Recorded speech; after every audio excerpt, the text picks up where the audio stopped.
あ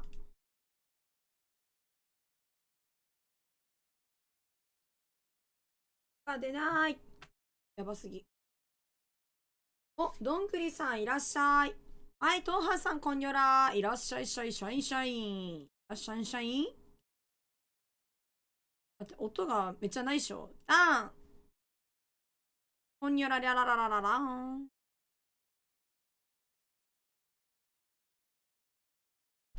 サンシャイン、グッイーブにクージャンさんいらっしゃい。ZA ストーリー進行ですか？ストーリー進行ってかやったことないんだよね。皆さんいらっしゃい。どうなってるのかわかんない。初めてやるんで分かってないんです、実は。ポケモンゲットだぜへいへいへいへい。かまそうと思ったけど、かませなかったわ。かませねえんだよ。えー、っと、皆様いらっしゃいませ。はじめまして、こんばんは、こんばんは。皆様、こんばんは。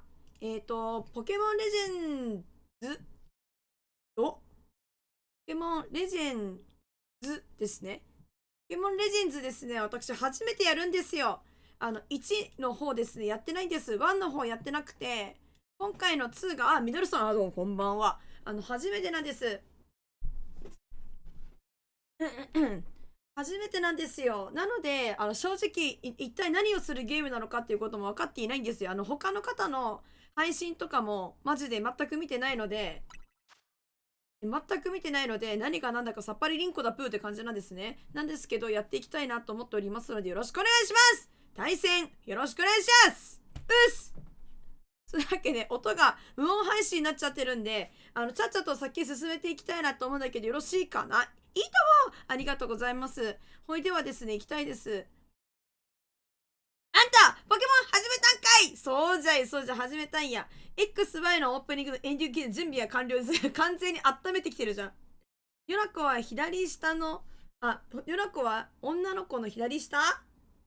女の子の左下は、それもいいね。いや、悩むんだよね。最初の、別にキャラクリマジでキャラクリなんて言えばいいんだっけなんだっけなんて言えばいいのキャラクリ合ってる合ってる。わからなくなっちゃった。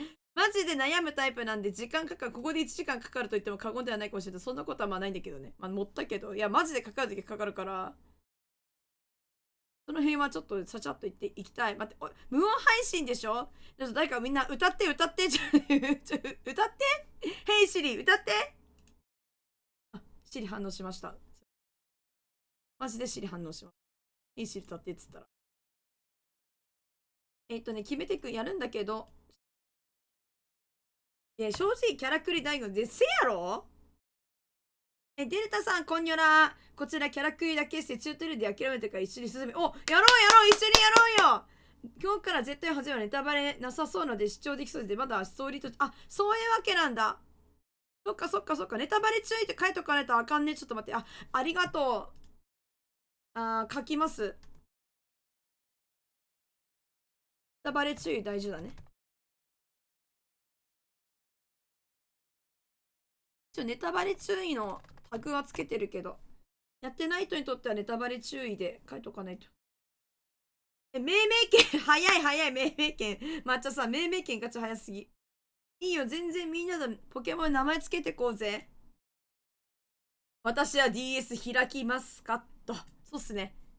それもいいかもしれない。命名権、みんな命名権いいね。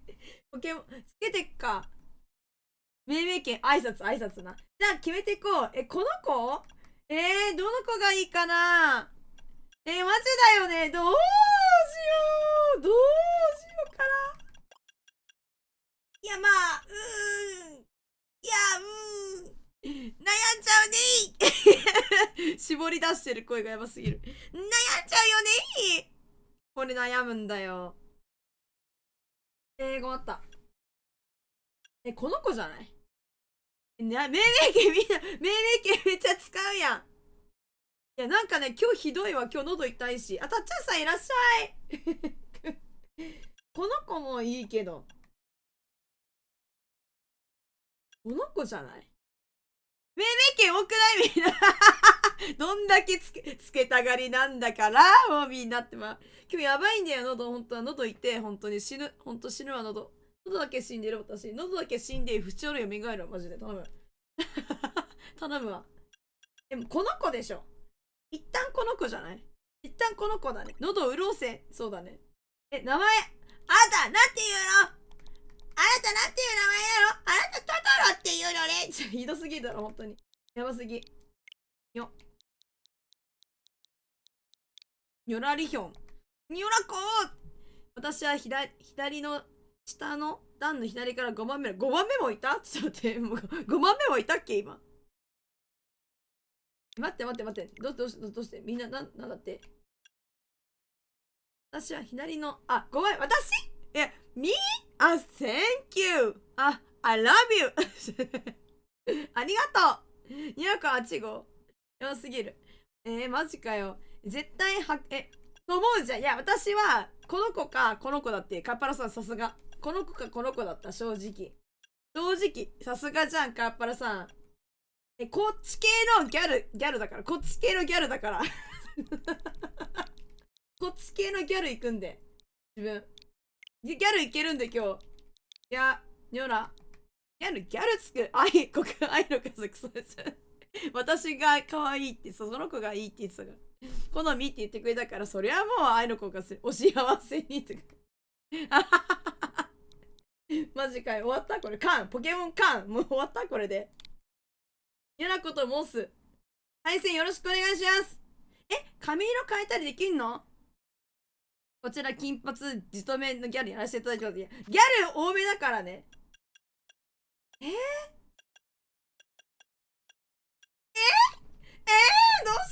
よう。ピンクじゃない？違う。違う。ピンクっつうのはこっち系ピンクじゃなくて、ミルクティーじゃない？ミルクティーじゃない？いや、アッシュかな？いや、ミルクティーじゃない？ミルクティーぐらいじゃない？ミルクティー、いや、まず一旦ね。ミルク、私がちょっと操作がおぼつかない。ミルクティーじゃない？一旦。選んだじゃん。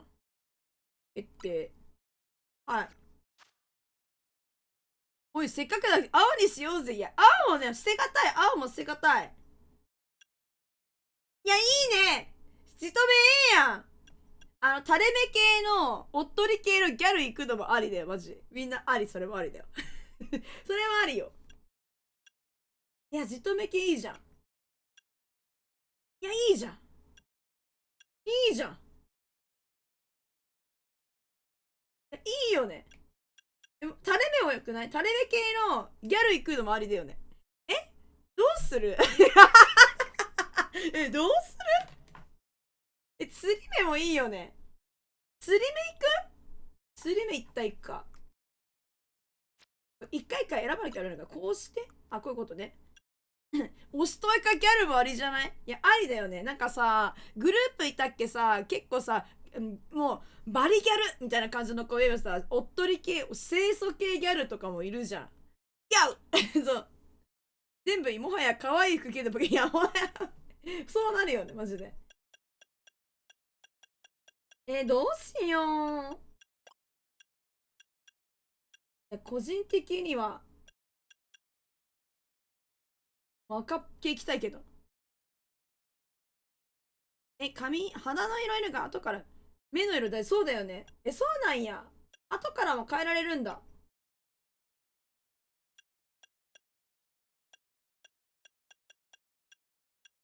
いや、どうしよっかね。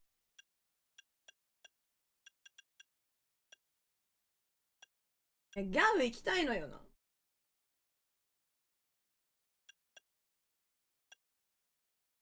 コピーレッド行きたいけど。コピーレッドスカーレットね、これ。御三家の何タイプ選ぶかにもよる？そっち系ね。わかんない。基本、まだ分かってないよ。ナチュラル、ソフト、ボリューム。ボリュームソフトでいいかも、ここは。目の色に合わす？髪型変えれるの？後でこれ。髪型変えたいな。ダークレッドじゃないこれ。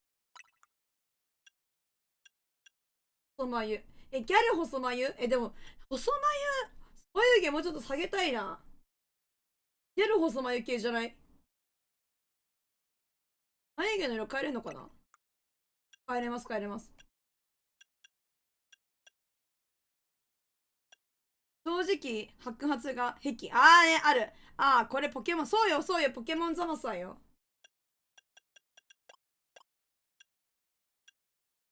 ポケモンザマス。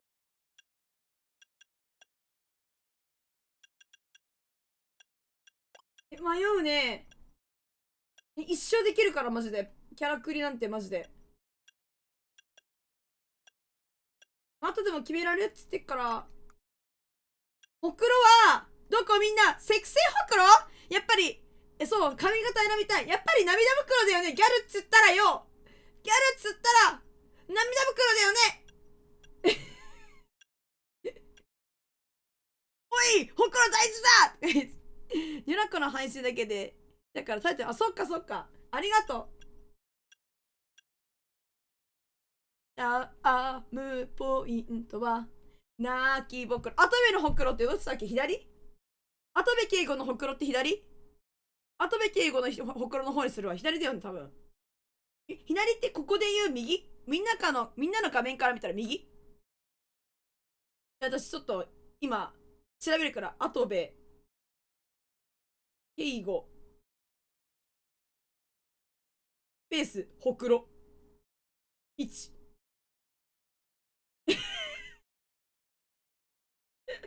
これ調べてるか今。泣きぼくろですけど、いや、唇も、口元首ありますか？壁出てる、壁出てる。右目の下にある、せいこれ、赤、右目か。じゃあこっちかな。セクシーほくろもいいけど。いや、右目の下だから、こっちだよね。みんなから見たときに、右は左側だよね。そうよな。首はなかったね。残念。あ、そばかすもいいよ。でも一旦今日はなしで。これ何？熊はなしだろ。オッケー。決定。髪型変えてー。これに決めた。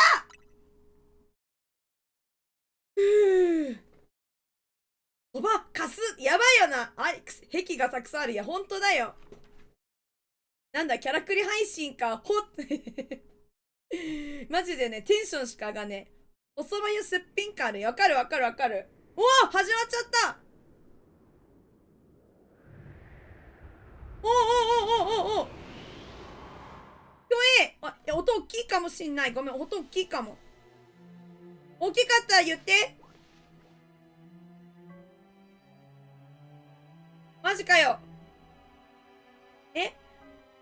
なんか他のゲームだったら体型選べたりするよね、ポケモン多分。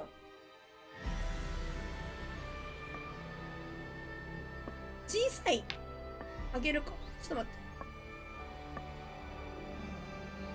て。あげた。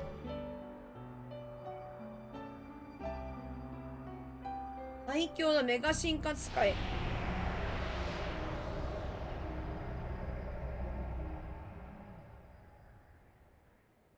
この BGM よ。始まってしまったぜ。お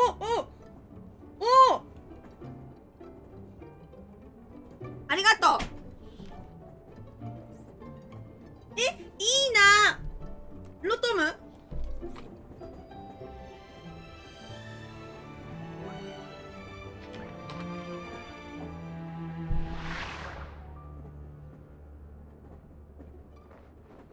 なんかごそごそ動いてる。遅刻。やだ、いけない。遅刻しちゃう。キャードカーンドッシン痛い大丈夫ここまでがテンプレ。キュントゥンクヨナコが乗った電車はメアレスティの駅に到着した。ごめん。ごめん。え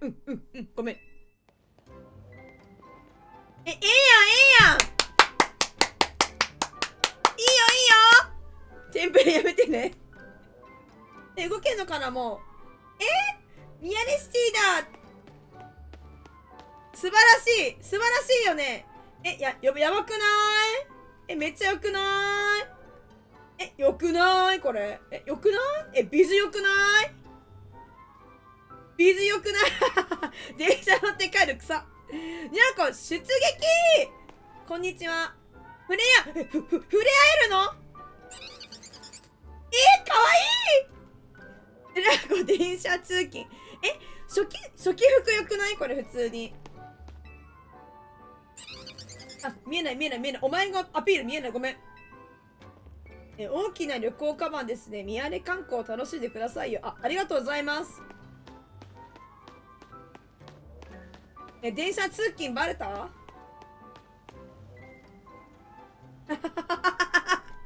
改札抜けて宮根市に行きましょうって怒られた。って待って。行けばいいんでしょ、行けば。買いに行く？こんにちは。街中に寄せのポケモンがいるからね。このお姉さん？もうお兄さんかな？かわいい。おいこそ。どんなポケモンに出会えるか楽しみだね。喉が死ぬ。ポケモン勝負したい。はい。なんか血の気の多いおばあちゃんだね。おいこそ。基本こそから始まっちゃうから。すいません。はいすいません。よらこそ。はいすいません。はいすいません。おいこそ。すいません。なんかなんて言ったらいい？おいキッズって。福巡りやだ。金が溶けるぞ。怖いよ。車窓から見る風景、まさにカロス市長って感じだった。空港からミヤレシティまで意外に遠かったね。挨拶の向こうに広がるのはポケモンとの輝かしい日々。大井地方から来た人はミヤレの街並みに驚きますよ。なんか威嚇してくんじゃん。うちも威嚇したいわ。だわよ、ミヤレシティ、私を大歓迎して。早速そこら辺のトレーナーから巻き上げに行こうぜ。もちろん歓迎してもらえるよ。私はミヤレを心から楽しむから。何愛してるってこと？愛ってこと？おい小僧、メガネ小僧、あれね、宮根にはカフェがいっぱいあるって聞いたけどな。お父さんは店選びで絶対迷うよ。あれね。あれれじゃない。名探偵コナン。メガネ小僧、マジで今日声出るのやばい。夜中の威嚇相手に効果はないようだ。なんてこった。カフェで手遊びするか。なんでないんだよ。しかも飛行機乗るとさすがに食べれるわね。待って、私の下、人手間行きます。ヘア。違うんだ。ヘアじゃないんだ。この人。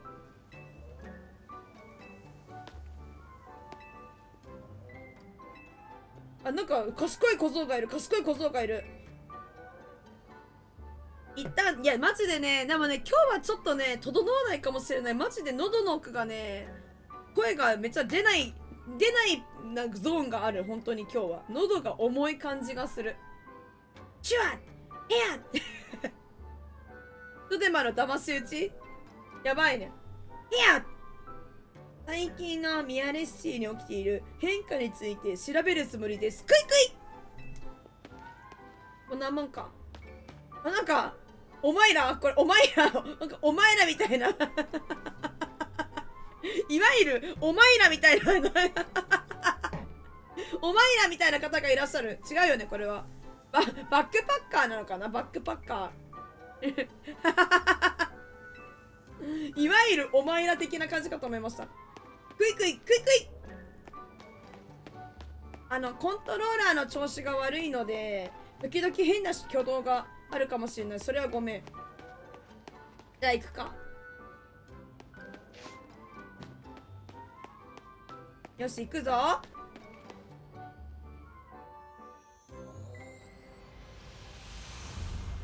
おお、おしゃれ。はい、ここまで20分かかる。いや別によくないか。よくね。いろいろ調子悪くてね、マジで声が出れば一番最高なんだけどね。喉はめますね。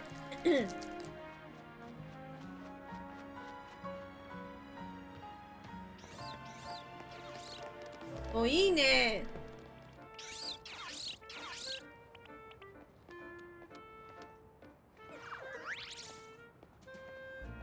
素敵。美女優勝してるが、本当に。わあ、チコリータと、なんだっけ、ワニのこと。なんだっけ、この子の名前わかんない。お前たち今回も発声に協力してもらうぜ。お、なんかイケメンが。かわいい。ハブー。ワニワニワニワニワーワニワニワニワニワーじゃん。ミヤネを守るにはメンバーが必要。ポカブね、ごめん、ポカブっていうの。あなたポカブっていうのね。だからまたホテル Z を宣伝する。で、ホテルに来た客から良さそうなやつをカウントする作戦開始だ。いかにも観光客ってやついねえかな。私のことかな。あたいだよ。この人、はい。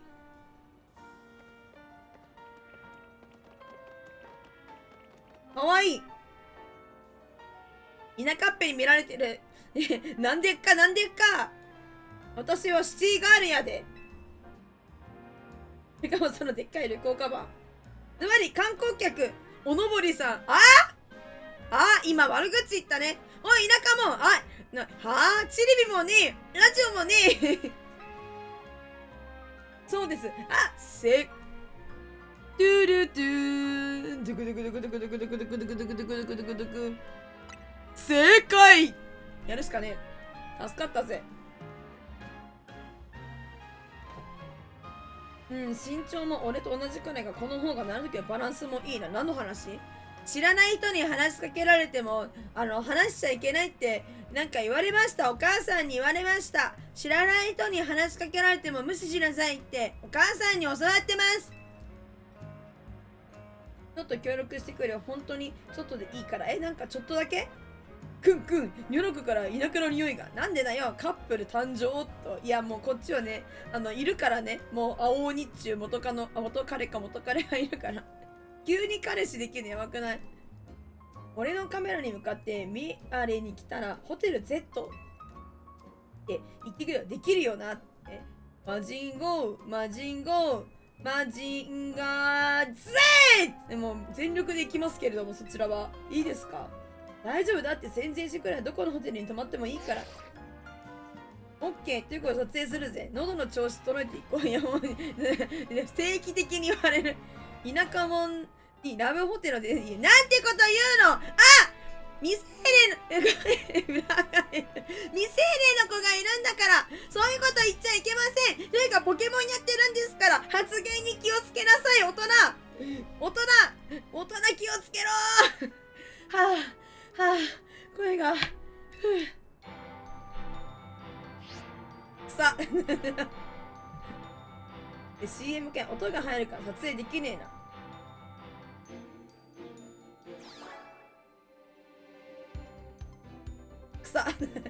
何？ポケットモンスターと共に暮らす街にエアリシティへようこそ。マダムすぎる。子供置いてるでしょうが。そういうことだよ。で、口してて可愛いね。もう言ってかないと、そういう大人がそうやって言ってくんだから。もう上佐社長のジェットで Z だって見てなよ。ジェットだよこの人。区内足してくるスタイルの人なの。このポケモン R18 だよ。はぁ？違うでしょうが。区内？違った。ポケモンモンスターボールだったわ。ごめん。ポケットモンスター縮めてポケモンって呼ばれる不思議な生き物は声が出ない。私たちの周りにもたくさん暮らしています。予約できないじゃん。できるし、18歳からけどできるし。ただ近頃は街中でも多く姿を見せるようになったため、クマってこと？ワイルドゾーンという区画を設け共存しています。多種多様なポケモンたちはそれぞれすごい力を持っています。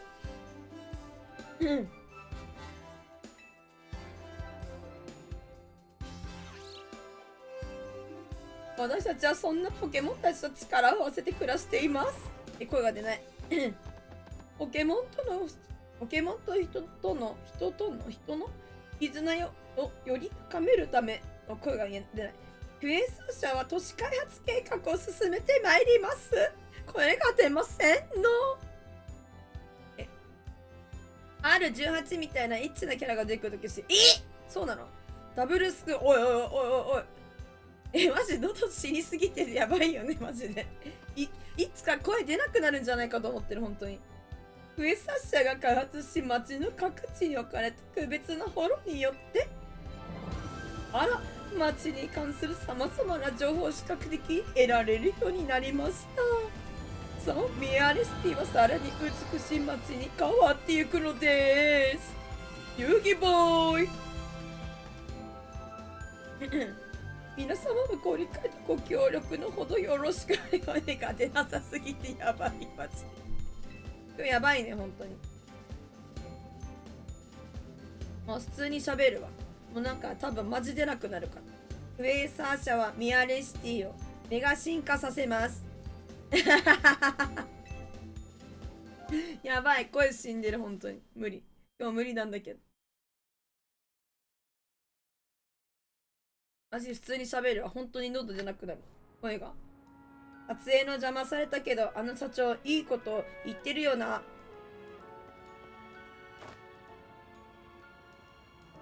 ミアレに来たやつはこの街とポケモンが好きになるぜ。というわけで撮影を続けるぞ。急になんか撮影とか怪しくない？追いつかれるように進めなきゃ。でもどれぐらいで進められるかな。ちなみにワイもほぼ一緒のとこいます。本当？喉大事、ありがとう、気をつける。おい、旅行カバンはあれがないと観光客へ見えるだね。取られたの？取られてる。一緒に進めようよ。なんちゃむだっけ？なんだっけ？名前忘れちゃった。昔ポケモンの名前忘れてるわ。田舎もんをで逃走にナンパするやつの言うことなんてもう本当だよ。あのポケモン旅行カバン持ってるぜ。なるほど、ポケモンの運び屋頼んでいたのか。そんなことないよ。まさか。にゃんちゃむだよね。ありがとう。そうだよね。どういうこと？もしかして体が縮んでしまっていた。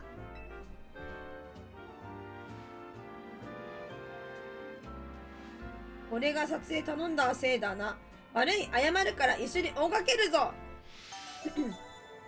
おう、2ミッション1、旅行カバン取り返せ。行くぞ。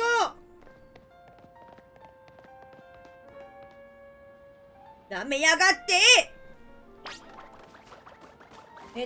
R、カメラを正面にする。あ、なるほど。カメラ操作。路地の方に行ったぞ。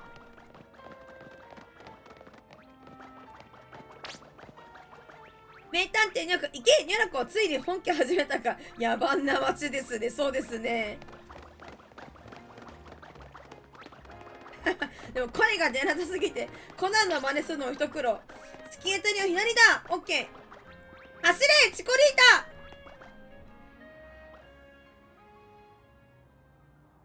タ。悪いやつ。野生のポケモンのいたずらでなかったようだぜってコテンパンにしてやる。旅行カバンを落ち去ったヤンちゃんはあいつらのポケモンだな。おう、観光客さん、お前って言わないでよ。もうお前って言うのやめてよ。あなたのお名前はって言えばいいのに、お前っていうやつなんなん、ほんまに。お前呼ばわりしないでよね。じゃあ貴様はなんて名前なんだよ。おい、貴様の名前名乗ってから言えよ、この野郎。厳しいんだからね。お前っていう言葉に厳しいんだから。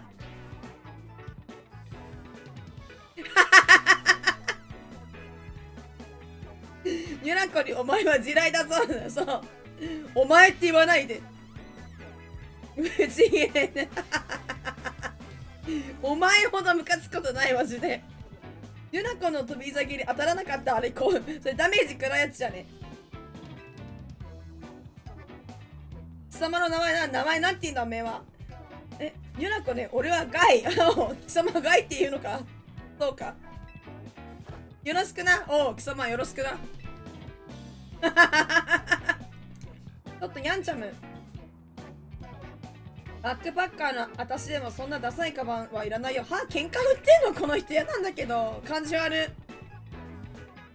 ゴミヒーローのつもりだろ。警察に届けて褒めてもらおうぜ。は喧嘩売ってんの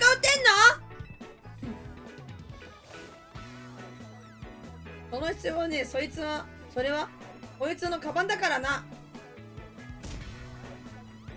たはガイ。おい、デカボイスやめて。デカボイスやめて。声が出なくなっちゃうからやめて。デカボイスやめてくれよ。あんたはガイ。いや、誰だか知らねえけど、もしかして俺の動画見ているのか。アンリだよ、知らない。ZA ロワイヤルのこと忘れてる？喉を破壊する気だと本当だよ、やめてくれよ。俺はアンドレ。俺たちは昨夜同じ場所にいたよ。なんだ、昨日のとりあえずか弱すぎて感じ忘れて煽ってんなよ。悔しい。負けたから言い返せない。分かった、カバンを返してる。代わりにここでポケモン勝負しろ。ブチギレてる。どういう理屈は再生したら夜まで待てよな。なんで？うるせえ、負けたニャンチャムがリベンジしたがってるんだよ。だからカバンを持ってきたんだよ、多分。そうか、それはいい話だ。いい話だな。いい話だな。でも二人がかりはずるいだろ。俺は人助けは趣味だからお前って言わないでよ。あれはお前のカバン。お前って言わないでよ。どうすればいいか分かるよな。自分で取り返す。ポケモンとか。いや、私はもう拳でしょ。ここはあれですよね。拳っすよね。いい話かな。本当にね。拳っしょ、これは。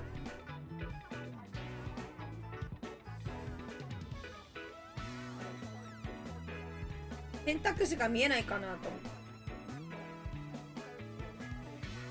て。よいしょっと。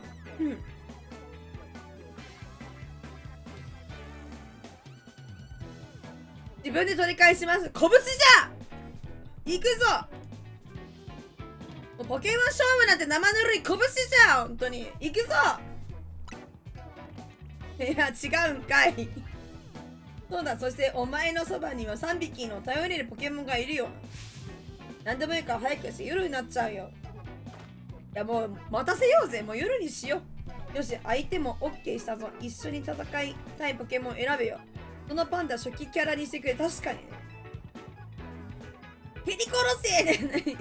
いや物騒なんだよな。どうしよう。誰がいいかな。チコリータとワニのことポカブ。どうしよう。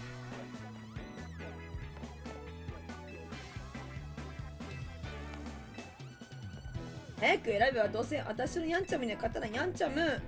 なんでカバン盗んじゃったか教えて。ヤンチャム待て人のポケモンだぞ。欲しい。パンダください。どうする？ずうずうしいわね。ヤンチャムは私のポケモン。怒られちゃった。なんでダメなのか教えて。私わかんない。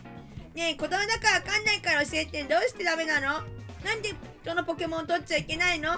教えてよおじさん。教えてよおじさん。どうして人のポケモン取っちゃいけないの？ヤムチャだってさ、カバン盗まれてんだからポケモン盗んだっていいだろう。お前たちイーブンだろ。イーブン。そうだよな、クワグジョウさん。ヤンチャムが私のカバン取ったんだから、あんたのポケモン取ったって文句言われないよね。そういう法律なんでしょ、ここ。なあ、そうなんだろう、お前たち。しょうがないな。どうしようかな。ポカブがいいからポカブにしようかな。お前のポケモンをかけてトレーナー勝負だ。ほんとやで。そうこれはもうあれだよ。デュエルよ、デュエル。デュエルそのポケモンだからこそ欲しいんだよな、日夜ポカブにしようかな。ポカブがいいかな。なんか赤いし、私、全体的に。マリノコも、かわいい。上目遣いのマリノコ、あまりにも可愛すぎる。ポリータも可愛すぎる。あまりにも可愛い。ポカブにする。豚ポケモンのポカブ。鼻から吹き出す炎は極上だぜ。そうでしたとか。いや待って、ちょっと考えさせて。お前のセリフがマジでおもろいから、ちょっと考えさせて。全部ちょっと話しかけるわ。おもろ。大顎ポケモンのワニの子。飛ばす水の勢いと噛みつきが自慢だった。いや、おもんないわ。ちょっとポカブが一番面白かったな。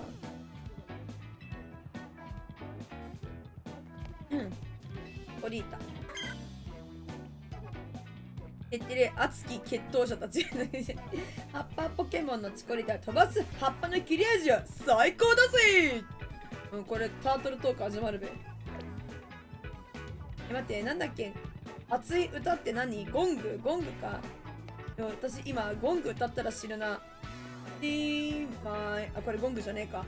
銀河の果てまで熱い胸を焦がせOh, I can do skill my heart 魂よ呼び覚ませそう。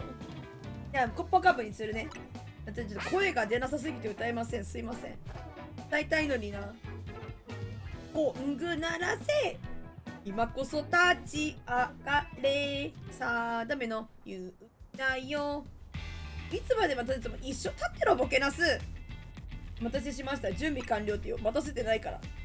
待たされてモチベ下がったけど、保険かけていくな、こいつ。待たせたから分けましたとか言うんだろ。もう保険かけんのやめろ。ポケモン初心者に負けるわけないから。そんなことないですけど。おむつ履いてないか、その豚。おむつ履いてる？豚汁待って、豚汁豚汁論争始まっちゃう。ここで戦争が始まってしまう。豚汁派が多いんでしょ、どうせここには。豚汁派が多いんでしょ。豚汁だからね。ポケモン勝負のルール。相棒のポカブに出してもらう技を選んで攻撃。相手のポケモン体力、HP をゼロにしたら勝ちだ。戦争する。いや、まあ、構わん。そうかならば。戦争だ。トゥンズルです。いや、第3の資格すぎる、それは。トゥンズル。ヤムチャが運んできたリベンジのチャンスは必ず生かします。前向きなやつは好きだぜ。でも初心者に負けたら恥ずかしいな。おいガイ、お前の相手はこっちで。分かってるって。昨日ね、今日で強くなったのかよ。ポケモンを信じて戦え。相手の防御を下げる技も使えば初めての勝負でもきっと勝てる。がついたらヤムチャに。ヤムチャさんかわいいね。でもなんかおむつって言われたらおむつに見えてきちゃった。いいアドバイスだけどあんたが戸惑っている間に勝つから。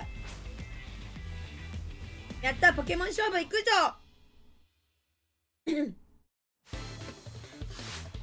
バックパッカーの兄が勝負を仕掛けてきた。あんま大きい声出すと声が死ぬから暴言みたいな感じになってごめんなんだけど、ちょっと喋るけど喋りやすい声で喋らせてもらいますわ。すいません。元気がないわけじゃないので、元気は元気りんりん元気はつらつなんですけど、喉だけが死んでるんで本当にドキドキね。それはご勘弁。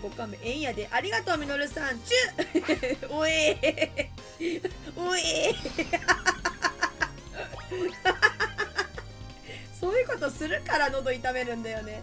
ZL 押しっぱなしで相手のポケモンに依頼を定めると A などで技を指示できます。対戦相手の手持ちポケモンすべての HP をゼロにすれば勝負です。勝負いや違う感じが違う。勝利ですこうだ。10本振れ殴れ私。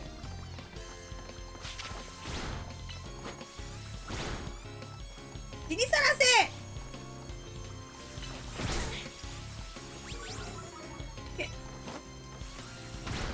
いいねいいねいいねいいね、いいよいいよ。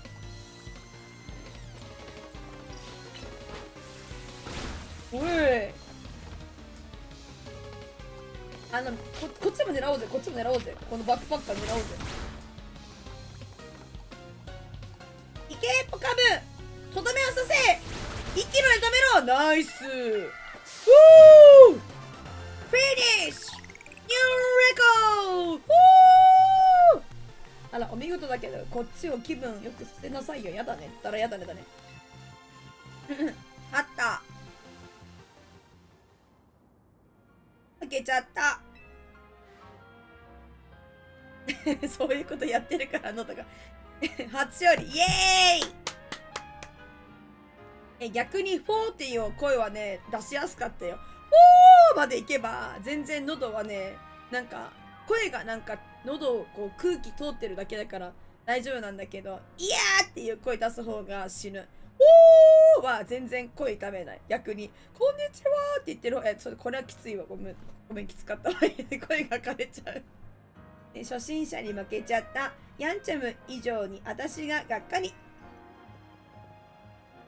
アンドレは勝って絶対分けてるだろう。昨日の今日で勝てる相手じゃない。ポケモンも俺もしょんぶりしてるって。しょんぶりしてるって状況。揃って負けるなんて私たち仲良しだね。付き合っちゃいなよ。もうじゃあ付き合っちゃいなよ。悔しかった。夜リベンジ。なんで夜ってずっと言ってるの？夜はなんかあるの？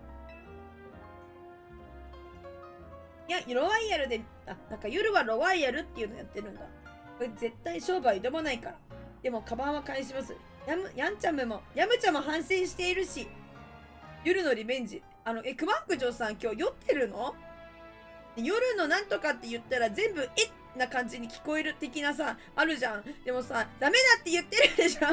もう声が、お前、私に怒らせて声潰していくっていう、そういう寸法だな。なんか、未成年の子がいるからダメだって言ってるじゃんみたいな。さよなら、さよなら。本当にね。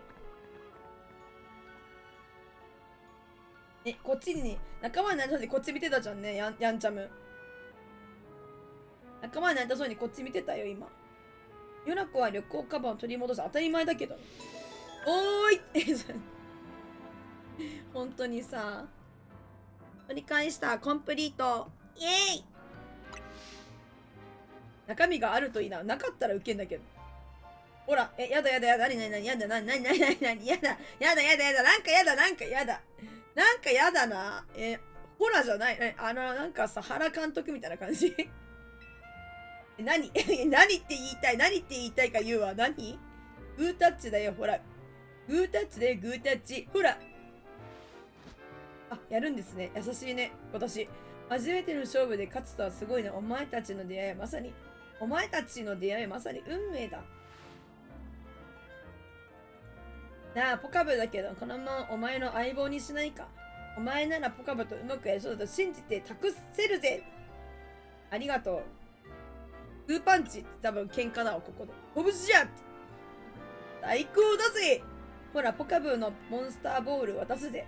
ポケモンはモンスターボールに入れて運ぶからよ。初対面でいきなりグータッチを求める距離感な。ほんとな。ちょっと抵抗感あるよな。ちょっとな。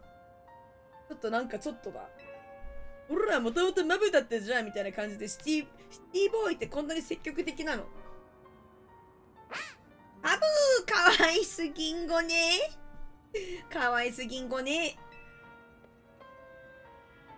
ポカブも嬉しそうだな。かわいい。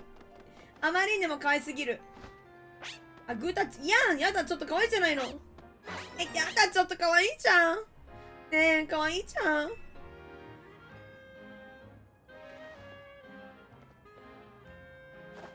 お前たちら最高のコンビになれるぜ。ヨロコ、ポケモントレーナーは楽しいぞ。言わなくて分かってるけど。一方、コロコロのギエピーは、ボールをぶつけられてあった。やば。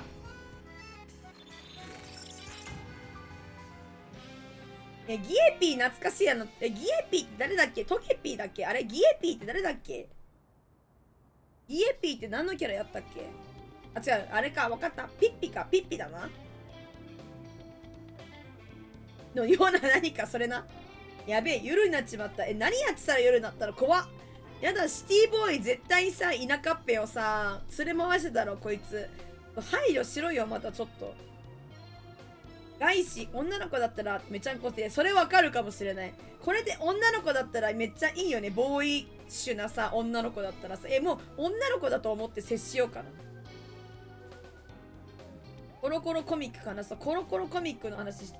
コロコロコミックだったっけ？懐かしいね、なんかね。最悪なことにこの辺りがバトルゾーンだぜ。急ぐから。だってお前が散ったらグータッチとかなんか求めてたから悪いんだべ。バトルゾーンはやばい。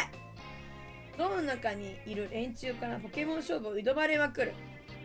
スベッカム。アルセウスのリングをはめて抜けなくなったりする。そうなの？安心しろ。近くに安全な場所があるからそこに向かうぞ。ボーイッシュな女の子だと思うことにしよう。ガイちゃん。キエピー。そうなんだ。旅行カバンはポケモンたちに運んでもらう。頼んだぞ、チコリータ、ワニの子、ワニワニワニワーチコワニワニワニワーワニー。ガイちゃん。あまりにも可愛いな。あいつらなら大丈夫だ。塀の上と人のいない場所を通るし、他のポケモン取られたし、いや、ガイちゃんが盗人だったらどうすればいいの？俺らはバトルゾーンを抜けるけどな。ついてこい！脱出、これミッション中。行くぞ。さっき取られてたのにほんまにな。俺についてこい！はーい。戦わないからついてってやるわ。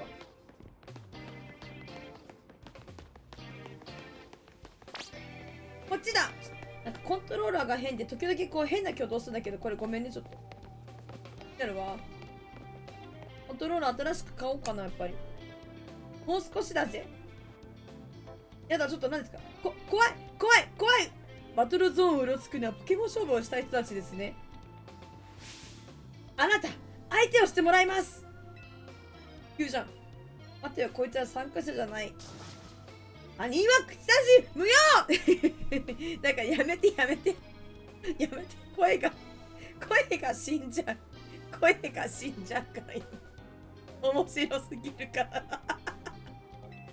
はいよく戦って勝つしかねえぞ。大丈夫。お前たちなら勝てるに決まってる。そうだね。ゆなこ落ち着け。私が勝負に挑んでるってこと？口出し無用ってこいつマナーがなってないなら調理してやるわい。私のランキングを上げるため勝利してポイントをゲットします。調理してやる。ウェイトレスブリジット勝負仕掛けてきた。P かわいい。お仕置き執行行けポカブブブー。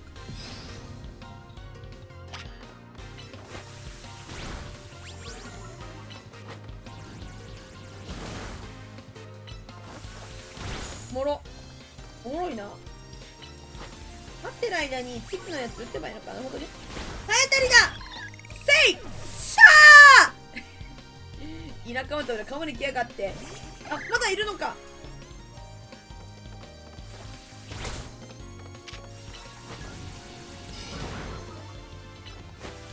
一本振れ。ユナコン敵じゃないぞ。関係ねえ。いけとどめさせい。死ねい。よし。すごい顔してんじゃん。ちょっとそのおめでとうみたいな拍手やめてもらえる？今夜も ZA ロワイヤルでポイントを稼げません雑魚狩りしてたの。やっぱりこの人性格がちょっとなんだっけ、お里が知れておりますわね。あなたのお里が知れておりますわ。勝った。もしかしてあなたロワイヤル参加者じゃないとかだから言っただろ。こいつは参加者じゃないって。飛べ小銭の音がしてんぞ。実母のパンチはこんなもんじゃなかったって今夜も絶対今夜もだよ。だっていつも絶対そうしてるんだ。なんということ？バトルゾーンは夜しか出現しない無駄骨だったわ。芸人のピスタチオの手だとわかるこれ。なんでなんのでしょ。P 進化するから出直してきな。そうだそうだ P なんかでなめぷしやがってなめてやがるなこいつ。出直してきな。へへへへ。ゆなこお前は本当に強いな。ありがとう。ありがとうだよここは。ポカブとのコンビネーション抜群すぎるぜ。とにかくバトルゾーンがどれだけやばいか分かっただろう。まあそうだね。人助けが趣味の俺から一言。いや自分で人助けが趣味ってちらつかせてくるのちょっとなんか鼻につくんだけどな、かいちゃん。また勝負を挑まれる前にさっさと安全な場所に向かった。そうだね、それはそう。行きましょう。助けてくれないのに確かに。俺が代わりに戦うからとかないもんね。口出し無用ってなっちゃう。はひーってなって終わってたもん。ないんだ。サイコパスすぎる。なんかだって待ち伏せされてる。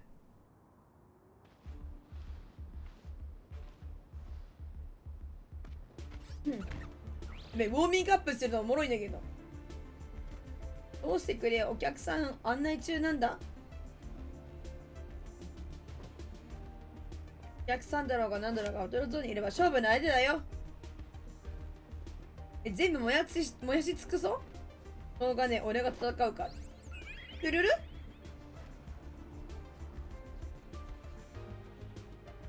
誰だ。お花の子か、お花の子。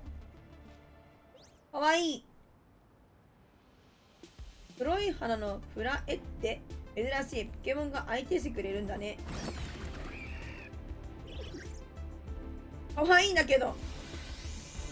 それにソーラービーム当てるなよ。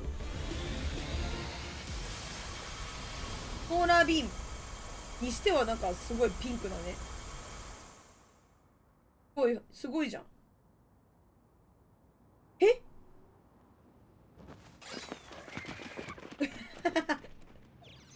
おもろ。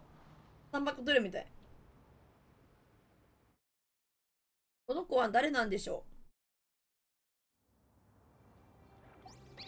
ヒルルさすがフラエって。でも破滅の光はやめとこうぜ。お前にとってスペシャルなことと破滅の光とか打とうとしてんのマジやばい。X は出てたやつじゃん。これ出てたんだ。知らない。なんかこいつはフラエってだ。3000年生きているという特別なポケモン。3000年生きてるのすごいね。フラエってのおかげで面倒な連中いなくなった。最高か。今のうちに安全な場所、ホテル Z に向かうぜ。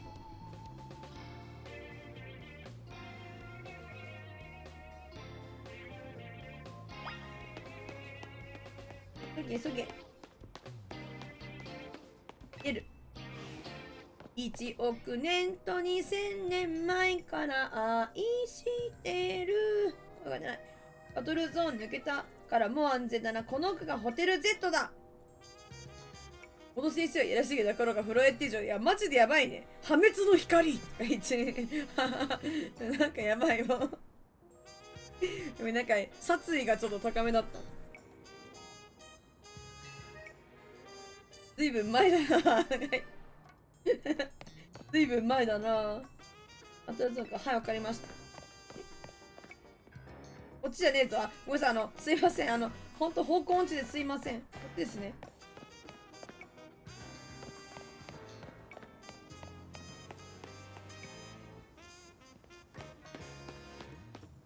寄り道したくなっちゃうんだよな、こういうの。浅くしたくなっちゃう。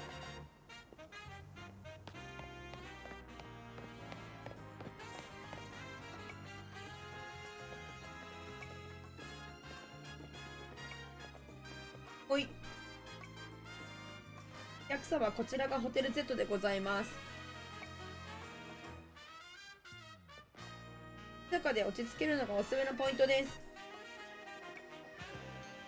お客さんが一人もいないからな。実施会場、ユナコ初対面の男にホテルに連れ込まれ。いや、本当にそれだよ、カッパラさん。いや、リアルにさ、リアルガチでそうじゃね。ここのホテルに行くぞとか言ってさ、なんかちょっと捉え方の問題。違う違う。これは違う。騙されるといけない。危ないぞ。これは心が清らかかどうかということを試されているんだ。清らかな心を持って接すれば違うんだ。汚れた、心の薄汚れた大人たちばかりだ。でもリアルガチで何人って思うけど。入れよ。やだ、ちょっと。なんでその偉そうなのこいつ。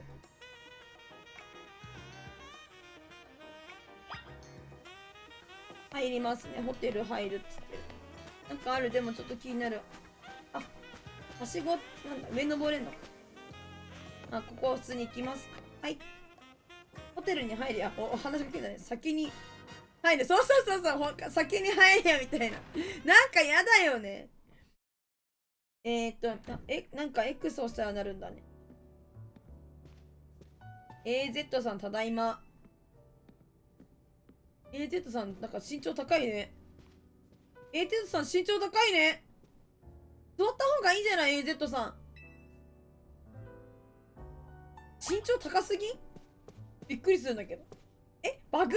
これバグ？これバグ？遠近法バグってる？バグかいこれは。R18 ポケモンのね。ほんまにね。ワニかわいい。でかい人だからです。遠近法バグってんのかと思ったよ。カバン、私のカバンだ。でかくないこの人。挨拶。オーナーゼフ！この旅行カバンの持ち主か？それがしは五右衛門と申す。なんかついてるよ。鉄柱みたいなのついてる。そう、こいつはニョラコ。イヤリに来て、いきなり喋ったけど、オカブとはバッチリのコンビネーションで切り抜けたんだぜ。だから俺はポケモンをこれで託したんだ。すごい笑顔。素敵。キュンク。なんかすごいギャップ萌え狙ってるこの人。ポケモンと人は出会うべくして出会う。プニちゃんっていうの。そう、まさに運命の出会いで、夜になって ZL ワイルが始まっただろ。危ないからここに連れてきたんだよ。カバンだけが届いたのが気になりフラエって、この人のやつだったの。ポケモンだったんだ。そうか、キュであったか。いい人だね。そんなことないぜ。さすが自称3000歳。8000年過ぎた頃からもっと恋しくなったじゃん。やば。AZ さんの判断も最高。この人とフライトの物語で始まる。フライトの物語はマジだけ？なんか XY の人なの？ XY の話なの？ヨラコよ。君は何か大きなものに導かれ、このホテル Z に来るべくしてきたようだ。対面の人に恋しくならないで。確かに。確かにすいません。惚れやすかったっすね。私は AZ。この笑顔は XY じゃ効きすぎるな。そうなんだ。XY、アニメなのかい？見てないんだよな。のホテルのオーナーとして君を歓迎する。だからなんか出てる？髪の毛なの？びっくりした。XY でフラエッテを探して長い時間過ごした。ついに感動の最高を果たす。泣いちゃうじゃないか、それは。そういう方なんだ。少し話少々。オーナーである私の思いとして聞いてくれればいい。前から譲り受けたことで君はポカブの親。すなわちポケモントレーナーとなった。ポケモンは初代金銀 Z でしかやってない。そうなんですね。話をします。海藤さんいらっしゃい。こんばんは。話をしようね。言いたくなっちゃってすいません。良いかな、ニョラコ。ポケモンはとても不思議な生き物だ。どのポケモンも強い力を持ちながら信じるポケモントレーナーのために力を発揮してくれる素晴らしい存在だ。だからこそ君はポカブのことを決して裏切らず、いつでも大切にしてあげてほしい。ちょっと気になるじゃん。股から出てるとかカッパラさんが言うから。あ、また汚い大人だ。あれね、ここにも汚い大人がいるな。おかしいな。エージェットさんの笑顔はいろんな出来事を含んでいるから泣けるし、よかったねってなるんだ。なるほどね。いや、でもなんかね、感じたよ。あの笑顔がなんかこう、来るものがあるということは私にも伝わっている。私からの話をしようは以上だよ。部屋は202号室を使うといい。てんてるてんてるてん。ゆなこは202号室の鍵をでありがとうございます。なあ、ちょっと気になるよな。気になってしまってるじゃないですか。髪の毛でやんす。尻尾みたいに見える。おい、ここからあまり見るな。そうだそうだ。もっとトーハさん、カバラさんに強く注意をしてくれ。202号室の鍵、ゲットしたぞ。階に上がるならエレベーター使いな。いや、そんな言われなくても階段から行かねえよ。今日はもう休みな。言われなくても休むよ。全部を反抗していくスタイル。明日起きたらロビーに集合してくれよ。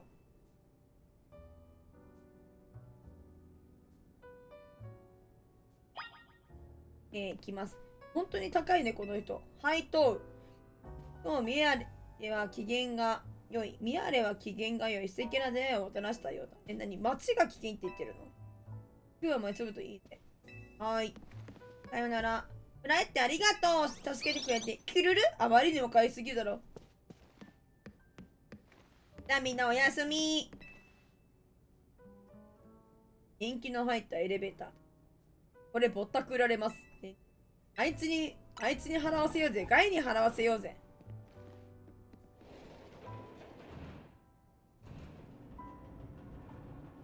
ガイが部屋まで来るのかと思ってドキドキしたけどな。お前の部屋はここだぜっつって。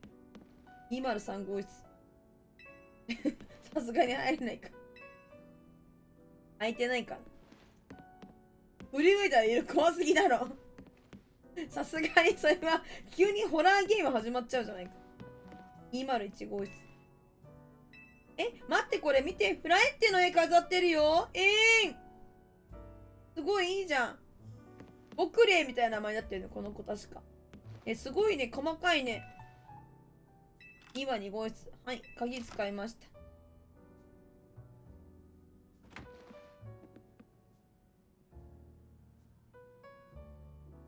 素敵なホテルでやんす。ベッドで朝までゆっくり休む。調べる。なんか出てる。テストの上には水などがいる。ほんとだ。カバン置いたらあんた早く。カバンどっかに置いたらいいんじゃないのかい？ずっと持ってるけど。うんうん。じゃあ寝ますかね。行きましょう。休みます。はい。おやすみ。コンコン。休むと言ってないばかりで悪いが。ああ！来たぞ。おい、お前らお前らどうするプロキャン界隈、ほんとね、お風呂入れよ。呼ばれるのが来たか。おいおいおいおい、穏やかじゃないぞ。やっぱり来たじゃないか。開けたくねえな。ノックに応じるしかないから、まあ出るんだけどさ。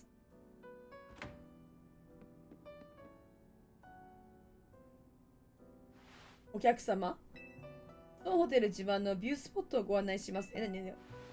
目つぶっとくわ。なんかに、トハさん、大丈夫だよ。というわけで屋上に行こうぜ。どういうわけだよ。何これ、ナンパされてんの私。何なの？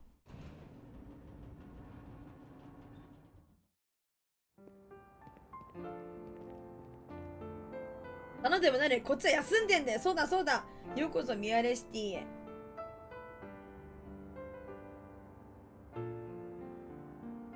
いろいろあるけどよ。ミアレっていい街だから好きなんだ。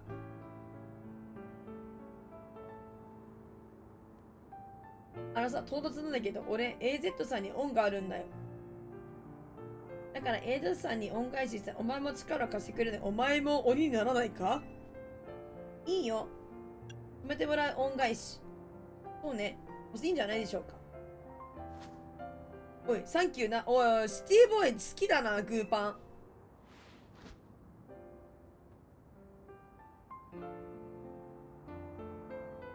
またなんかいるよ。ニョロニョロ。こいつ巻き込めやがって本当にな。自分で恩返し一人でやればいいのにね。名前聞いてください。一生お前って言ってくるやつ。そう。言った意味ねえじゃん、みたいな。ニョロニョロね、なんか可愛いよね。なんか、カバンから出てきてびっくりしたけ。うちの部屋、猫いるんだけど見に来る。嫌なやつじゃん。そう誘ってるやつね。なんか、なんかそういうパターンのやつね。いや、犬飼ってるんだけど、犬見に来ないみたいな。身軽でセルを連れてきた少女。彼女はまたミアルに導く。身軽でセルを連れてきた少女。身軽でセルは何なんだ？俺自分でコーヒー入れるんだ。飲んでほしいな。おのおののさ、おのおののさ、女の子をさ、お部屋に誘うさ、セリフさ、どれが一番ちょっと気持ち悪いかも選手権やりたいな。女の子をお部屋に誘う時の。全然、ゲームをするのだよ。ゲームをお家でやるために、その女の子を部屋に誘う時のだよ、みんな違うからね。これ、健全なゲームをしてるから、そういう目的ではないですよ、皆さん。ゲームをするための、ポケモンをゲームね、ゲームするための、そういうことだからね、みんな。勘違いしないでよね。このジガルデセル、誰なんだろう。彼女もまたミアレに導かれたか。さっきの緑のやつなのかな。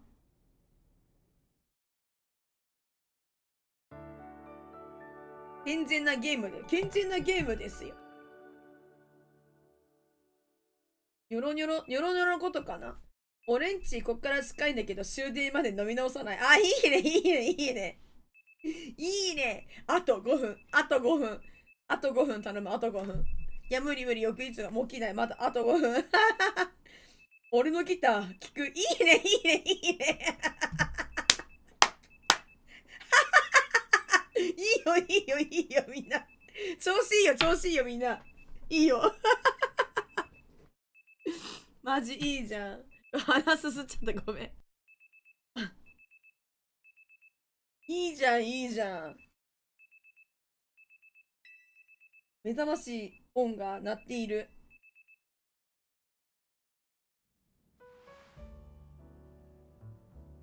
今日家に2日目のカレーがあるんだけど食べに来ないか？美味しいやつ。2日目のカレーが一番美味しいみたいな話あるもんね。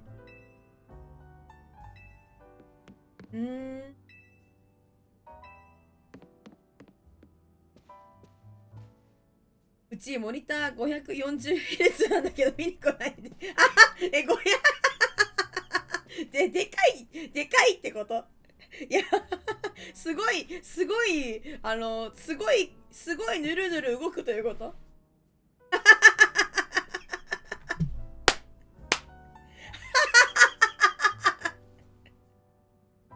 ね、ウケるんだけど。夜道心配だから俺の家泊まっていけば大丈夫。お前の子なんて妹だと思ってるから。イエーイ今日親戚から鳥羽が一歩どれてた。一緒にはめらない。私しか釣れないだろ、それ。うち、なんだっけ、懸垂内あるんだけど、鍛えていかない。なんか流れ変わってない？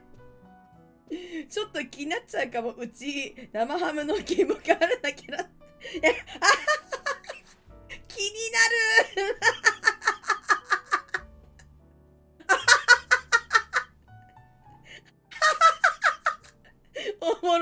だろ。それ待って。そのシリーズ全部おもろいんだけど。おもろい。気になる。540Hz ってやばいね。FPS 出すぎじゃない？もうなんかもうさ、すごい美しく見れちゃう。ビエラみたいな。今日魚さばこうと思ってんだけど、どう？いや、いいよ。食べたいもん、魚食べたいもんね。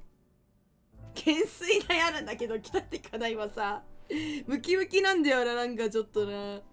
いいよっつって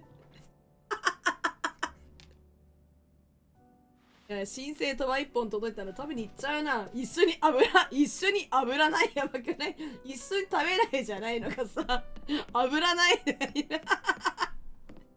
最高かよマジで。おもろ。最高かよ。生ハムの原木気になりすぎる。何それみたいな。ロビーね、行きましょう。ガチおもれマジ。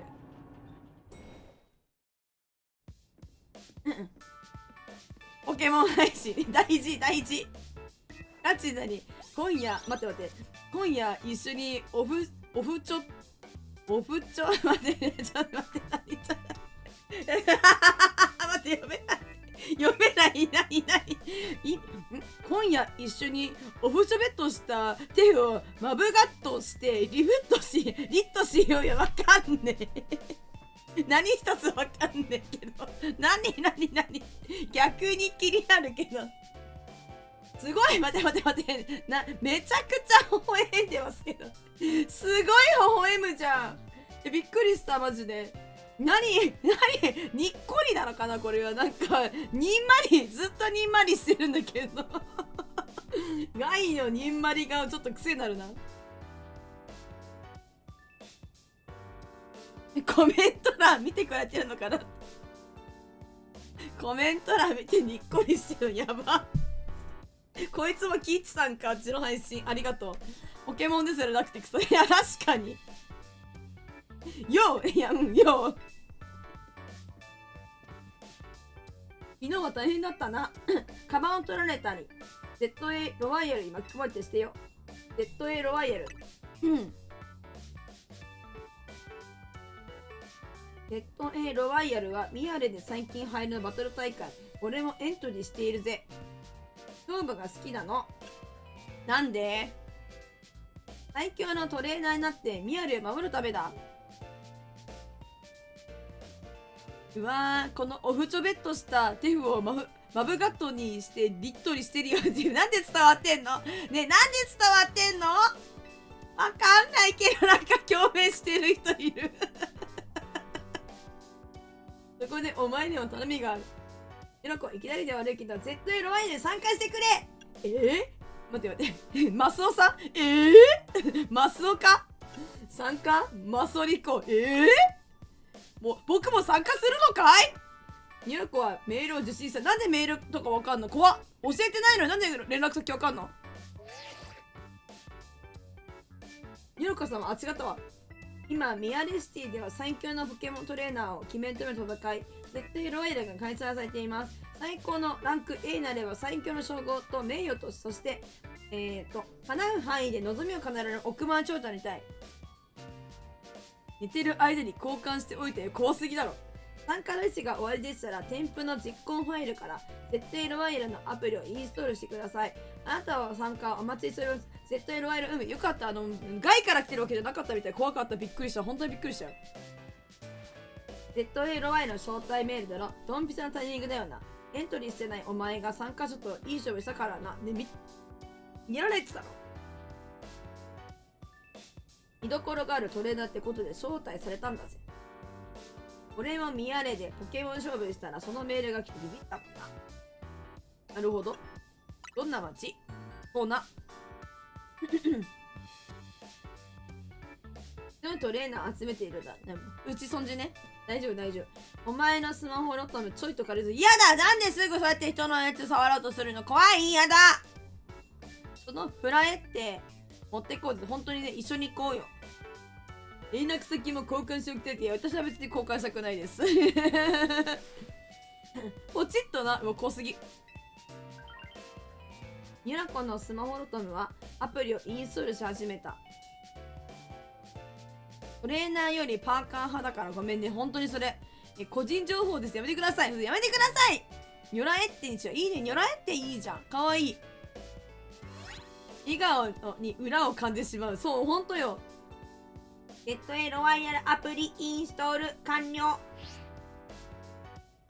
アプリの準備はできたで、でも大事なお前の声だよな。いや、お前の喉だよな。そう、大事なお前の喉なんだよ。わかるよ。私、喉が今枯れてるからさ、ありがとう。お前の意思とか言っていいけど、喉っていう話だよね。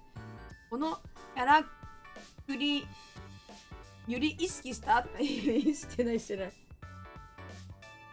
改めてお前に頼む。 MZ 団のメンバーとして絶対ロワイヤル参加。 MZ 団困惑。 MZ 団困惑。お前って言うな。トレーナーですごい才能がある。この力で俺を、いや宮根を助けてほしい。どうしたの？そう言われましても、ああ強引だぜ。それぐらい必死だぜ。頼む。強引だぜ。なんか分かってるんだったら説明してくださいよ。お前にはトレーナーとしてすごい才能。その力、いやそう言われましてもそうなんだよ。強引すぎるよね。ずっと続くからこれぐらいにしといてやるけど、分かりました。マジか。嬉しすぎて体が震える。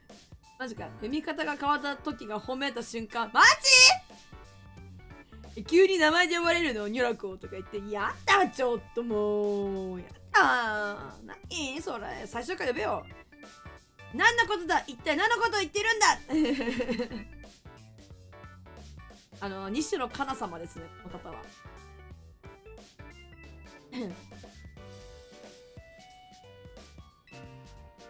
サンキュー。 MZ 団のメンバーとしてお前って言うんじゃねえこいつ。本当に名前言っただろうがよ。大歓迎するぜ。よし、ZA アプリにも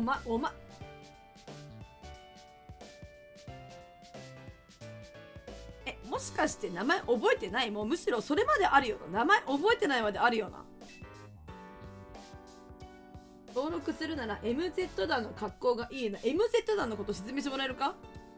一生にこの時代踏み続けてくる。いやほんとだよ。こいつとはうまく付き合えないぜ。よし、 MZ 団の赤い、そしてアイテムを意識プレゼントする中、 MZ 団かな。ちょっとな気になるよな。ニロコは MZ 団ジャケットを手に入れた。ニュー、お前家に切れててかわいいね。話が進まなくなっちゃう。お前言われてたら。犬のでかいカバンを持ったままからだよだけど、コーチは邪魔にならないだろ。ほら、ジャケットを着てみろ。はーい。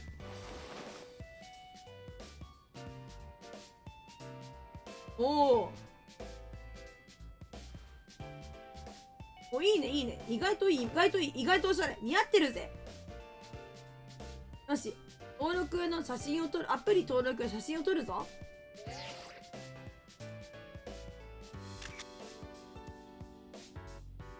いいよね。なんとか団って悪のね、ほんとだよね。なんとか団って言うからさ、悪の組織かと思っちゃうよね。お前のスマホのトムに送ってエントリーすればと、勝手にしてくんのこれ。ニョラコ ZA にエントリーします。ZA 参加者用アプリです。現在のランクやポイントなど基本データをチェックできます。ランクアップ戦が決定した場合は対戦相手の情報が届きます。おーい。今こうなってるの。チケット獲得あと1000。ランクアップ戦。バトルゾーン。若干猫で若干な。もらったのか、俺以外の男からジャケットを。私だって行きたくて行きたかったわけじゃないんだけど、こいつがいきなり着させてきたの。キャー。ほら、登録されたぞ。エントリーしたての Z ランク。ZA ロワイラっていうのは最低ランクの Z ランクから最高の A ランクを目指す。なるほど、そういうことだったんだ。お、こんにちは。本屋で検索やば。朝から賑やかでような AZ さん楽しそうな話は聞こえていた。ヨナコよ。ほら、名前で呼んでくれてるじゃん。最高。 AZ さん好き。ブルジャケットいつから上がってない？匂うんだけど。やだ心から感謝する。ポケモンと人で活気あふれるミヤレシティだが、その実深い悲しみを抱えている。深い。ミヤレの悲しみを解き放つためZLY で勝ち上がってほしい。そのため夜のミヤレで多くのポケモンや人に出会うと分かりました。キュルル任せろり、俺がいろいろと教えてやる。いいか、ポケモンと共に戦う人間をポケモントレーナーという。ミヤレのポケモントレーナーで一番大事なのは、よしローリングかねか。ローリングっすか？ローリング？何それ？野生のポケモンは襲ってくるからな。その回避手段だよ。見てろ。急にこいつ回ってくるつもりか？この人多分右目が薄いてる人だ。右目薄いてるかもな。AZ さんね。何それ？急に何急に前転してくるのおもろ。野生のポケモンが技を放ってきたら今みたいにローリングでかわせよ。はーい。うずうず。はい、ちょっとうるさい。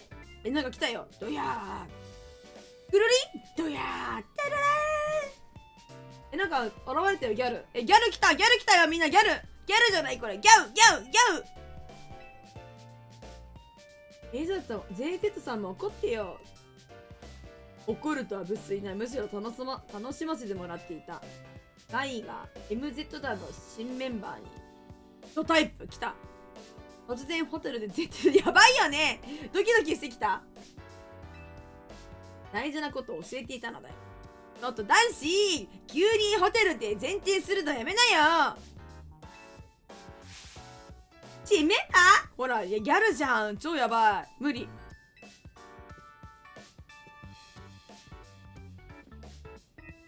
テウロ、お前の方がうるさい。ハムの原木あるんだけど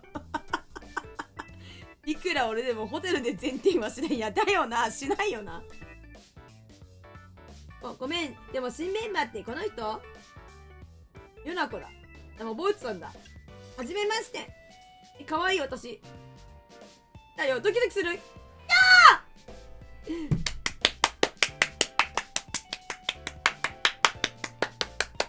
クソデカ拍手優勝です。ダンサーだってプロのダンサーを目指してミヤレに来ました。ふひデウロシふひというのも兄が長くなりそうだから、あとじゃガイ口挟んでくるんじゃねえ。今デウロちゃんと喋ってたのでしょ。今喋ってるでしょうが。ガイお前はもう引っ込んでない。引っ込めガイふざけんじゃねえ。ガイは黙ってろ長くなってもいいんだよ。ふざけるんじゃねえ。ヤナコローリングの次はポケモンシャンプー教えて。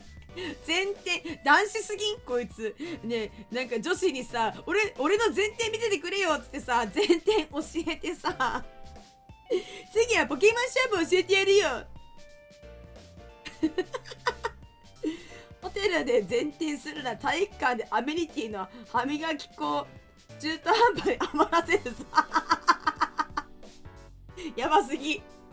俺んち全面会話なんだけど家来るいいね、トハさん一点狙いだね、それは。もういいもういい、下がれガイ。ほんまや、それやで。ホテル Z の前で集合だ。はーい。仕方がないから行ってやるよ。もう、やだ、行きたくない。なんでガイついてかなきゃいけないの。イチャイチャしたかった。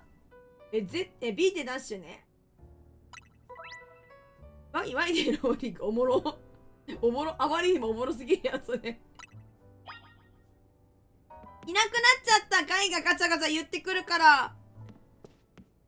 B ダッシュ。あ、来た来た、いたいたいたいたいた。ダッシュで行っちゃう。あ、野崎さんいらっしゃい。いたよいたよ。みんなダッシュで向かってしまうぐらい。ゲウロちゃんいた。ほら、もう、かわいい、かわいすぎる。ダッシュで向かう。やばいやばい。ちょっと待って、写真撮れてるかな。可愛くない？やばすぎ。見ちゃう。後ろから話しかけちゃう。写真撮っちゃう。ホテルの前でポケモン勝負ってお客さんからしたら変なホテルだよ。いや、本当だよ。デウロちゃんもっと言ってよ。ちょっと、ニョラ、こうどいて。はい、すいません。はい、すいません。どうですか皆さん、どうしたらいいですか？どうしたらこの子だけになりますか？なんか写真機能とかないですか？ああ、お任せレポート機能によって自動的にレポートが保存されていきます。またメニュー R を押せば自分でレポートを書くことを最後に書いてレポートを再開。はい、わかりました。1万円持ってるお金。おー。押して、これでレポート。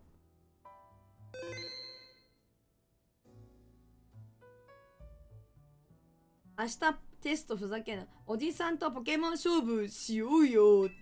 おじさん引っ込んでな。汚い目で見ないで。ユーロちゃんのこと汚い目で見ないで。あまりにも可愛すぎない？どうすればいい？どうすればいい？どうすればこの子のが、私が触ってこういうことが。どうみんな？どうみんな？これきりセクハラだろとか。セクハラおじさんなんだよ。びっくりした、急に。急に前転びっくりするだろ、マジで。かわいいね。うん。いや、おもろいな。ということで、お兄さんとポケモン勝負はどう？狙ってるじゃん。狙ってる人いるじゃん。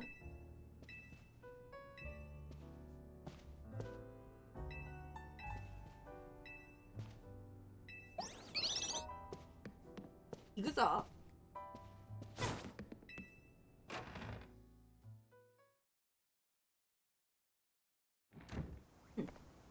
お、なんかこうな、なんか爽やかな風が。はい。俺とポケモン勝負するよな。もちろん、行きましょう。ホテルで前提し、いや、本当に間違ってボタン押しちゃったから、ガイと一緒になっちゃった。恥ずかしい。ネットエロワイヤルで大事なポケモン勝負の強さだからな。こいつのこと任そうぜ。ボコボコにしてやる、絶対に。うわ、なんか俺慣れてますみたいな。うわ、うわ、うわ、うわ。MZ だのがやっぱり悪い方じゃない。お前じゃない。今、お前って言ってなかった？ユナコって言ってた今。うわ、流れ変わったか？こうして。キノコだ！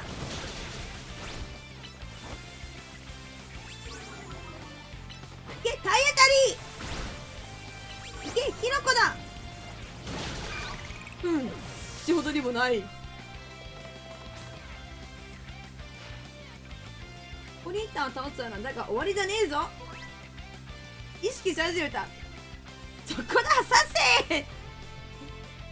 ポケモンにはタイプがあります。スポリッターは草タイプ、ポカボは炎タイプ、ワニロカは水タイプです。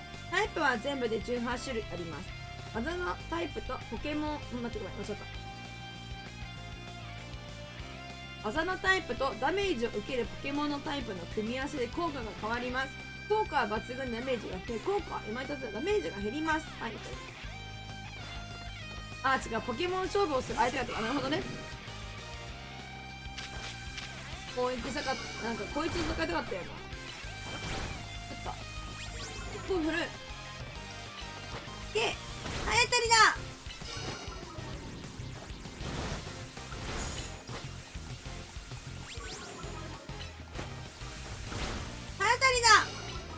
まいちだけど火の粉を刺してからいけ体当たりだ。あ、残ってちょい残し。やばい。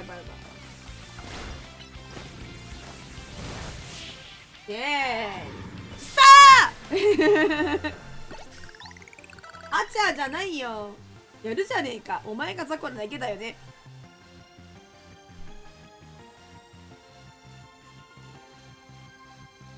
ナイス。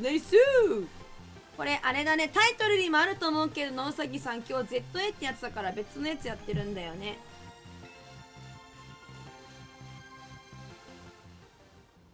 なかってよかったぜ。お前は強いトレーナーになる。いや、あんたが弱すぎるんじゃないの？お前がいてくれたからミヤレの未来も安心だぜ。未来？安心？いや、どっち？未来って何ですか？それは今度教えて。今教えんのかーい、こいつ。次は ZA ロワイルの準備だ。ZA ロワイルで勝つに仲間のポケモンは多い方がいい。次、デューロちゃんと戦う。デューロちゃんと戦いたいな。それがし、デューロ氏と戦いたいな。そのためにワイルドゾーンに向かう。といったところが、先に大事な場所を教えておくぜ。それはポケモンセンター、すべてのトレーナーのオアシスだ。こういうライバルポジは最後に対決する。多分ある。そうなのかな。魔法ロトムでマップを見ればポケモンセンターの位置もわかるだろ。ありがとう、トムちゃん。ミヤネシティの地図アプリで地名や施設の情報はもちろん、目的地へのガイド機能もあります。街を歩いているときに、プラスを押せばすぐにマップが確認できます。Y など X でミッションリストを呼び出し、LR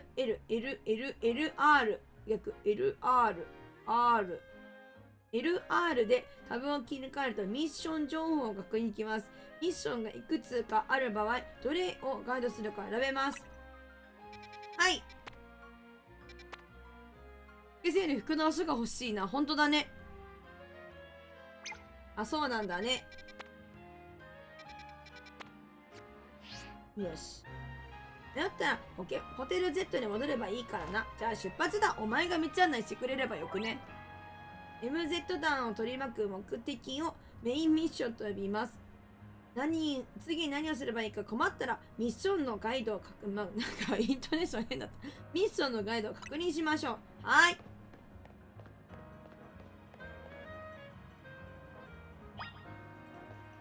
じゃあ行きましょう。マップを開くと。これマップ開けますって。はい、行きましょう。B で。なんか、コントローラーが変。いると。なんか岩だらけになってるよ。どうしちゃったの？昨日なかった。参ったぜ。どうしたん？で、なんかこれ、こいつを見てくれ。こいつをどう思う？岩じゃねえの？街中に岩、何かの芸術かな？どう見ても岩ポケモンの仕業かな？こんなのがあったらバグが来なくなるよな。昨日のバトルで街が、なんかそういうこともあるんですね。またね、特別なルートを使うか、お前もついてこい。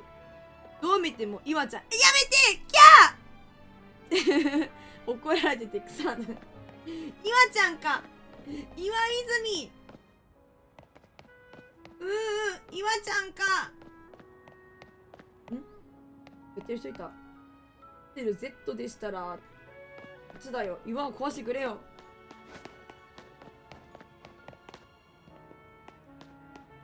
ここ乗ったのか。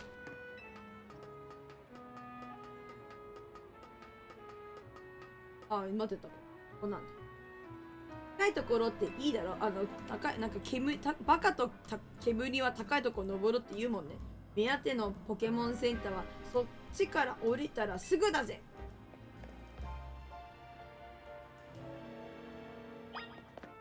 どっちだよ。こっちってどっちだよ。うわい！まんま高いところ落ちてるけど。うわい！結構高いところから落ちてるけど。赤は高いところ好きとかあったよ。そう、ある。なんか言うよね。なんか、そういうことわざ？今のルートは一方通行で帰りは使えないけど、かっこいいと。いや、まあまあ高いところから落ちさせられたけど。よし、目的地のポケモンセンターに、わんぱくな男の子すぎね。わんぱくじゃねこいつ。小学生の頃、やってた。まあなんかさ、小学校の頃とかさ、階段のさ、何段目からさ飛び降りられるかとかやってるくない？私も結構さやってたけどさ、可愛いんだけど、ちょっと待って。ぶどうみたいな子いる。ぶどうみたいな子。ぶどうみたいじゃない？ちなみにそれをやってうちのお兄ちゃんは足を怪我してました。足骨折してました、うちのお兄ちゃん。ちなみに妹もそれっぽいことで足を怪我してました。妹も確か足骨折してました。ちなみに私は足は骨折しませんでした。やってたでしょ。この人は特別な訓練を受けています。決して間違いない。あるよね。一家で何やってんの？ちっちゃい子もいるんですか？はい、おります。よくご覧ください。皆様のニーズにお答えしております。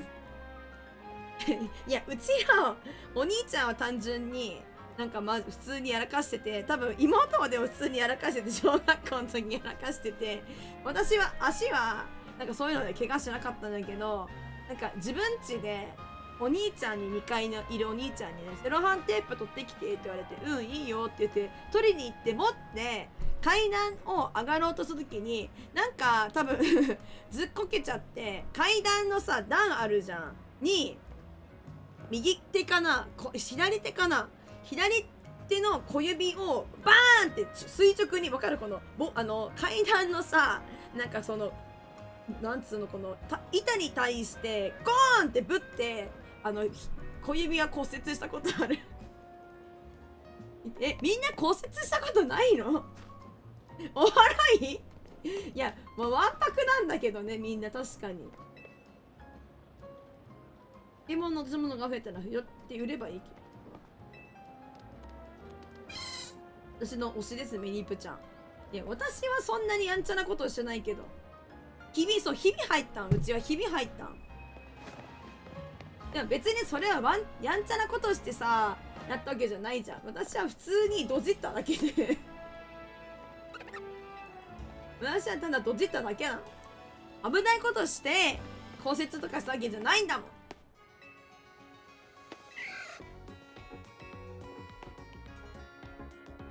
待って、やあ、かわいいお姉さんがかわいすぎる。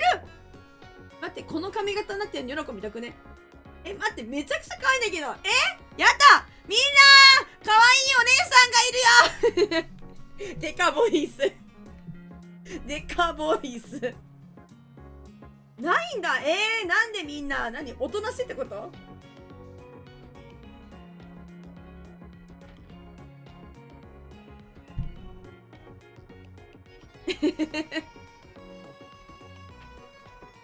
かわいそうなおさぎさん、痛そうだね。大騒ぎにょらこ、大騒ぎにょらこやばすぎ。大騒ぎにょらこだ。お姉さん、ピーマン食べれる？ジョイさん。たけしもひょうい知らない。お姉さん、はじめましての方ですね。いや、あまりにも可愛い。あまりにも可愛い。あまりにも可愛い。骨折はないけど、膝手術とかね。膝手術はなんかあれか、なんかスポーツしてみたいな感じか。かわいそう。みんな痛い思いしてますね。前髪どうやって作るのこれ？どうやって作ってんだろうね。全部どうなってるんだろうね。めっちゃ伸ばしてこう輪っかにしてるのか、どうなんだろうね。真ん中に寄せてるのかな。確かにこれが本当のニョラシはっポケモンはキャラの美女すぎて最高すぎる。そう、確かにな。ポケモンセンターではポケモンをタダで回復したり、道具を買ったり、動画を買えるんだ。よろしければポケモン図鑑のアプリをインストールしませんか？今あなた幸せですか？お姉さんにそんなこと言われたら何でも買っちゃうよ。今なら5種類のポケモンを捕まえてポケモン図鑑に登録すると素敵なプレゼントがもらえます。だからあなたも入会しませんか？入会します。ツボがあります。でも右下の子が可愛いよ。ありがとうどんぐりさん。チューやめろそれ。よろしければ追加にポテトもいかがですか？お姉さんのアドレスインストールさせてくれよ。それなお姉さんのアドレス教えてくださいよ。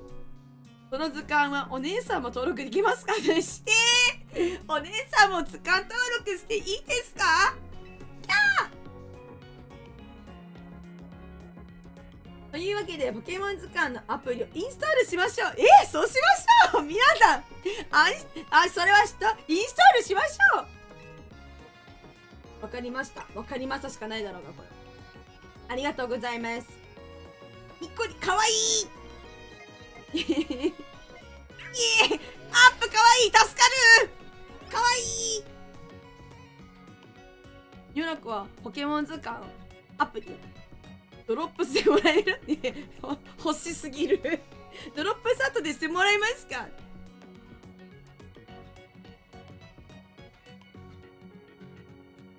インストールをしてもらったお姉さんにやってもらっちゃった。ヨナコ、お前の相棒を食い出してみな。たっちゃんさんグレグル出してるかわいいね。ポケモン確認中。オカブ、データが新しくポケモン図鑑に登録されました。オカブ、登録完了。ミアレシティのポケモンを記録していくスマホの図鑑アプリでポケモン捕まえて進化して受け取ることでデータが登録されます。オカブ、チコリトとかはないんだ。かわいそう。敵の攻撃を身軽に受けて鼻から火の玉を打ち出す。炎で木の実を焼いて食べる。賢っ。足だかけ豚肉って美味しいんだよね。豚肉をちょっと待ってちょっと待って物騒じゃない？みんな物騒じゃない？食べたがってる。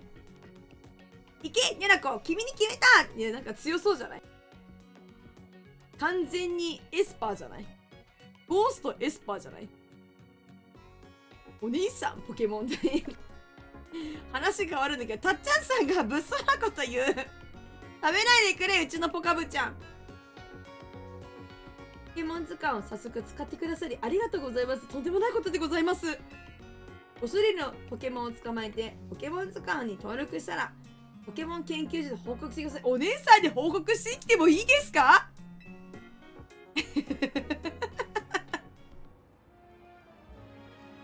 いいキャンペーンだな。ポケモン捕まえる受付だ。よし、ワイルドゾーンに向かうぞ。お姉さんも一緒に行ってもらってもいいですか？やだ、あいつのこと追っかけたくないよ。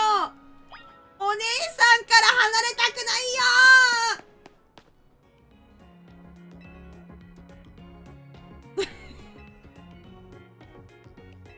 よお姉さんのアドレス教えてもらってもいいですか？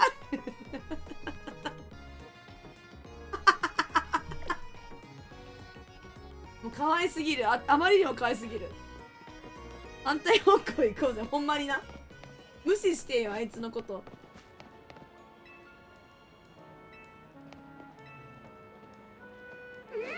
ミミラップ可愛いな。なんかスタイルめっちゃいいね。ピッピがいるよ。ピッピ可愛い。ピッピってさ、リボンになってんだ、この後ろ。可愛い。4位さん、はーい。呼んだ？なんか落ちてる。なんかさっき言ってたやつか、これがなんか。最近、なんだっけ。落とし物が多いねって言ってた。これ昨日なんか戦い挑んできた人じゃないのか。ちょっと話したいけど、これはちょっと時間かかるからいいか。本当はちょっといろいろ聞きたいけど。なんか名前よくねえな。尿意さん、確かに尿意って確かに。なんでドーナツ頭につけてこんなに可愛いの？本当にね。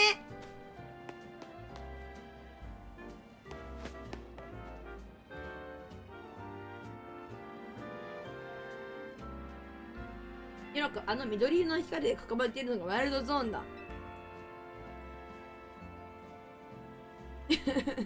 みんなそれすごい工夫があっておもろいよな。いつも思うけど。街中で接続野生ポケモンと戦って捕獲できるゾーンだ。街中に増えた野生のポケモンが安心過ごせるよう用意されたの。なるほどね。ちなみにワイルドゾーンによって生息しているポケモンは違う。まさかポケモンを捕まえるぞ。手持ちが1匹では心もとないからな。はい。構成的なポケモンが多くて危険だけど、ポケモンを捕獲するにぴったりです。ワイルドゾーンの場所は、プラスで確認できます。はい。野生のポケモンが技を放ってきたら、ローリングでかわせよう。はい。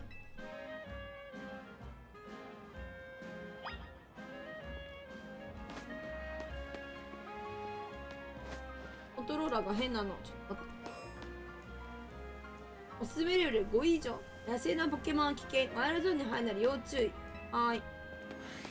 入っちゃった。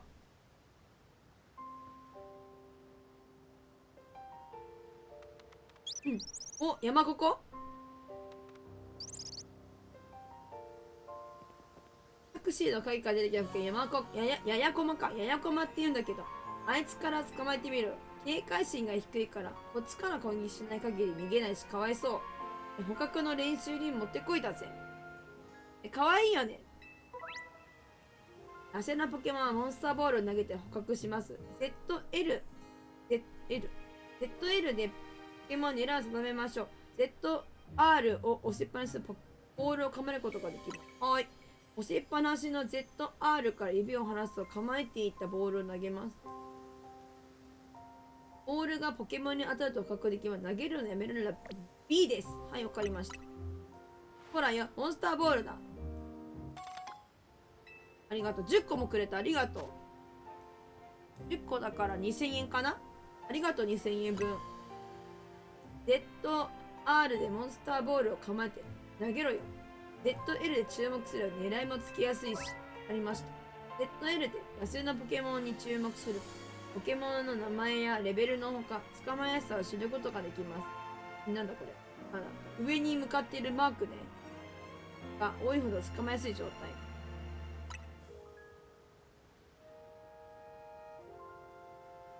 レアコマちゃん。レアコマだっけ。レアコマ捕まえる。こうやって構えて、離す。あれこういうことね。離す。ノーガンすぎた。あれ捕まんなんない。惜しいな。モンスターボールを命中させても必ず捕まえるわけじゃない。大丈夫。もう一度ボール当てれば捕まえられるって。失敗するからまたボールください。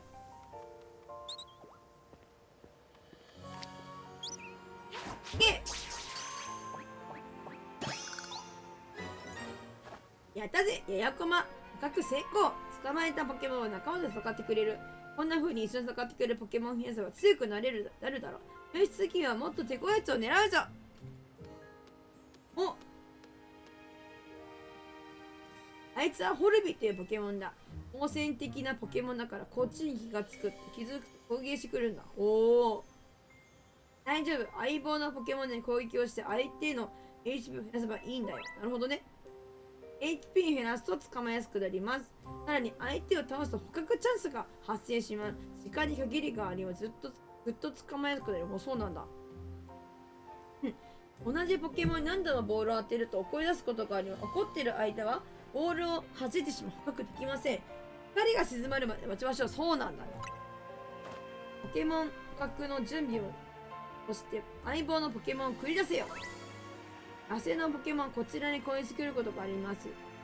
なんか矢印でポケモンを選んだら、上を押して出しましょう。マンは下。ポケモンを出していないであなた自身が野生のポケモンに選ばれ攻撃すぎて倒れちゃいます。あら、そう、大変ね。ポカブを出して、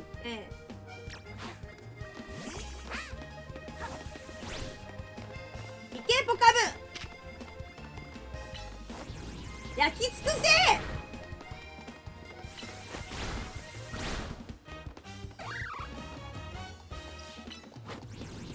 おもろ。目の前真っ暗になっちゃうみたい。のチャンスだ。今のうちに捕まえろ。ポケモンがこの状態だったら ZL でもボールを投げろ。離す。なんか操作がまだおぼつかない。てかあんなとこにいたんだ。なんかどこにいるかは分かんなかったわ。あいつどこにいるか。やったな。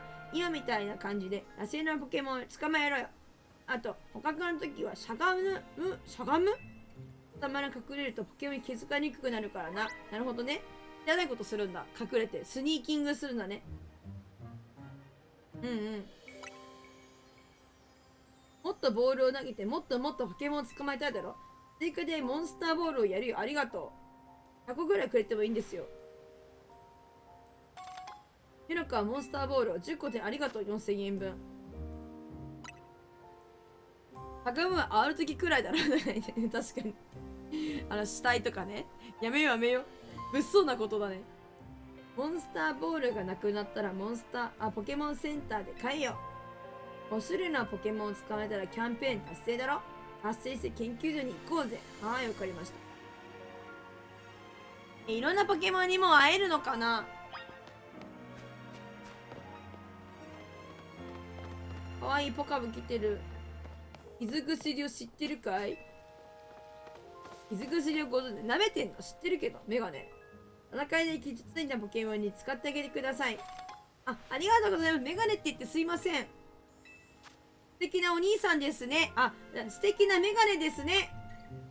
傷薬を使えばポケモンセンターに行かなくてもポケモン元気にしてあげられます。ありがとう、メガネ。話しかける。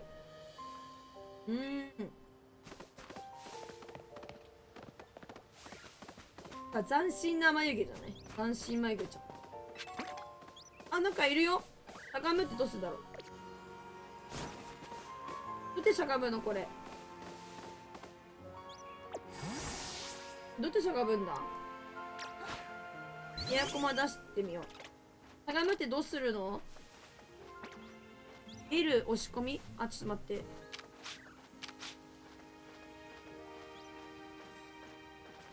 こういうことか。ありがとうありがとう。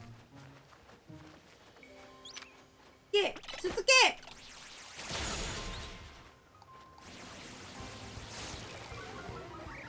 小吹き虫を捕まえるぞ。鳴き声だ。つつけ。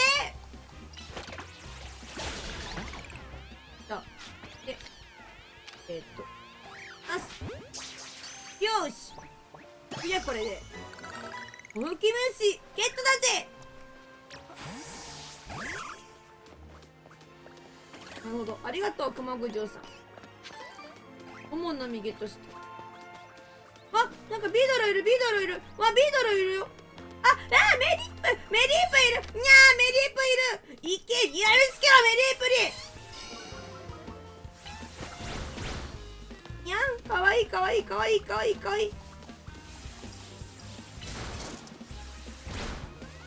メリープ大好き。キャワワ。キャワワ。にらみつけろって。違う。そっちじゃないよ。こっちだよ。いや、待って。どっちも捕まえたいな。どっちも捕まえたいな。どうしよう。待って、ホルビーが。戻れ、ホルビー。にょろけろ。ちょっと。忙しくなった。キノコだ、ポカブ。やばい、なんか視点が動くから困ってる今。あやたりだ。よし、甘えよう。間違った。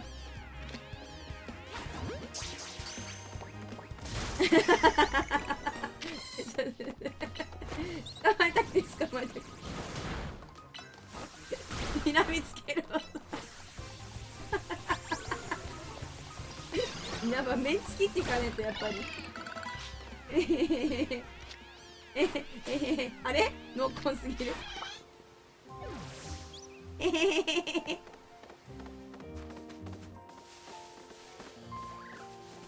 あれ捕まった？なんかいなくなっちゃったよ。いなくなっちゃったよ。メスのメイリップどこ行ったの？メスのメイリップどこ行ったの？ 2 匹目は逃げられた。捕まえたかった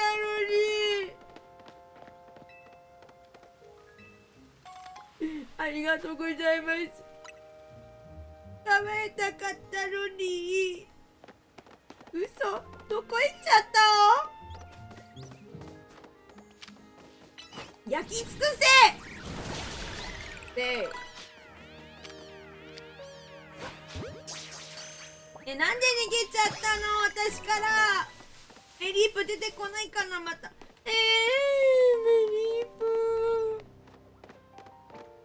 メリープが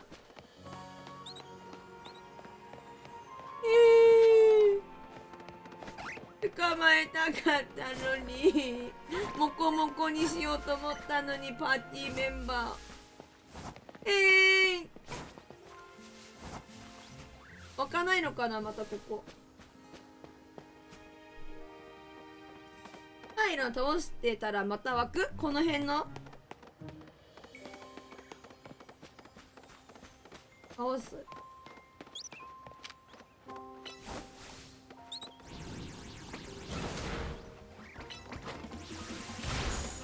わかんないわかんない。どうなんすかね。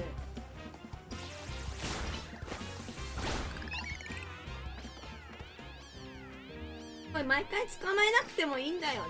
捕まえなくても別に。あ、オスか。メスのメニップ欲しいんだよな。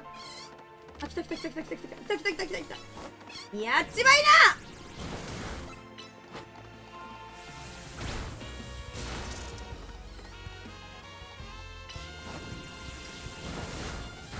やばい。あ、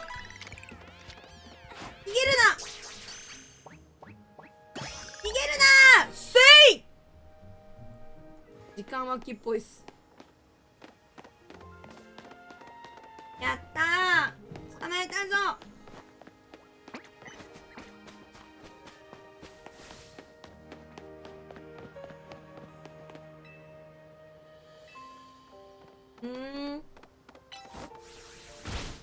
倒せねえじゃん。なんかポカブがもう体力やばい。これもう5匹捕まえたけど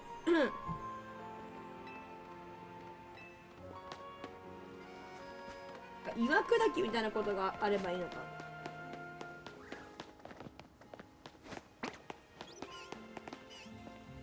落ちてるもん。よいしょ。お、なんかバレた。絡まれた。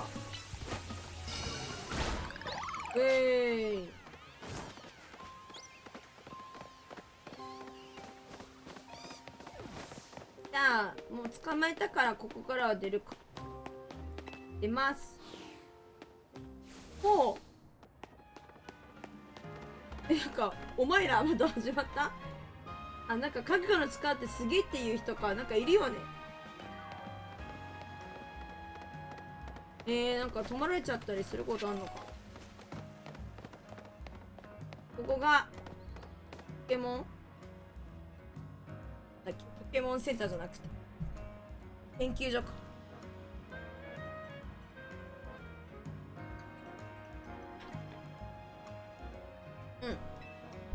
捕まえた。キャンペーン達成だな。緊急時でプレゼントもらってこい。用事があるから俺はここでバイバイな。お前用事なんてあんの？暇そうにしてるのに毎回。何かあったら連絡するで。いや結構です。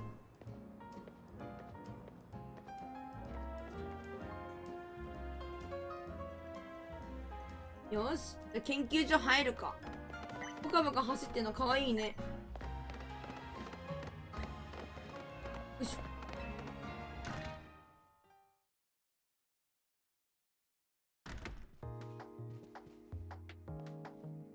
うお、すげえ。こんな感じなんだポケモン研究所って。ケモン図鑑登録キャンペーン挑戦の方ですね。条件を満たしたなんてそばで5匹。舐めてる？ 5 匹捕まえるぐらいは簡単じゃん。3階にいる所長代理から、所長の代理の方、所長にはお会いできない。プレゼントをもらいますよ。3階に参ります。3階に参ります。行きます。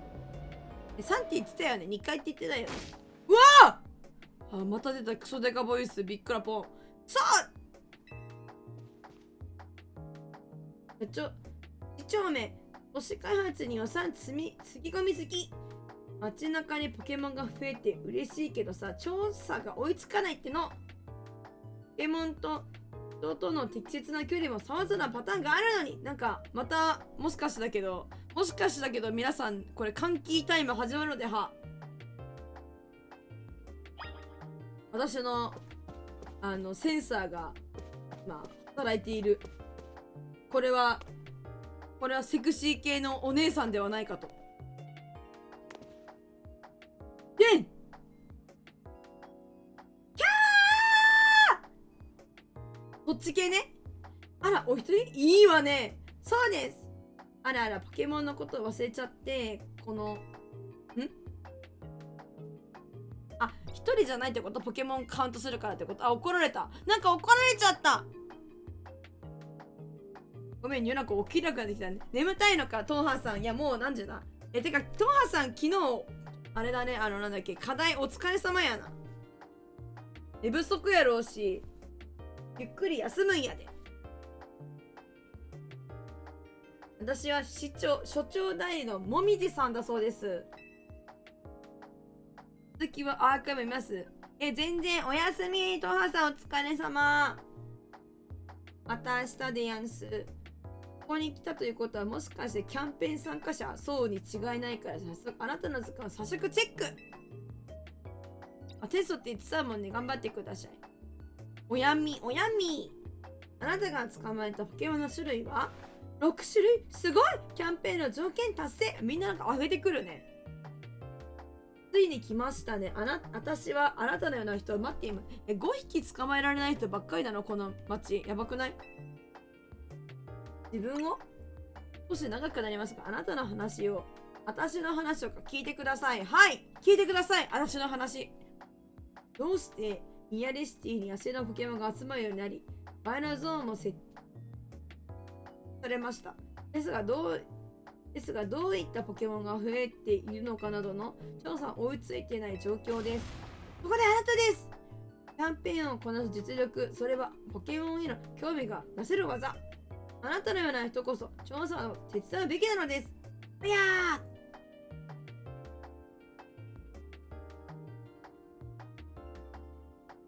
ー、聞けてくださいましね。めちゃくちゃ強引だけど。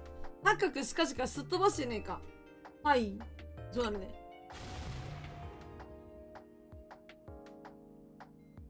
クソデカボイスずっと続く。ありがとうございます。必ず引き受けると信じていました。私から調査依頼はもみじリサーチと言います。これからはあなたに依頼をオーダーしていきますね。はいかイエスしかなかったよね。そ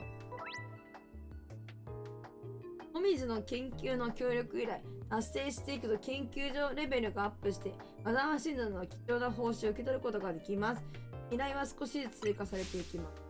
早速依頼したい案件のデータを送ります。もみじリサーチデータを受信しました。実は今回のキャンペーンももみじリサーチの一つだったので、ということであなたはすでに研究ポイントを得ています。パンパカパーン。研究レベルがアップしました。結局お茶目な方だ。研究レベルが上がりましたので素敵な報酬をプレゼント。報酬を受け取るにはX ボタンでメインメニューを開いてもみじリサーチを確認してね。セクシー系のお姉さんかと思いきや、いや、セクシー系のお姉さんであるとは思うんだけど。話しかけます。報酬を受け取るには X ボタン、Y ボタン、X ボタン、メインメニューを開いて、もみじリサーチを確認してね。はい。もみじリサーチ確認します。研究レベルが2になった報酬は威力だけのおざましいんです。ラララン。次のレベルの報酬はマットショットのおざましん。泥を浴び捨てて攻撃を鈍らせる地面タイプの特殊技ね。やった。これもらえるって次。頑張るぞ。無理リサーチを達成してくだ研究レベルも上がっていきます。すると素敵な報酬がもらえます。私は研究が進んで助かる。あなたはポケモンに詳しくなる。まさにウィンウィンな素敵な関係。ちなみに先ほどの報酬の技マシンは使うと一瞬でポケモンに技を教えることができます。しかも何でも使える作れ物。最もポケモンによって使えるあるけどね。それではポケモンと暮らす街、ウィアレのポケモン調査よろしくは投げられた。こいつ仕事投げてきやがったな。苦労してるね、おみじさん。この体勢かっちょいいな。好奇心があれば人生は楽しいということで、おみじたちよろしくは、お仕事を人に任して、なんか晴れ晴れとした顔してる。疲れてるのね、あなた。次は、おみじリサーチは何すればいいって言ってるのこれ。リサーチはリサーチだけど何すればいいの？これか。これだね。ポケモン図鑑に登録。様々な種類ポケモンを図鑑に登録する。捕獲や進化の方法は問わない。なんかいろいろこういうのをミッションクリアしていくみたい。ポイント貯まるみたいです。よし、頑張りましょう。行くぞ！1階に行きます。いや、2階の研究のところを見た方がいいか。見ていくか。研究室ちょっと見に行きます。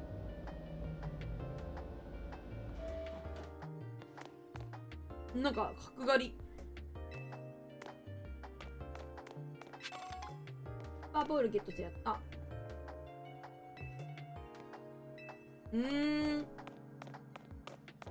おお、すごい。なんだこれ。ランタン。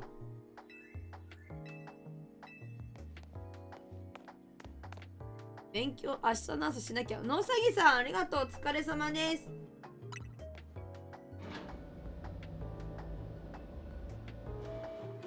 テスト頑張ってください。なんか、賢そうだ、お子様が。ポケモンは同時に6匹まで連れて行けます。6匹連れて行くときに捕まえたポケモンはボックスに受けられます。膝小僧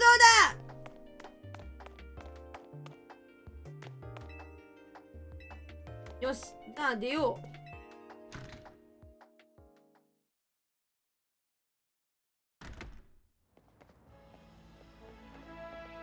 う。なんか MZ 団の M と Z のがついたジャケット。グレッグかわいい。おや、あんたもしかしてニョラコ？全然大丈夫。無理しないでください。いつもありがと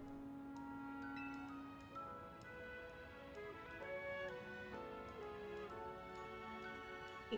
無理なさらずに。でもいつもありがとうございます。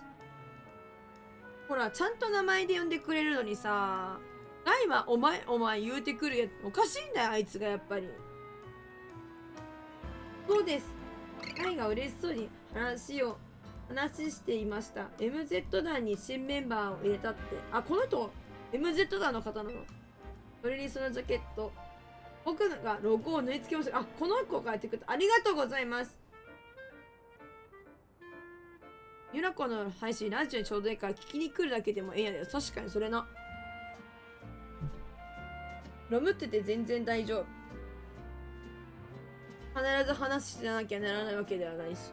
私もなんかゲームの配信やってる時は、なんつうんだろう、ゲームの話をしたいから、あんまりノウサギさんのなんつうんだろう、お話に付き合ってあげられる時もあるかもしれないから、全然大丈夫。研究所から出てきたってことはもみじリサーチですか？チャレンジする人がいるとは驚きですが、悪くない世代。そんなにみんなポケモン捕まえないの？ ZLO に参加するならポケモンにいろんな技を覚えさせておくのは有利です。そのためにもみじリサーチの報酬でおざましんを得るのはありですね。これまた選択だね。フルル先輩。そしてそれにしてもあんたのその格好、この帽子はいかがですか？帽子？ライン入りソフトハットを手に入れた。なんだそりゃ。うんうんうん。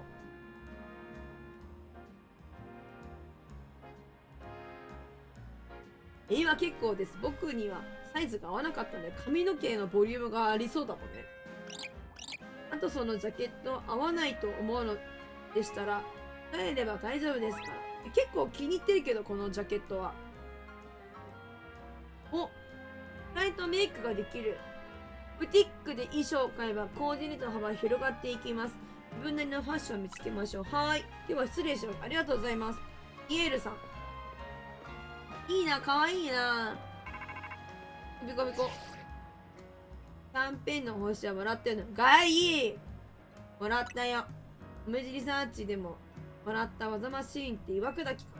あ、岩砕けるやん。ホルビーに覚えさせてみろよ。道路にあった邪魔な岩壊せるぜ。ホルビーっていう指定なの。かわいそう。うん。岩を壊し尽くしたらホテル Z に戻ってこいよな。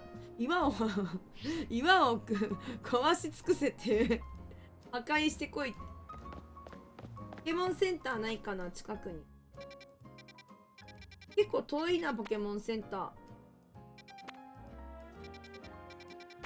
ー。待って、ここにポケモン全部捕まえてないんだけど。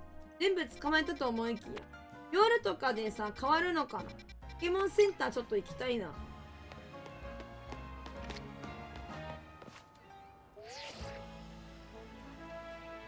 では、行けねって、あ、もう行けないって言われた。いや、しょうがないから。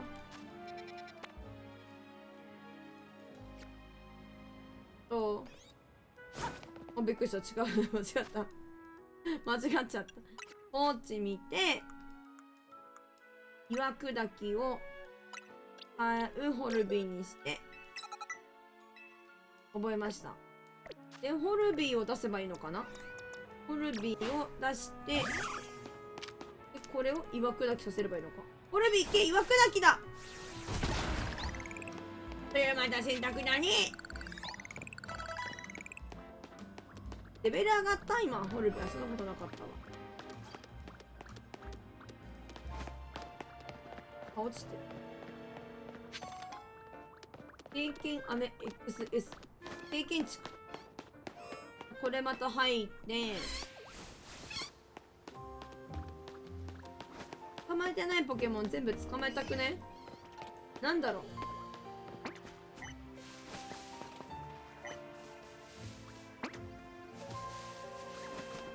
まだ捕まえられないポケモンなのかな。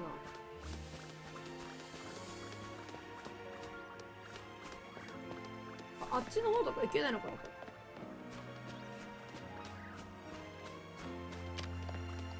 ラクダキだ。おい。なんか絡まれてる、もしかして。よいしょ。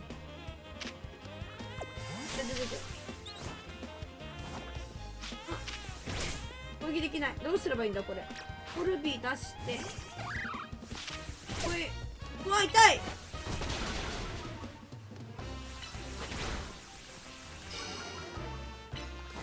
むずいむずい、なんかむずい。点がむずい。やばい、ホルビーが倒れちゃう。よし、ホルビー戻して、もうここ出しちゃう。よーし。ここのポケモンまだ出てこないのかな。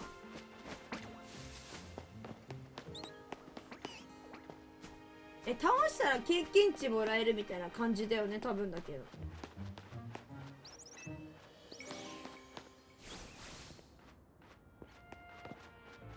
なんかコントローラーがガチで悪くてさ、くっついちゃうんだよね。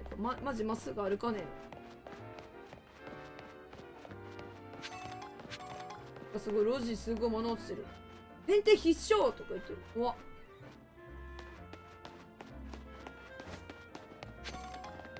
なんだこれ。ここも入れる。場所違うけど。あー、ピチューがいる。ピチューがいる。つつけ。あ、逃げられた。あー、なるほどね。はは、分かってよ。草むらからこっそりやれってわけな。分かりました。分かっちゃいましたよ。逃げられた。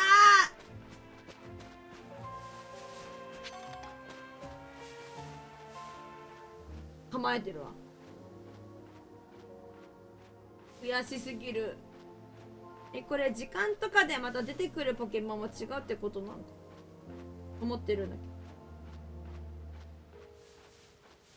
ど。ピチュー逃げられた。悔しいっぴ、悔しいっぴ。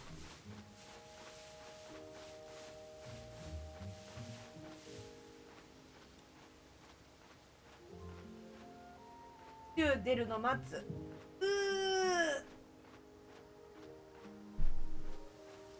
マジで喉の調子悪すぎじゃないか。来たな。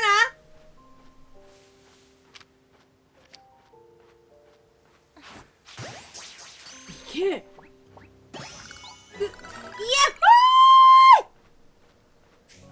ほーい。捕まえてやったぞ。ピチューゲットだっちゅう。マジ嬉しい。ハッピー。イエーイ。なんか怪しくねこの人。マジ自由にさせてくれねえ。どうしたのそんな後ろ向いちゃって。ありがとう。生まれた時から周りにポケモンがいるのはすごいことなのでは。ではオタクくんみたいな。ああ、そういうことなんだ。あ、こっち行けないんだ。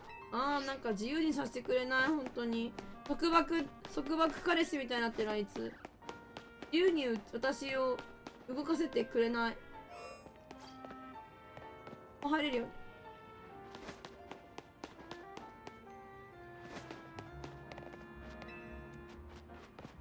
よいしょ。ダッシュのコツ教えてあげよう。 B でダッシュとかそんなこと分かってる。コントローラーがマジで悪くて、なんか前にちゃんと動いてないのごめんなさい。ちょっとなんかカクカクしてるでしょ。変なの変えて。ホルビーがかわいそう。でもいわくだけ。ピースだろうがなんだろうがいわくだけ。またちょっと覚えた。いいね。ダッシュのコツを教えてあげよう。足を早く動かす。いや本当にね本当そういうことだよ。このレベル。どうしたどうしたどうした。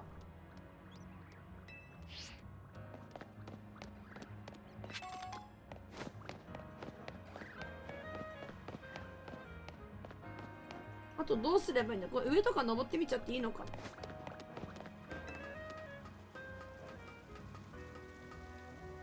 なんだなんだなんだ。すごいところ登るじゃん。登って高いねだけか。これ高いねだけ。これ登れるのそっち。落ちちゃった。う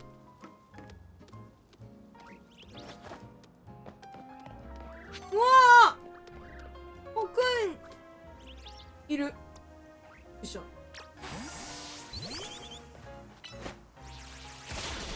これゾーンなのこれ。ここ戦うゾーンなのか。今日は静か見てた。シンデレラ出ます。早いけど。シンデレラちょっと早いけどお疲れ様。ありがとうございます。いらっしゃいませって。ありがとうはるかさん今日も。よいしょ。構えようか。えい。シンデレラお疲れ様。また明日来てください。はるかさんありがとう。これあれやな。なんか切るやつだ。なるほど。これ野生のポケモンなの普通。すごいじゃん。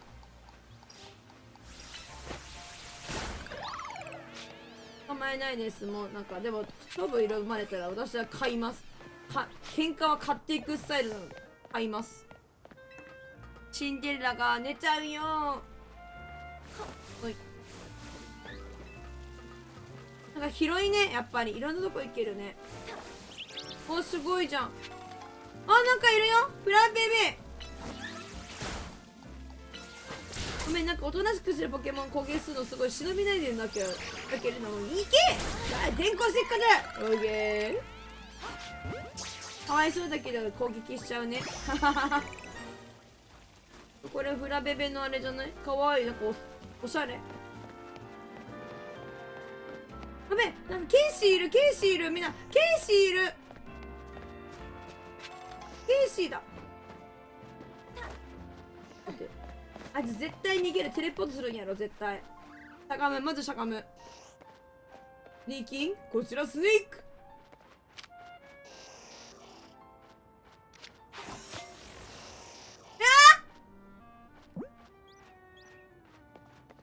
逃げられた。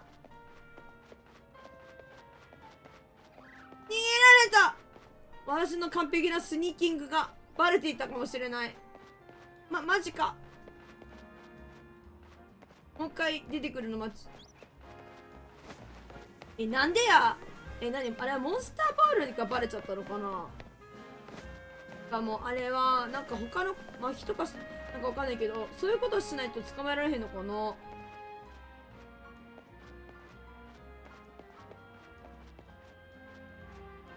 待っちゃおう。テレポだけだから他探せばいるんか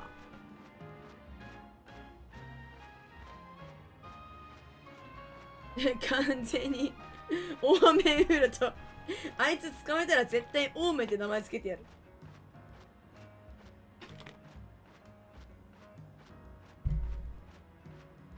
いしょっと。いやマジで出てくるのかな。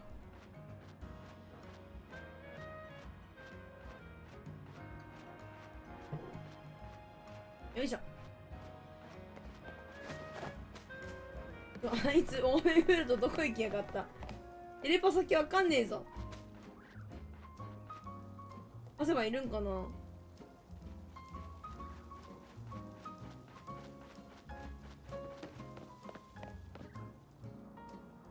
いやいないぞ。レアなのかな。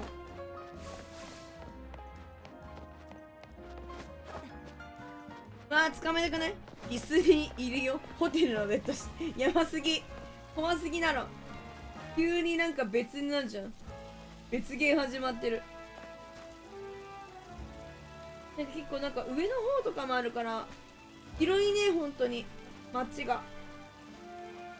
探索の視界があるってもんだ。うわ出てこねえ、マジでか。なんかあそこ下行ける。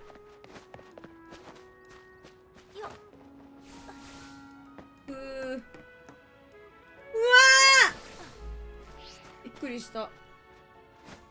すごいヒュンってなるからやめてほしい。高いところから落ちたら。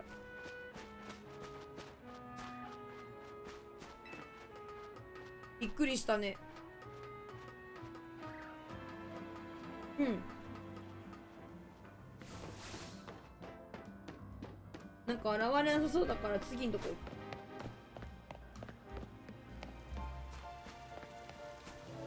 何とは言ってないじゃん。ヒュンってするなって言っただけじゃんね。おかしいね、おかしいお話だね。何玉何玉って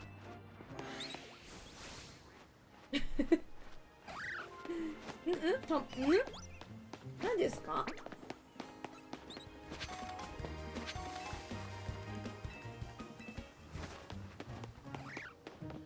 そうですよね、失礼。パカッとか言ってやる気でやってるねあんた。ちっけーとか言ってうるそう。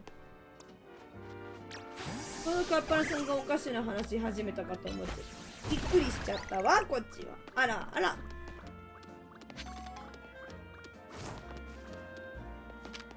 よいしょ。いやなんか回復しに行きたいんだけど、マジずっと体力なくね。びっくりしイオスクらしいこ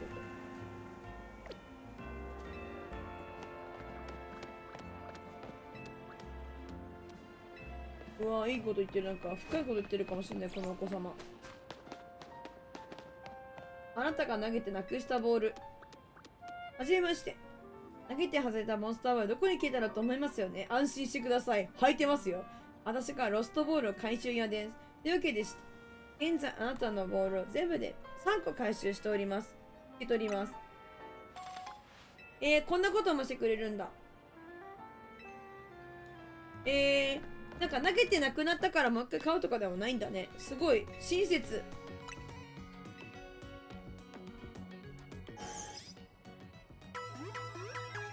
やばいなこれ。先に進めたいけどいろいろ探索もしたくなっちゃって困っちゃうな。困っちゃうね。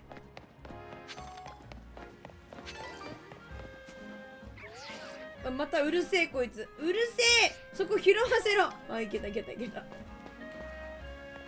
保護かこいつ。過保護か。過保護すぎるだろ。まだ拾わせてくれない。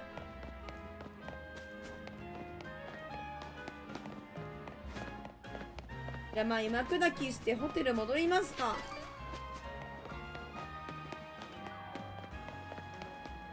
これね。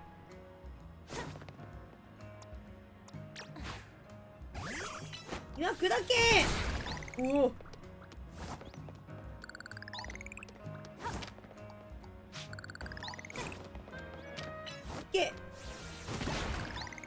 ナイス。これで全部かな岩。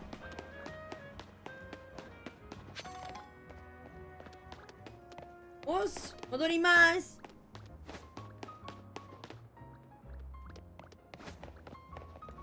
なんかもう本当にほらバグりすぎ。やばいやばいやばいやばいやばい。バグってる。マジバグってる。なんかこんなんついてたこの桜みたいな。あんな岩みたいなついてたクリスタルみたいな。登れないってことなのかな。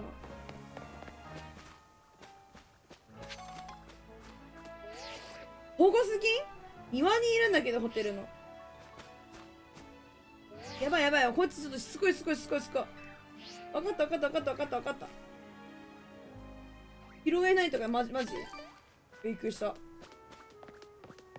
戻ります。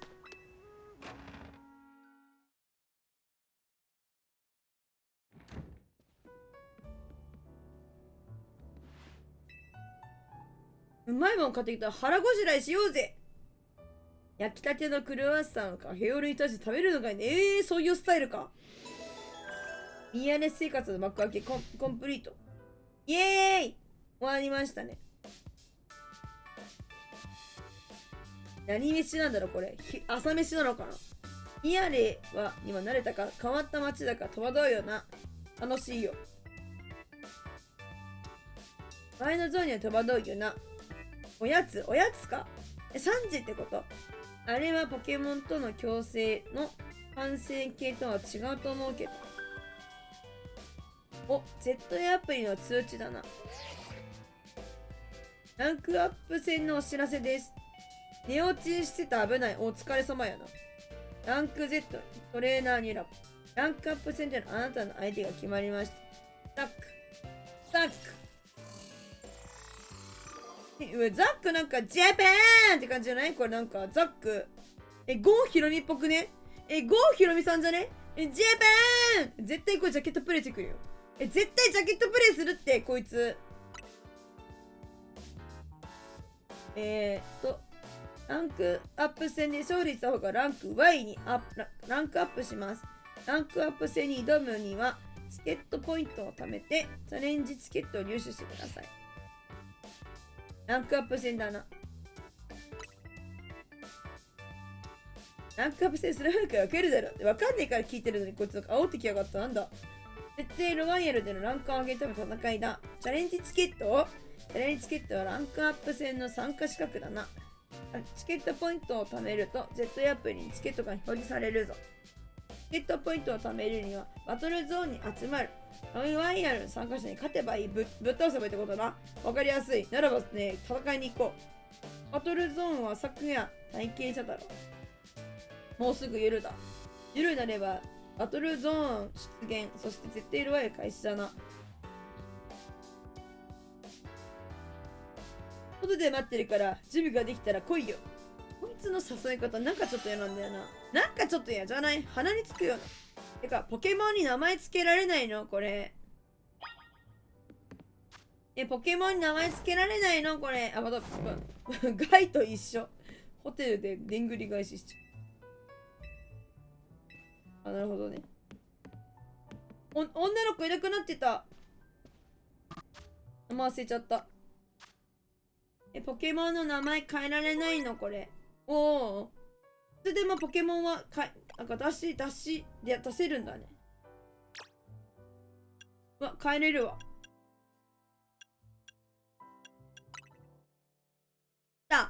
名前つけられるぞ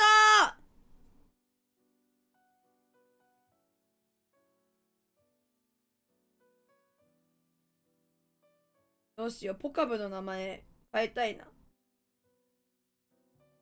ポカブの名前あれじゃない？おむつじゃない？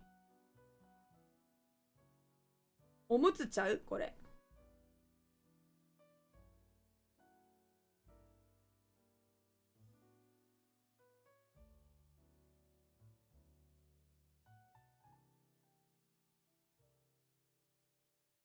よいしょ。それともこれから戦いの火蓋が枠を開けるから火蓋かな？火蓋にしようかな。落ちたみたいな感じもするし、火蓋でいいんじゃない？こうしよう。お前の名前火蓋だよ。山心の名前。ややこまだった。なんつった今。ややこまはややこしいから、ややっこにしよう。ここで命名権を出さない。出さないのかよ。ややっこにしよう。ややっこにします。こいつは。ややっこ。こいつややっこ。わたさん、ホルビの名前つけてよ。ホルビ。ホルビの名前つけてや。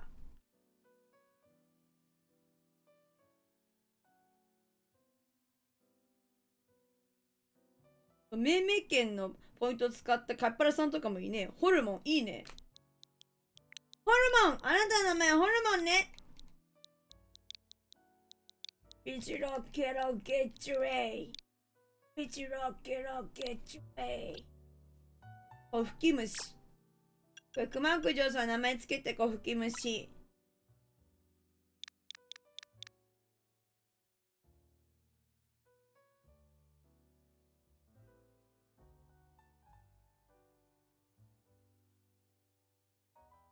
あまりにもちるいな、ここので音楽も。白い粉じゃし。メガラバがね、一番好き。なんか。白い粉なんかちょっとな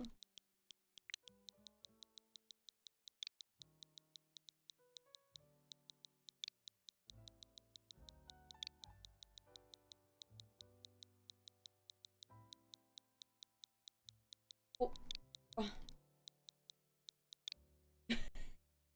甘いでしょ。はい、パラさん、私の好きなミニプー名前つけてや、男の子。うわくじょうさんがつけろって言うからやで。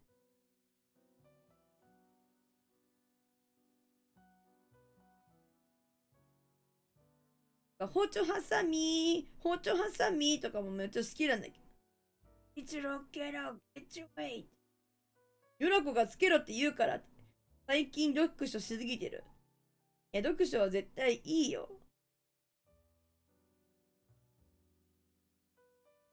だいたい。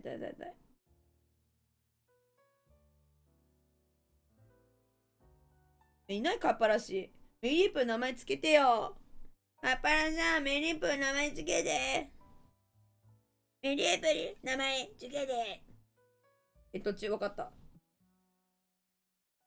昔の感覚になってる。いや、いいと思うよ、本当に本読むということは。やっぱり知識がさ、広がるとかさ、やっぱりそういうわけじゃん。考えというか、思考というかさ、素敵なことだと。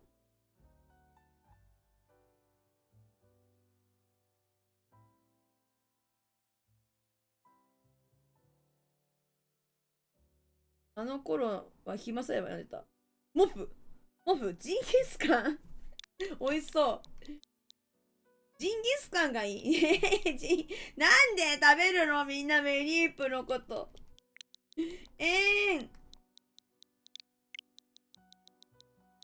なんで食べちゃうの。ジンギスカン。空気まんまで草、ほんとやな。あんたの名前は今日からジンギスカンだよ。じゃあこっちにモフって名前つけるわ。メリップちゃん、メスいるから。これモフにするわ、こっちよ。かわいい、この子モフちゃん。モフモフモフモフモフ。ビードルの名前。ビードルの名前。あ、メスのオスの扱いがひでえ。ほんとだよ。ジンギスカンとか言うからだよ。ビードルの名前はビートルズにします。ビートルズ。あんたの名前はビートルズ。お腹空いてきた。なんか、ジンギスカンって聞いたらすごいお腹空いてきた。ビートルズ。あんたの名前はビートルズだよ。一人なのにビートルズ。ピチュー名前つけたい人いいよ、ピチュー名前。ピチューの名前行くか。デルタさん行くか、ピチュー名前。ジンギスカンでビールやりてえな。ジンギスカン普通に食べたい。お酒はいい。ジンギスカンを腹いっぱい食べたい。食べたいジンギスカン。ラムしゃべもいいんだけどね。ジンギスカンもやっぱ好きなんよな。丸い方じゃないよね。あれラムだもんね。丸くて冷凍刺さってるやつ。うさぎ肉美味しかった。うさぎ肉食べたことないやつ。ピナちゃん。ピナちゃんです。ピナくんです。ピチューはネズミか。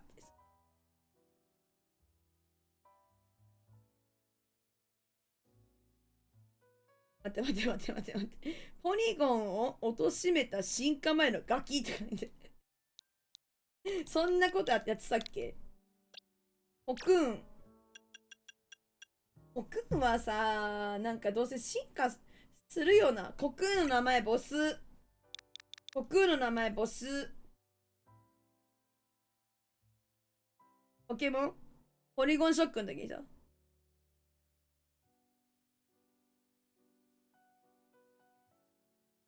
なんか電気ショックだかで具合悪くなっちゃうみたいな。ガクソが電気放ったのか人間がポリゴンのせいじゃん。確かにな。そう、別にポリゴンが悪いわけじゃないよね、本当にね。あれは本当にそうだよね、きっとね。電気ショック放ってピカピカしちゃって悪くなっちゃうみたいな感じだよね。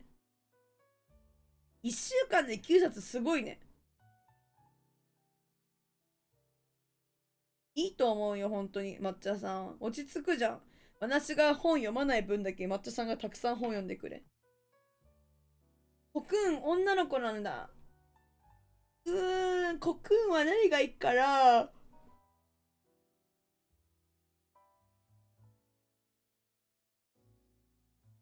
なんか見た目で判断しよう。コクーンの名前は決めた。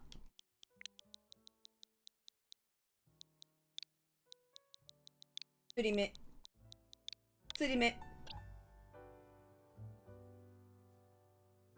じゃあ、ニョロコ読む本買いに行こうぜって、あたいが読む本。このフラベベの名前。フラベベの名前。かわいい。フェアリータイプ。フラベベ。わっわー。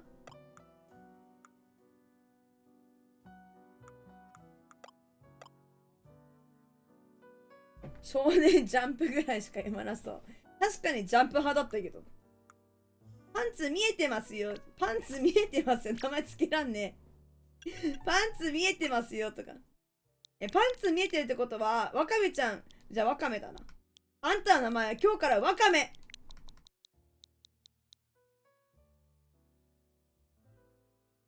決めました。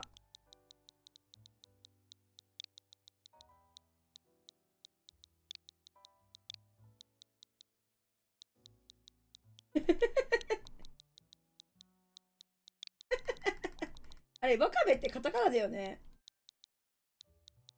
いや、そうでしょ。ワカメって言ったって誰かわかんないんだから。あんたの名前今日から磯野ワカメだってわかんないじゃん。なんでワカメなのってなるじゃん。あれ海藻かなってなるじゃん。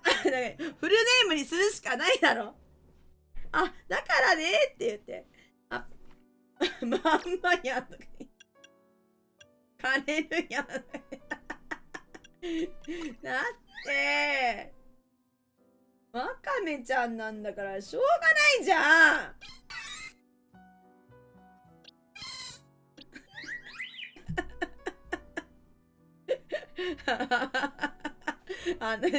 名字持ちポケモン正文字こいつに戸籍登録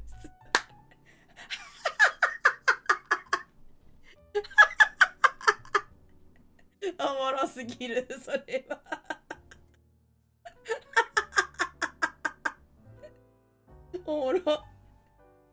おもろいなこいつ戸籍登録必要大変だ役所行かないと役所行かねえとダメだありがとう名前つけられたみんなのおかげでおもろすぎるまた外行けって言われてるのかこいつもうそうかそうか登録して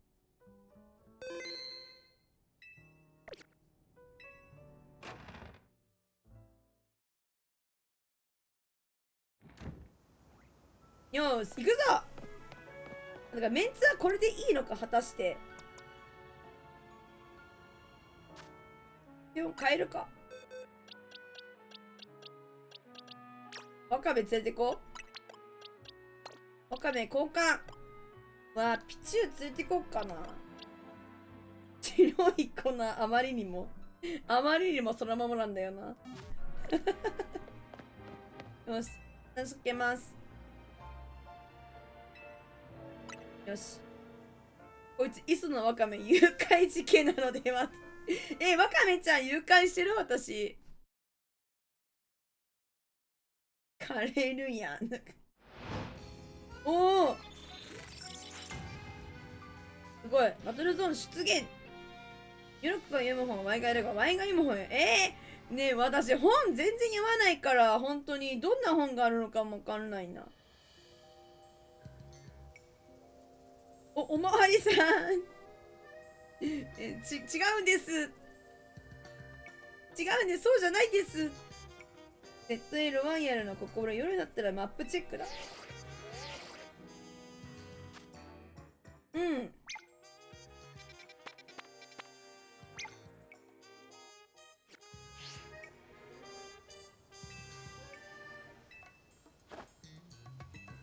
赤いところがバトルゾーンなんだって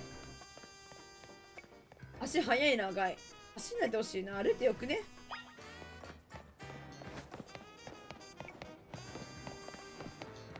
こっちから入るのねおやったみんないるぞあんたは ZLOL に参加するというのですかデウロちゃんいやデウロちゃんマジかわいい耳おしゃれだねあんなつけられるんだ MZ 団の新メンバーだもんそりゃ参加するよねかわいいかわいすぎる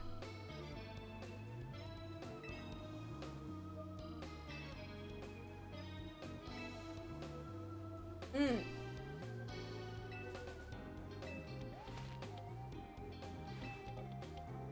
手首があったら勝負だぞお前なら大丈夫だ相棒と一緒に勝ちまくれポケモンに何かあったら俺が回復して助かるポケモンセンターって名前つけようお前ポケモンセンターなお前の名前陰でポケセンって言われてるぞ朝の時間切れですからね。ユーロかわいいマジで。頑張って。私のところまで来てね。強者だ、強者。ポケセン、ポケセン。こいつポケセンだわ。影で絶対ポケセンって言われてる。うわあ、急に攻撃された。待って、これ相性が悪い。あれ本屋行って表紙ってやつ飛んでもちろん多分、あ、そういうことなんだ。いいね。選んでいいならあれしたい。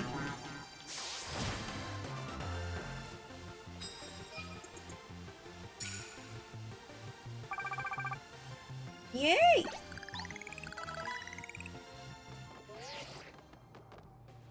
家族少女その調子みんなぶっ飛ばせ。もう何人でもぶっ飛ばしてやる。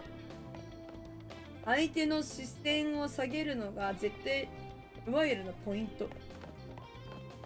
ポケセンとこ行こうぜ。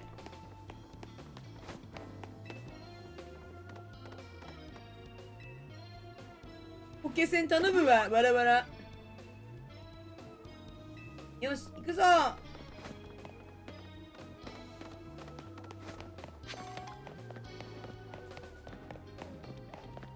デウロちゃんいる。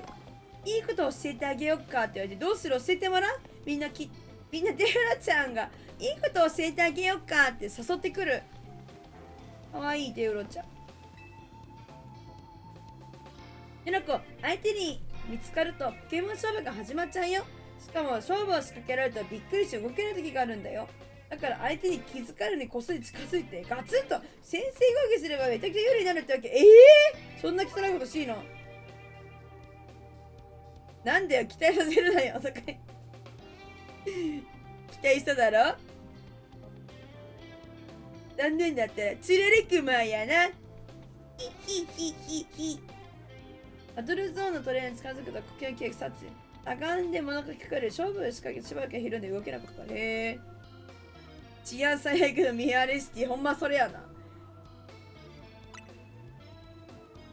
傷薬あげるから頑張ってね。ガチかわいい。このさ、ビッグパーカー、なんかそのさ、オーバーのさ、おっきいパーカーかわいくない？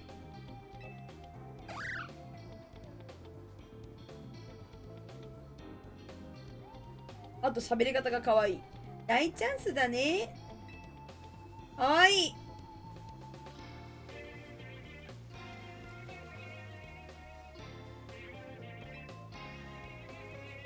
ルーズソックな、ルーズソックスならマジかわいいんだけど、マジかわいいしか詰まってねえじゃねえか。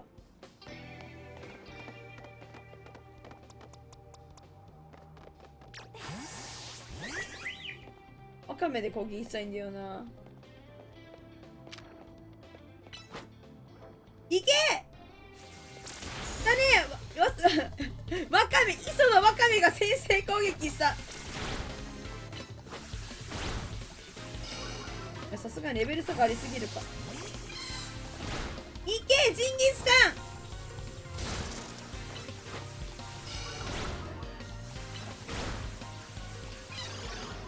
ン。おもろいな。ピンチショックだ。イエホーイ。エアコマだったらちょっとこれ相性悪いな。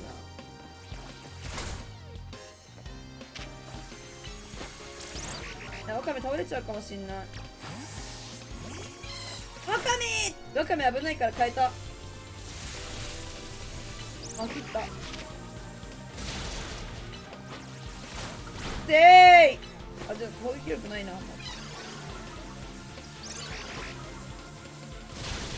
せいせいワカメちゃんのレベル上げたいんだけどな。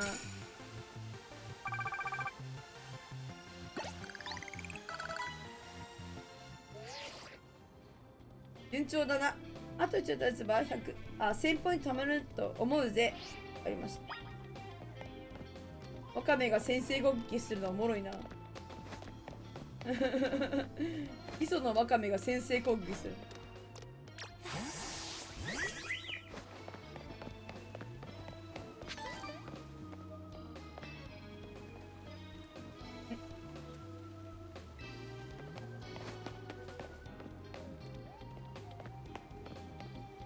こっちかな。バトルゾーンでは周囲に気をつけてください。はい。ポケモン勝負に勝つ賞金メダルがもらえます。一晩の間に稼いだメダルの総数で賞金を得ることができるので、注意があります。負けるとメダル取られちゃう。ランク上のトレーナーに挑まなくていいと思います。わかりました。拾えるんだって。お盆の実を持ってとくことにします。おーい。お盆の実もらっちゃった。あんまり木の実ってつけたりしたことないんだよね。つけるか。やった。こうかな。ボックス行けばいいんかな。これで持ち物持たせるといいのか。こうしてここだけしか持てない。にもっと 6匹いるんだから6個もくれよな。あいつケチやな。ワカメが死にそうだからワカメに持たせるわ。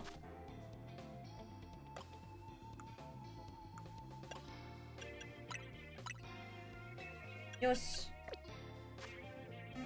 こんなもんでしょ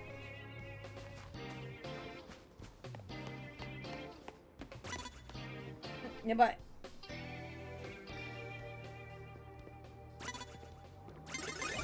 うわー、おっさんに話しかけられた。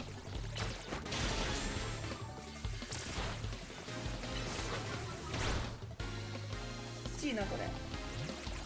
レベル上げたいんだけどな、ワカメ危ないね。まあ、ここに変えます。ややっこだ。ややっこいか。ややっこに変える。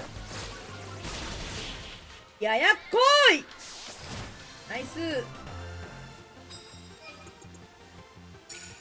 余裕ですね。余裕ですわ。これは相性とかもまあ覚えてるし、多少。やった、1000たまりました。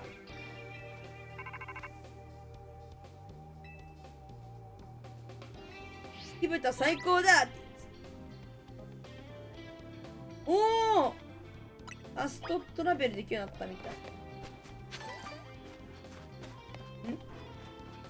ポケモン勝負しかりポケモンが驚いてしまう。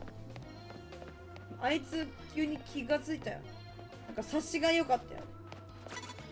あいつ敵強いんかな。うわー、やっちまったかもしれない。うわ、やばい。うわレベル18だ。まずい。おお、すごい。やられちゃった。これ戦ってる間逃げられないのこれ。ああ、やばい。逃げていいんかな。お、逃げれるんだ。危ねえ。あいつ高いんだ。危ねえ。やられるとこだった。まずい。帰ります。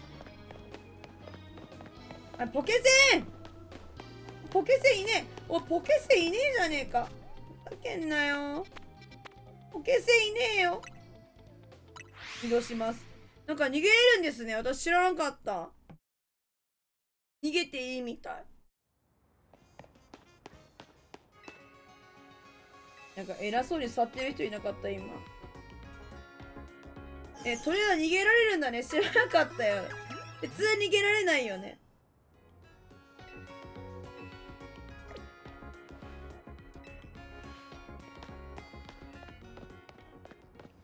あいつ無視。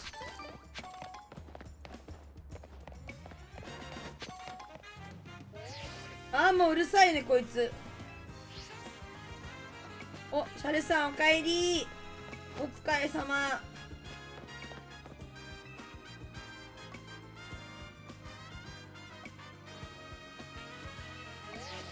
うん。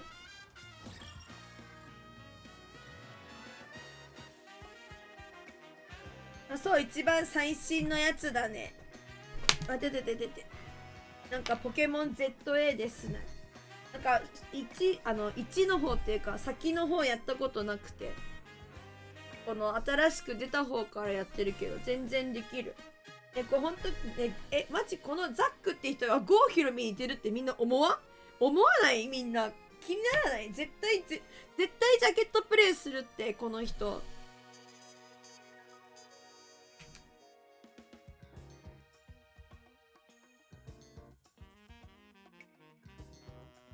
よし。同じランクのチケットを持っているトレーナー同士でランクアップ戦をするんだぜ。それにしても順調だな。よし、今夜のうちにランクアップ戦もこの人さっさとやった方がいいよね。わかるよ。おもろいで、最近のやつ。対戦相手のザックならこの道を進んだ先のタクシーの車庫にいる。タクシー車庫。ポケモンセンターにポケモン回復するとき、あと気づく筋を買うと安心できる。先に行ってるぜ。一緒に行ってやれよ。お前、テンピーかよ、あいつ。あいつ、テンピーかよ、マジで。もしくは、あれだよ、もう、弟を置いていくお兄ちゃんだ。ポケモン GO しかやって、そうなんだ。私もでも初めてやる、これ。普通のポケモンなんか、ポケモン、なんていうの、普通のポケモンっていうの変だな。なんかポケモン、なんだっけ、ペンタテとかさ、ペン G とかあいつ、G とか、ゲンだっけだから。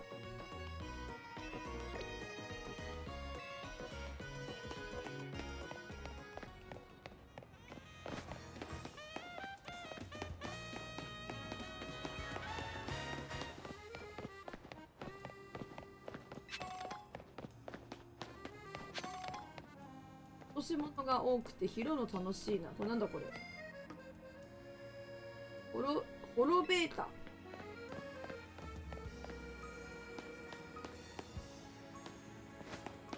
なんだこれ。ジャパンじゃないのこれが。違うわ。ラテン系。あ、待ってお前らじゃん。お前らがいるよ。お前ら見てこの服。アラゴンさんのしりとりに一番アスレチックを組んだぜ。的にあれを置けば終わりだな。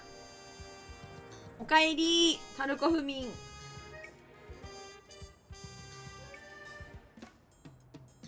この T シャツあまりにもお前ら T シャツわからんけど。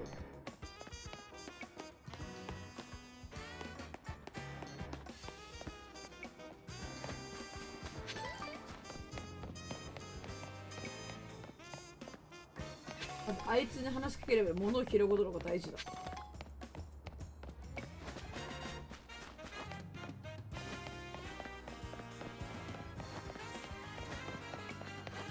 なんかテンピーが動いたりさ、お兄ちゃんが弟を置いて先に行っちゃったりするから数学ってややこしくなるじゃん。一緒に行けよ、テンピーは動くのみたいなさ。これスイッチだよ。普通じゃなくて普通のスイッチの方でやってますね。普通持ってないので。よし、じゃあ行くぞ。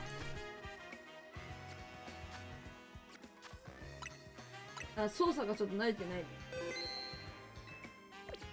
はい。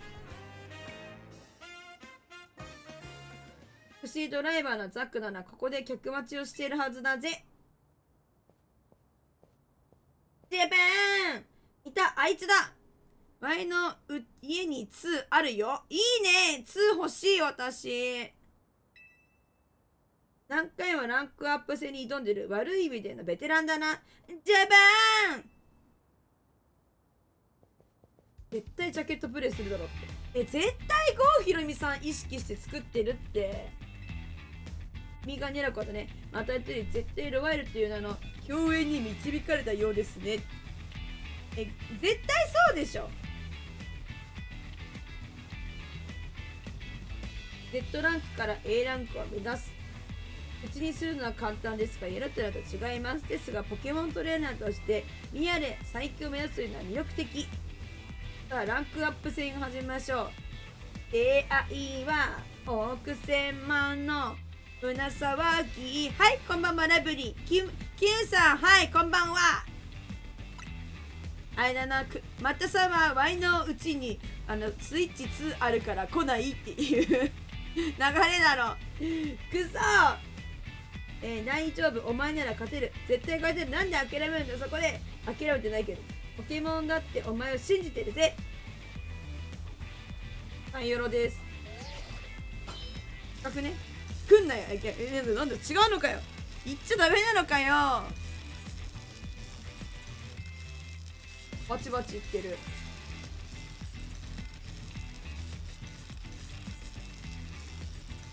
チャレンジチケットにランクアップ戦の開始を承認します。俺ならスイッチ1で傷を舐めないで斬新斬新。ったら倍が襲われるだろ。熊牧場さんの熊さんじゃないんだから襲わないだろ。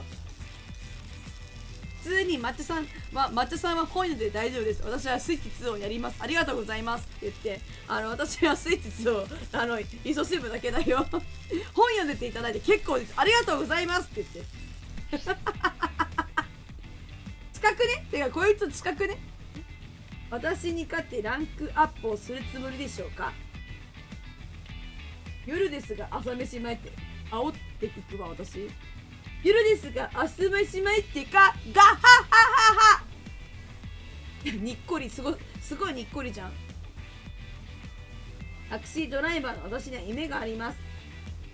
ZA ロワイラで A ランクとなり、ニアリシティの移動はタクシー限定にするのです。うわ、いい笑顔。めっちゃいい笑顔だったよね。夜なのに汗飯前ってかって言ってニコーっていやー、いやもう絶対郷ひろみさん。ヤドンかわいいな。ヤドンワイがベッドに座って努力してロックが一斉されてスイッチ2。それもいいな。いいやろ。いけマットシャット。いけホルモン。胸に結構やってる。南つける。やばい、シュル交代。あ、変えたら攻撃食らわんの。それラグがあるな。なんかちょっ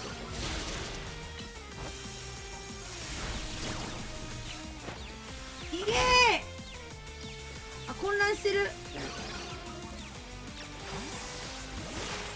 なんか戦いが激しいから一体何が起こってるんでしょうか。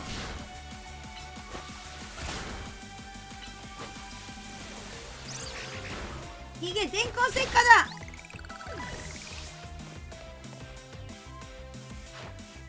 ポッポポッポのもさチェンジ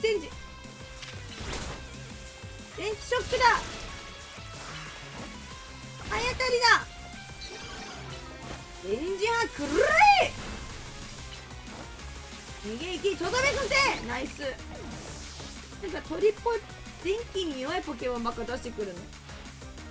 最後の1匹が負けたらまた Z ランク。私はこいつを信じます。なんか遊戯王みたい。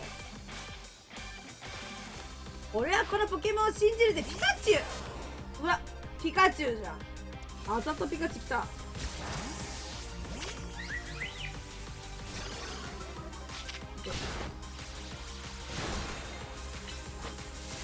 まあ、電磁波とかこらう。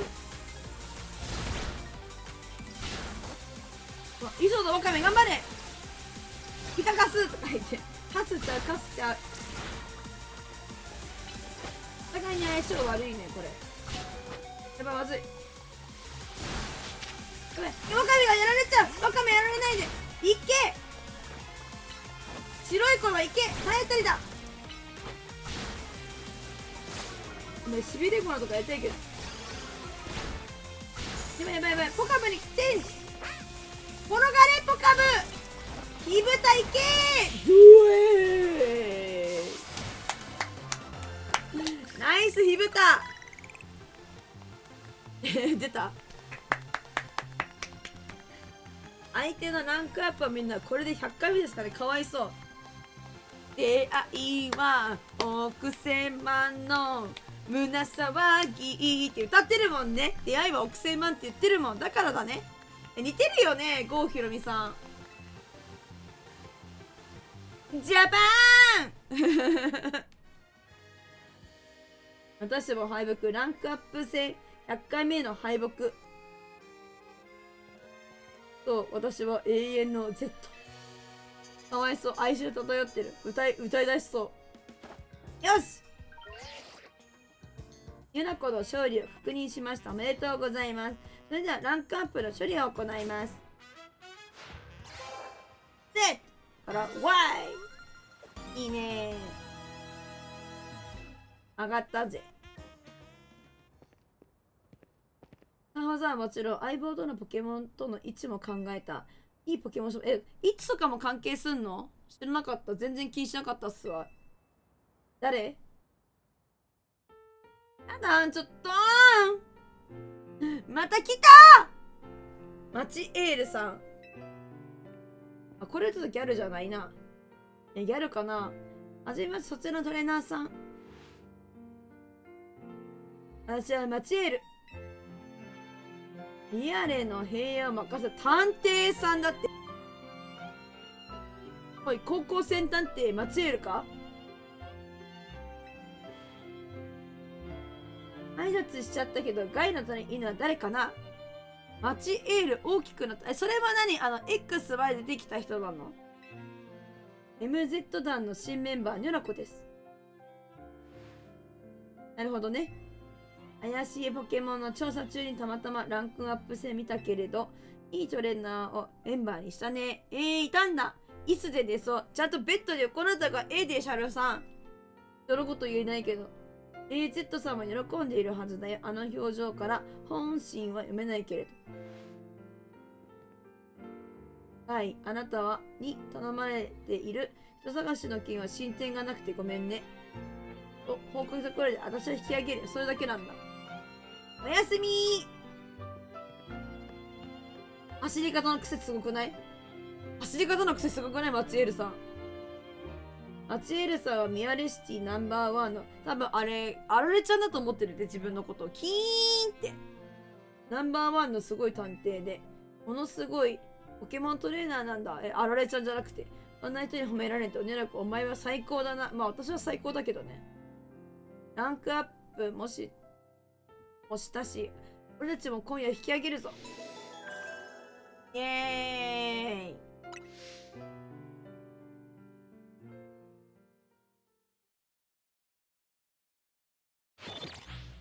なんかポケモンレジェンズの話って XY のお話なんだね。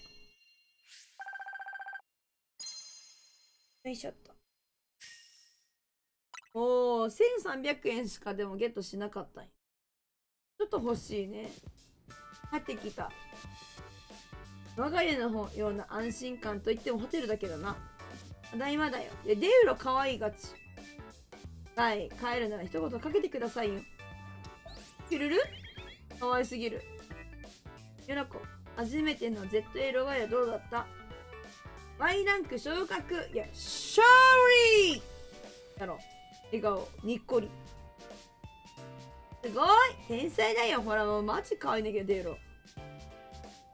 確かにすごいと思いますが、相手は永遠の Z のザックですよね。かわいそう。XY の5年後って聞いた。そうなんだ。5年後なんですね。いや、見てないからな。アニメ見た方がおもろそうですね。でも。ピエールじゃないか。これピュールか。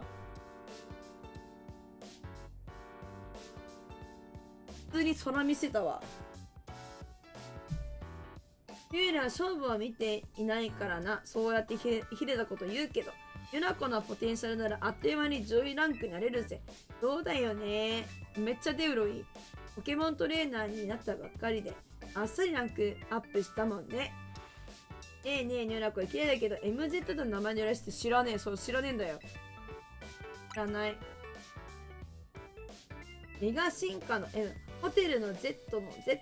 合わせて MZ の、そうなんだ。マジで Z とかじゃなくてね。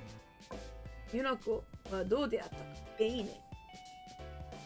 Z さん、ユナコがいてくれたら、ミアレの未来を守れるぜ。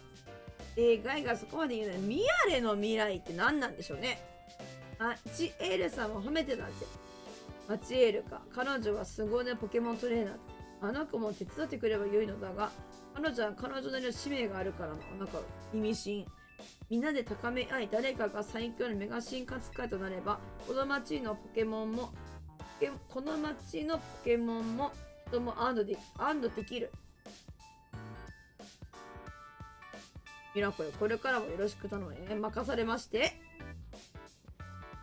ちょっといい？はい。レッドエルワイルに参加、お腹減っちゃったんだけど。食材いつもです。めっちゃ太っ腹やん。私は先に、もう笑顔。この人の笑顔やばい。AZ さんの笑顔がやばい。いる？食事の準備は任せろ。僕の分は普通でお願いします。普通ってなんだ？何でもいいから早くしてくれ、助かるよ。デューロ可愛すぎる。ちゃんとオーダーしたらいつものあれになっちゃいますよ。なんだいつものあれって。なんか出た。またなんか緑の物体がまたいる。見守ってくれてる。すごいじゃん。すごいじゃん。食ってみろ。お前の笑顔怖いわ。これは何？カレークロワッサン。やばないこいつのセンス。すごいけどね。しかもなんかお子様ランチの旗に MZ で書いてるんだけど、真ん中のなんだよ、マジでわかんないっすよね。これはなんだろう。カレー？飯テロすぎる。お腹はすくよね。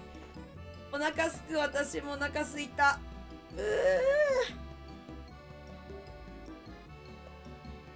真ん中のは米詰まってんじゃないですか。米に山になってるお米にカレーかけてんのかな。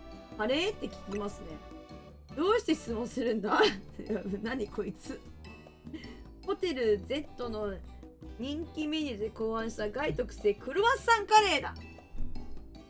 ミアレの美味しいクロワッサンにガラル地方の自慢のカレーを合わせ、ポテンシャルを最大限に引き出したぜ。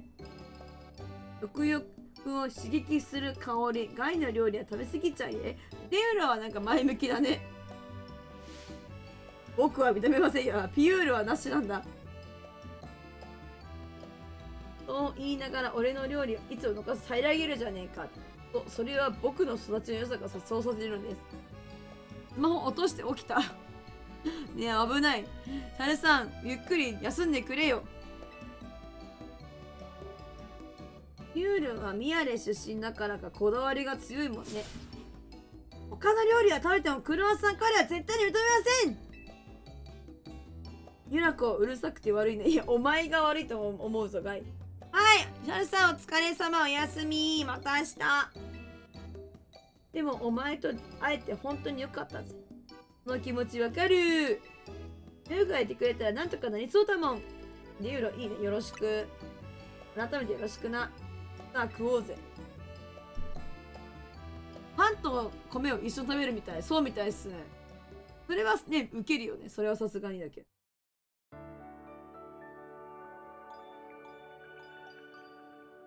パンパンパパパン。また翌日目覚ましになって起きなきゃダメ。プロキャン界隈じゃない本当に。はい。ということで、キリがいいのでね、ちょっとまだポケモンやって3時間くらいなんだけど、この辺にしといてやろうかなと思っております。ポケモンおもろいな。初めてやったけど、面白いね。かなりやりごたえがありますね。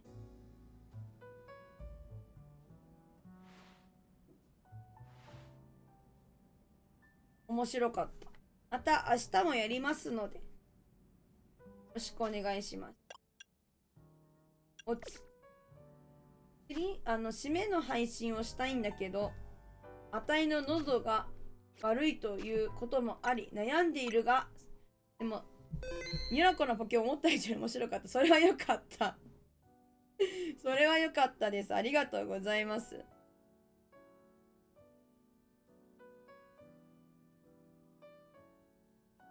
ポケモンがおもろいからやで。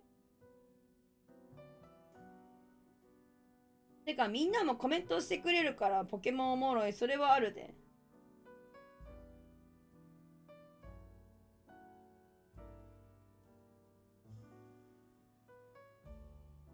みんなもコメントしやすいんかな、ポケモンね。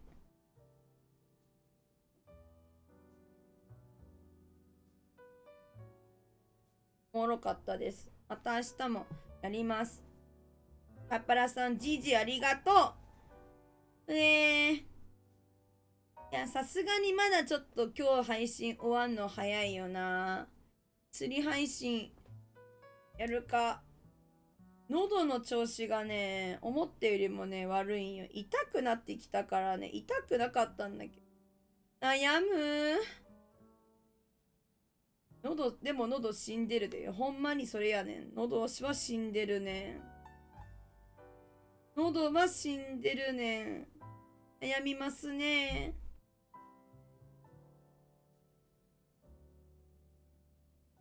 喉休めた方がいいかな。休めると、休んでんねん。最近、ちょっと聞いてよ。聞いてよ。いや、休めてはいるんですよ。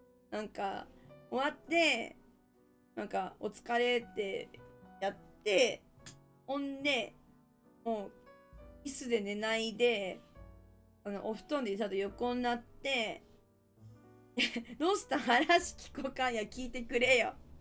寝てるんよ。で、寝た方が喉悪くなってるんよ。おかしくない？寝てる間のうち、なんか寝言でも歯ぎしりでもしとるんかな。いや、歯ぎしりはしてないと思うしな。いびきもしないタイプだと思ってるし、寝言はちょっとわかんないけど、でも自分で聞こえないじゃん。だって寝てるからわかんないけど。いや、めっちゃ言われるんですよ。部屋乾燥はあるかもしれないけど、でもね、エアコンはちゃんと、止めて寝てるんですよ。寒いけど、さすがに寝るときはね、止めてるし、いや、鼻呼吸してんねん。口呼吸しない派なんで、鼻でちゃんと呼吸して寝てるはず、私。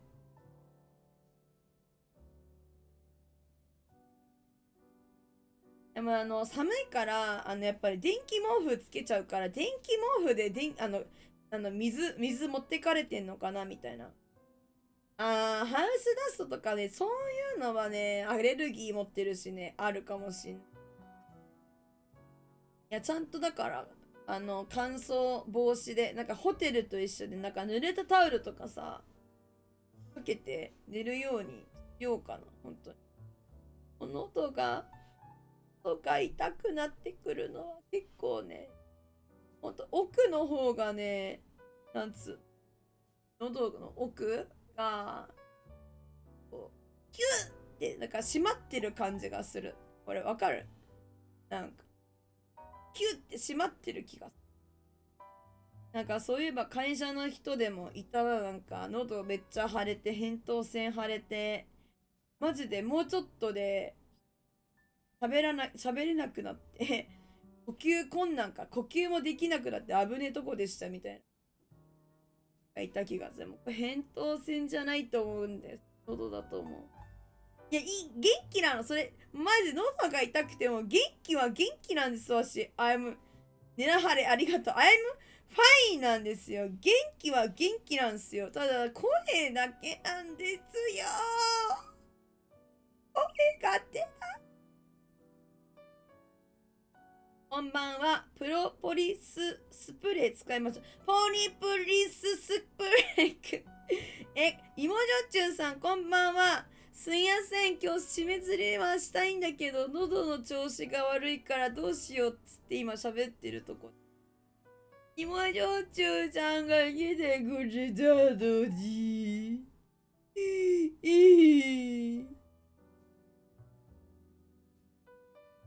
プロポリススプレーっていうのがあるの。なんかね、一応喉ブルスプレーはね、買っててね、もうちょっとで、ちょっと古くなっちゃった。なんかなくなっちゃいそうなんだけど。しながらね、結構、喋ったりとかしてるんだけど、あとなんか今日はあまりにも痛いから、あまりにもつうか、いつもよりも声が出なかったんで、龍角散のど飴を舐めながら話をさせていただいていたんだけど。なんやろ、ほんと。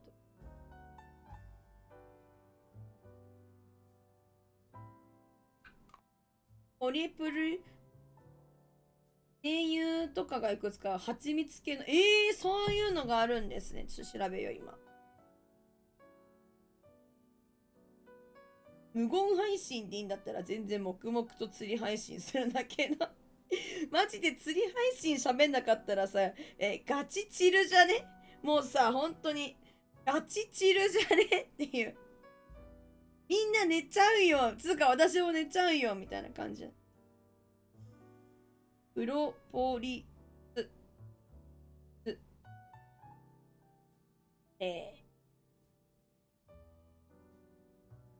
出ても気づかなそう。マジな。こんなんあるんや。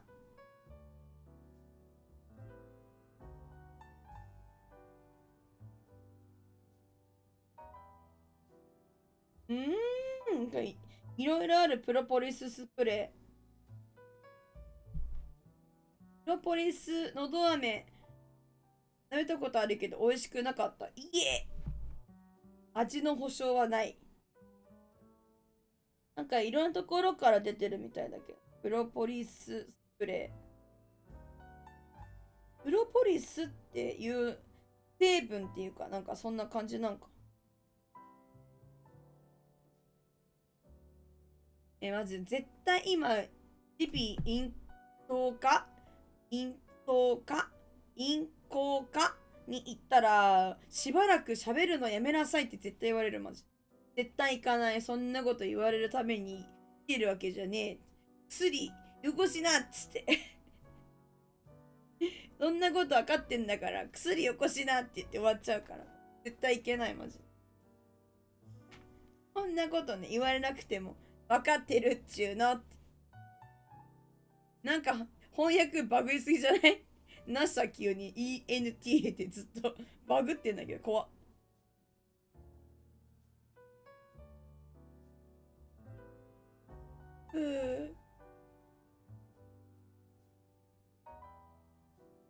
いや、悩むね。そういえばそろそろ20日なので、2ヶ月目達成か？ 2 ヶ月になるのか、もうちょっと。もうそろそろまた皆さんに私がわざとらしく、あれそろそろ2ヶ月経つ、20日だから2ヶ月経つねって言って、あれみんなあれじゃないって言って、サブスク切れちゃうんじゃない？サブスク。あれサブスク1ヶ月で切れちゃったりするよね。チラチラチラチラとかいう時期が始まってしまうわ。おかげさまで皆様にたくさんご支援をいただいておりますので、私の喉が良くなってもっと楽しく配信ができるといいなと思っていかゆうま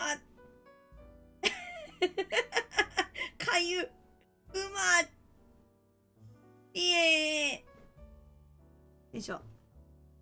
というわけですわ。どうしよっかな、マジで。マジで加湿器だけでもね、本当にそうだよね。なんか機械の方じゃなくてもいいけど、なんか加湿する方法みたいなのは、ちょっと取った方がいいような気がしてますので、本当にそうしたいと思う。まずタオル濡らしてホテル形式でなんかかけとこうかな。みんな思った以上に心配してて、本当にそれな。ほんまにやで。すいません、ご心配をおかけしちゃってると思う。思います。えー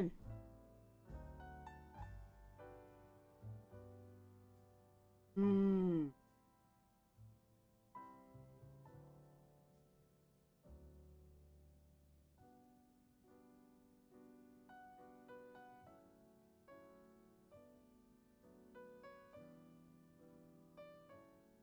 ちょっとだけ釣り配信して終わるかな。なんかやらねえのもあれだから、ちょっとやって終わるか。うんうん。いや、もう、少しだけねちょっとだけね。ありがとう、熊くじょ。ちょっとだけよ、みんな。ちょっとだけね。やって終わりましょう。よし、というわけで、うのって言ってないけど、今日は許したけど、ありがとう、くん。あ、ちょっと、また間違った。抹茶さん、ありがとう。すいません、いつも。ありがとうございます。多分大丈夫、いける。じゃあ、ちょっと準備するから、画面を、ます。画面を一旦、隠します。全体。よいでゲームの配信をしたいんだけど、ドゥルロンつって終わる音がいる。マジポケモンおもろかったんやけど、普通に。いや、面白いことはもちろん面白いんだろうなって思ってたんだけど、思ってる以上におもろいかもしれない。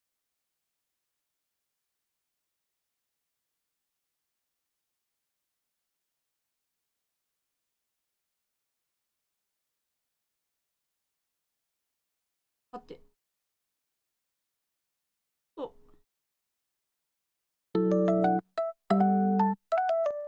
あれかも。あれ、音流れてない？あ、流れてるかな？自分が聞こえてるだけだ。なんでもない。準備します。スイッチのゲームやるにあたってのさ、私のさ、あれなんだけどさ、なんか画面デュアルモニーにしててさね、片方をさ、だからスイッチの画面に変えるから、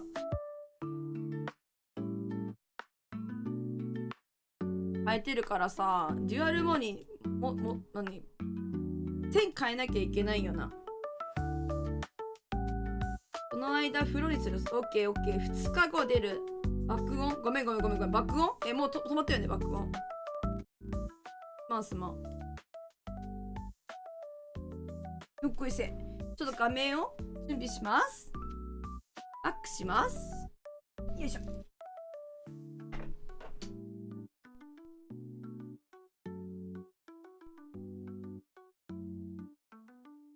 いしょ。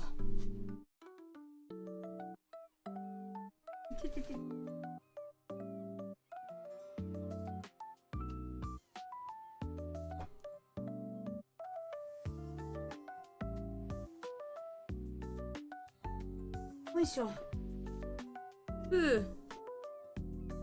なんかいつもそのデュアル普通にパソコン使ってる時のデュアルモニターの片方をそのスイッチのゲームする画面に変えるんで、なんかねスイッチする時はねちょっとねあれなんだよね、大変なのよ。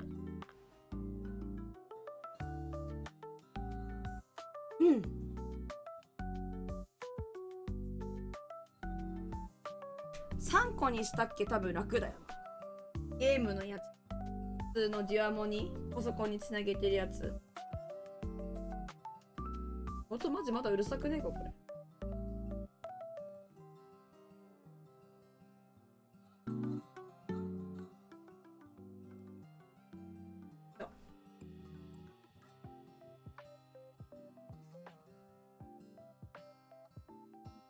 カテゴリーを変えて、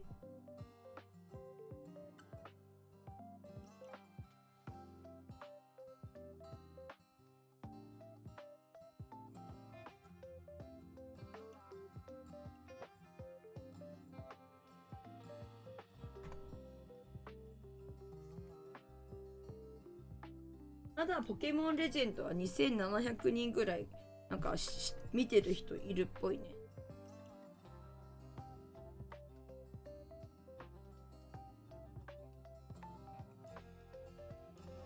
V スポの方も同じタイミングで始めてたわ。たまたまだけども。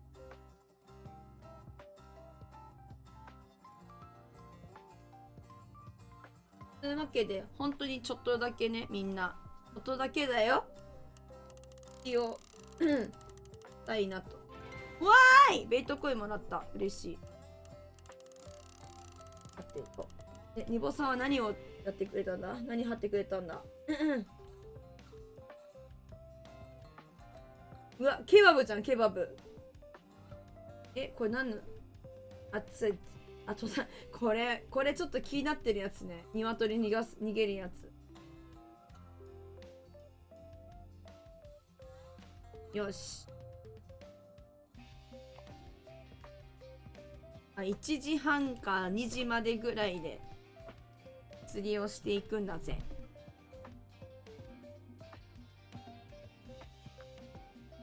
別の部屋にちょっと入って。今何をしているかと言いますと、なんだっけか。ミッションをね、やってたんですよ。やってるんですけど、まあ、レベル上がるような。やってるんですけど、そのミッションは実はね、もう終わっちゃってんだよね。けど、もう一個やりたいことあって、なんかこの、始まりさんかなおっしゃってたんだけど、ここで30日経過したっけ、そのミッション30日経過するっていうミッションがあって、それすると、なんかいい、なんだっけ、ルアーだっけなんかもらえるっていう話で、それもらうために、なんかその、滞在しているって感じですね。単純に。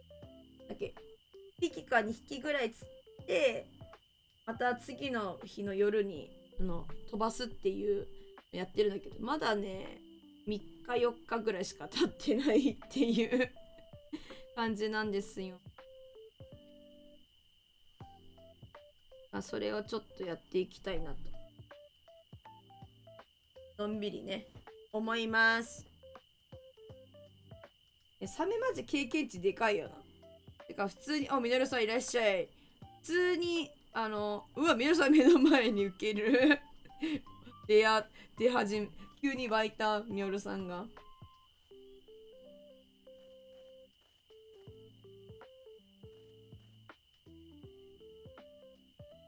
サメ釣ってさ、普通にスカニがでかいからさ、ゲットできんのがさ、マジ普通に感動してるわ。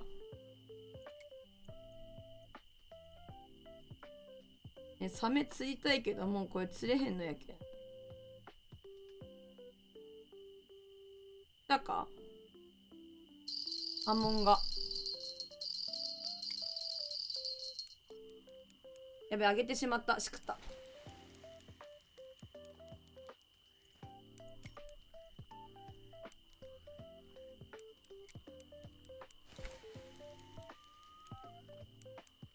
釣りシャドーバー頼むかうせるんだけができねえ。いや、マジな。釣りはでもね、正直、いつでもできるっちゃできるからな。いや、そうなって優先とか下がっちゃうのもあるよね。忙しそう、リボさん、本当に。いろんなもん手出しすぎだよ。頑張ってくれ、ほどほどに。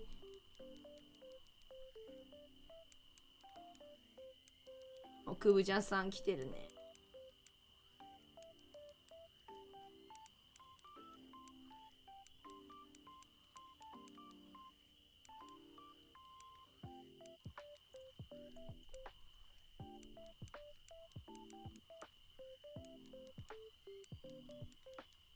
10メートル粘られてるやつな。いつものやつ。10メートル、粘られる。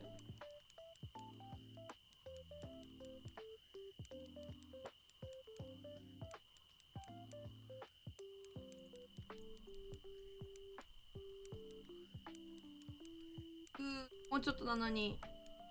ちょっとなのにな。ここから長いんだよな。羽が疲れないと10メートル以上これいけないのかな。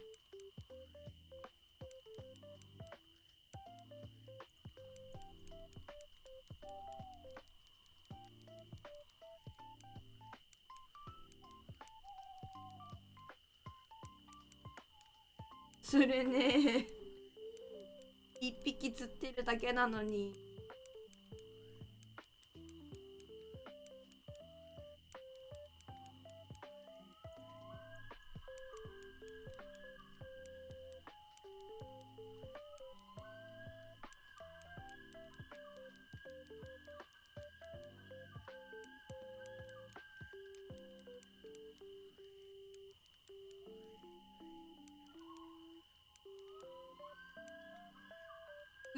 もううちょっとなのに。小10メートル。だから3歩進んで2歩下がるみたいになって、お、来た、現れた。姿を現せ、汝のあるべき姿に戻れ。契約のもと、さくらが命じる。レリーズ。ちょっと待って。声が、来た。チェーイ。ちょっと待って。早くこっち来て。なんで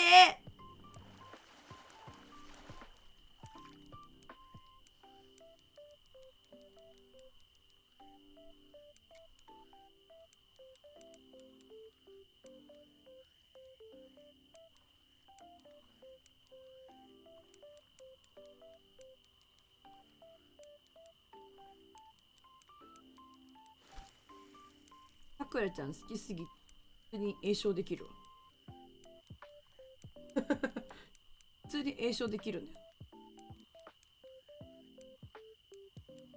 買ってこい。ちょっとだ。あ、ちんちん来た。よーし。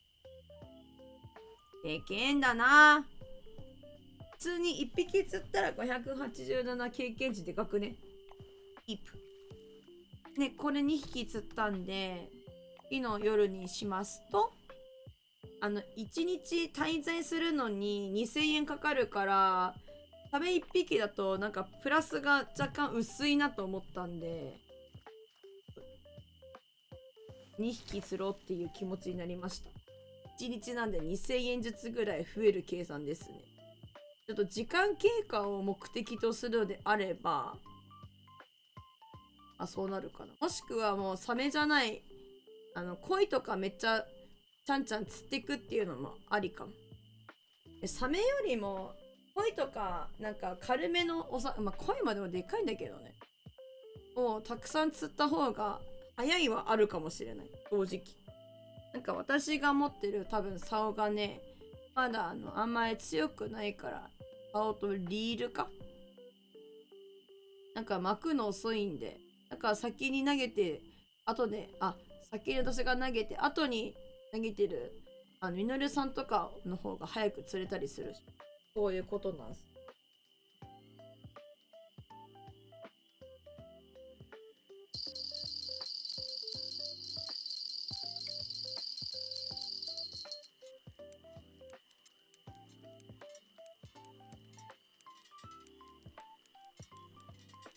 成功してる。あげなきゃダメかな、これ。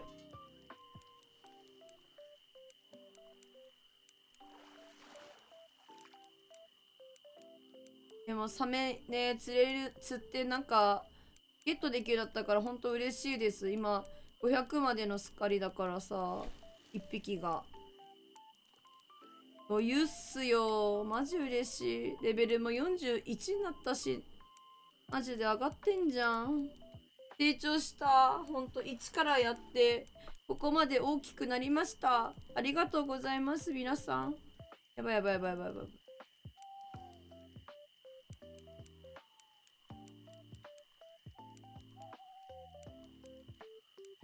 サメファイトが。いいね。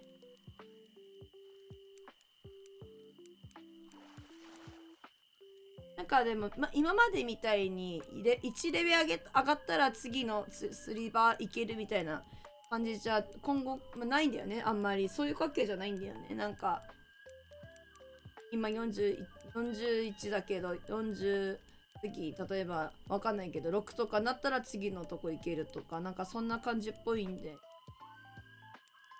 ちょっと間が空くっぽい。そこまでに行くまでに経験値だからレベル上げないといけないから、サメ釣りはやっぱりみんな通る道っぽいね。お金稼ぐのはパイク違うところのパイク釣るのが効率やっぱいいみたいな。いろいろあるね。50までここなんや。先長いね。まあプレミア買ってるんで、プレミア持ってるんだったら早いかも。でもプレミアはせっかく30日買ったけど、ほんと最近全然その配信外でできてないからやらなきゃ。今はモンゴルから48まで。モンゴルあるんですね。そうなんだ。増えたんだ。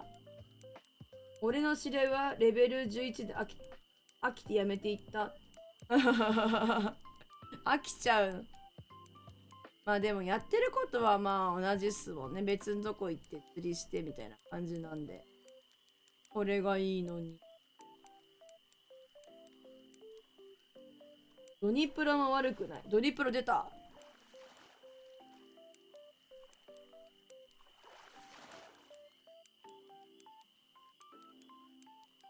でもモンゴルのところがドニプロ2。あとこか。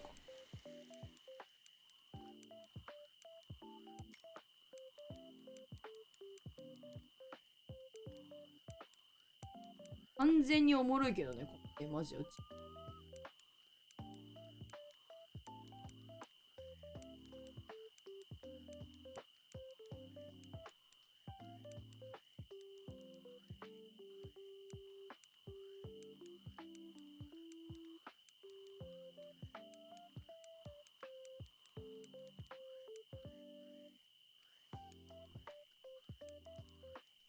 まあでも50レベルぐらいまでなんか効率よく上げてるのにここにこもるみたいな感じってことよ。多分リボさん言ってるのは。まあ、経験とか貯めるのに困ったらここみたいな。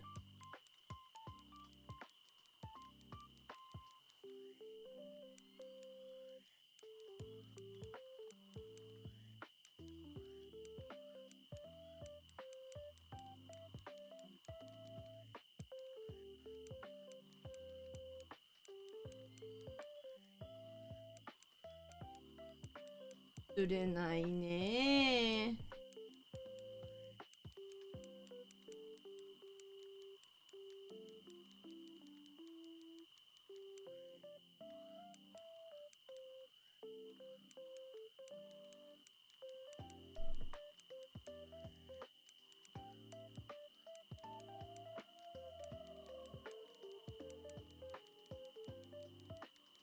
50からは恋地獄。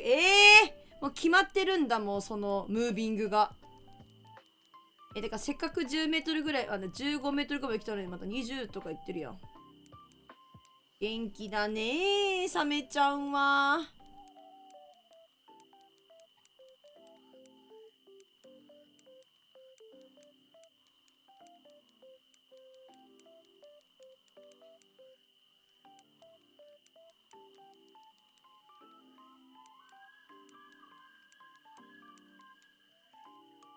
プレミアないとやめそう、ほんまにね。めげちゃいそうな。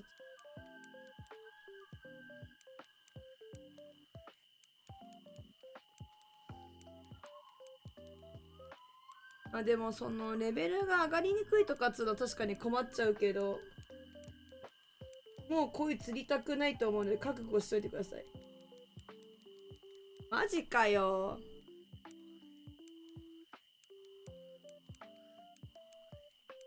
できればね、その経験値っていうか次の準備みたいなのをはしょりたいんだけど、なんつうか結局お魚をさいっぱいいろんな魚釣れるよみたいなのがさいいわけじゃん。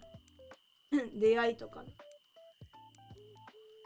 さ恋無限釣るサメ無限釣るっちゅうのは趣旨変わってくるやみたいな感じだからさ、本当はね、本当は避けたいんだけど、ね、でもそれも含めてね、この釣りのゲームの醍醐味と思って、まあ、やっていきましょうというわけです。でもまた一つと。やばい、なんか糸が赤くて32まで来てる。ラインがもう耐久32えぐない。マスノスケナイスクブジャスさんトロフィー。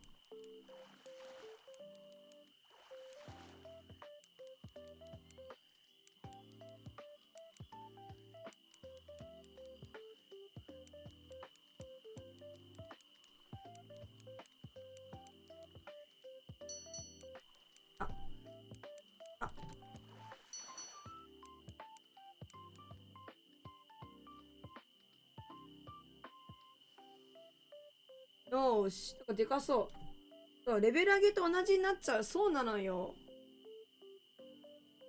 なのよ。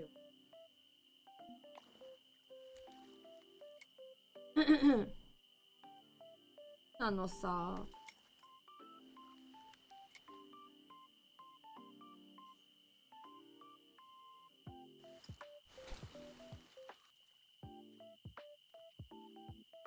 やばい、またミュートにしてた。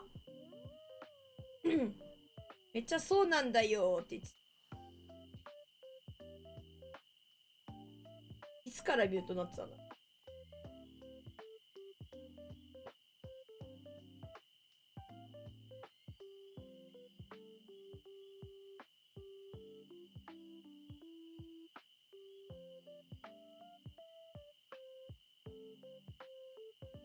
人の耐久がもうそろそろやばそうって話した。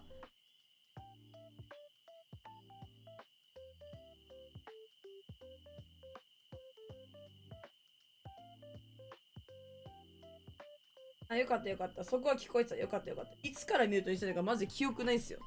よいしょっ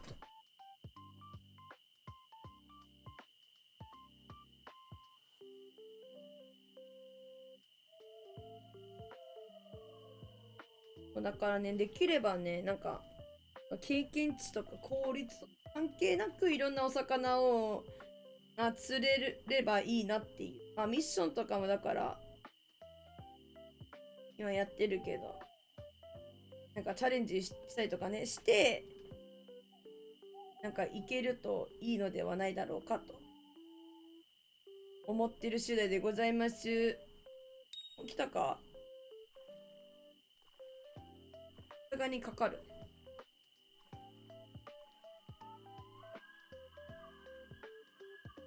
ふざけんなよ。なんかかかったって言われてる。うわ、最悪。お魚釣れそうだったのに。最悪。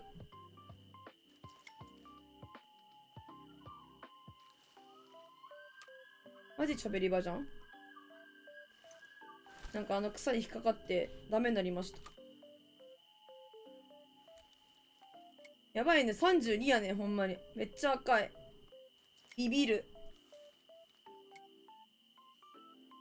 ちょっと1匹2匹こいつってたいの。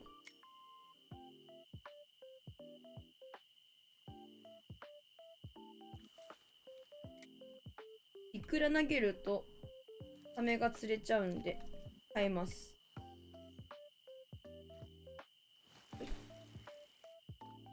ドライブバスってる。ナイス。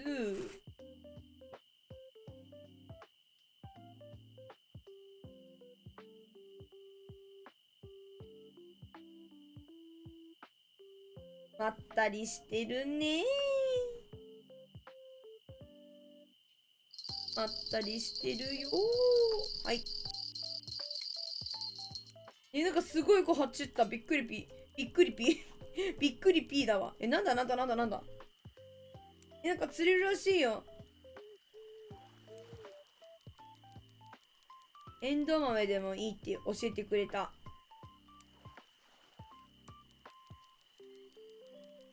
鯉ね。サメじゃないよ、鯉ね。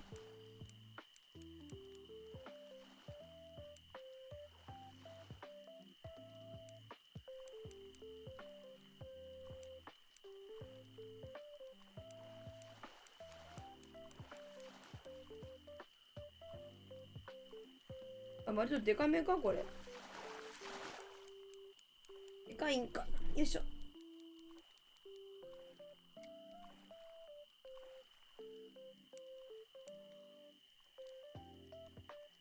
合ってるよ。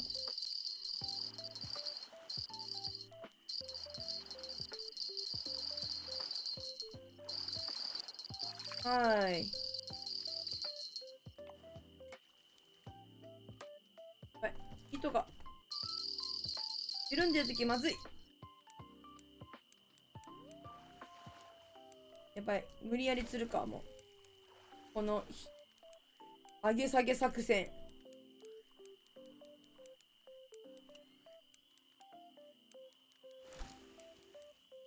やばい、来ないわ。こいつでかいかも。トロフィーかなんかかな。なんかでかいかも、やっぱこいつ。重い。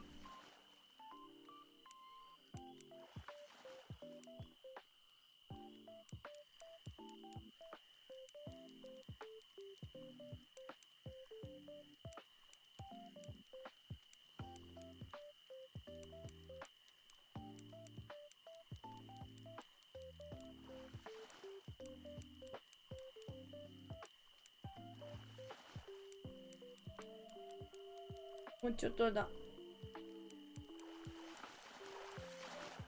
ナイス。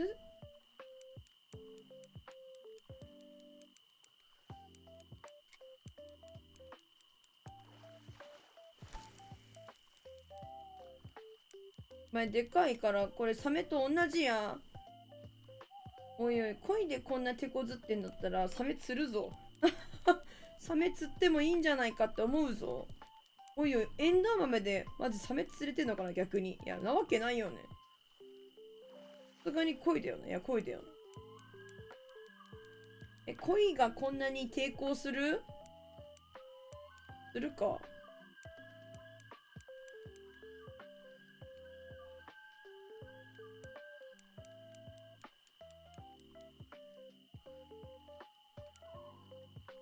いや、トロフィーっぽいっすよね。トロフィー以上だとは思う。なんか。こんな手応え。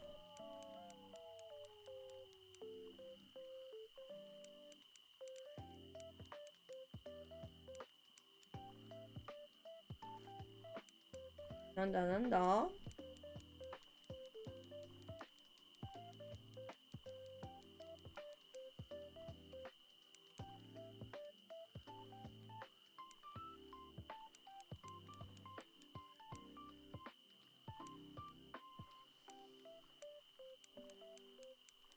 頑張れ。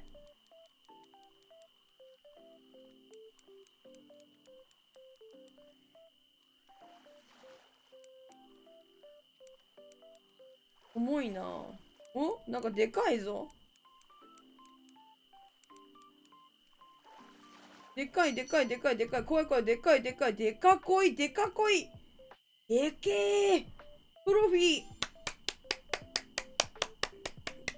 このでかいこいちゃんつって2000円ですね。はい、ありがとうございます。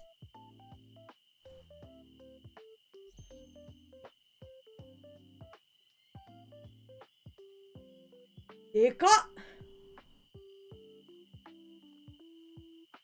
今日の1枚を取りましょう。なんか、鯉釣った後もなんか元気じゃね。ピチピチ。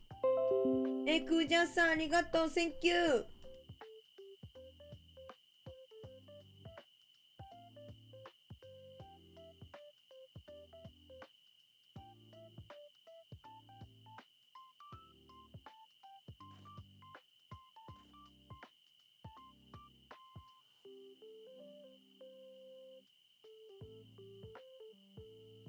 さてさて。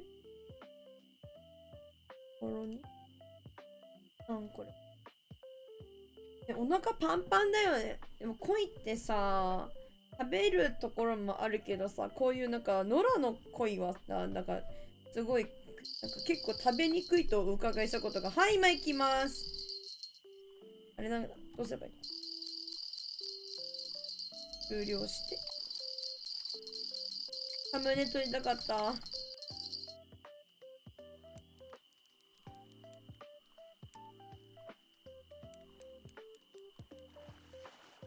こいつはさっきよりは釣りやすいから、濃いかな。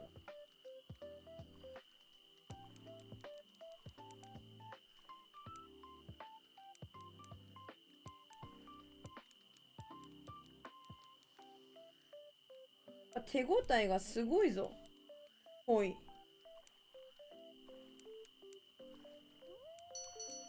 はい。はい。あ、これもトロフィーだって。来るじゃん、トロフィーすごい。サムネちゃんにしたいので。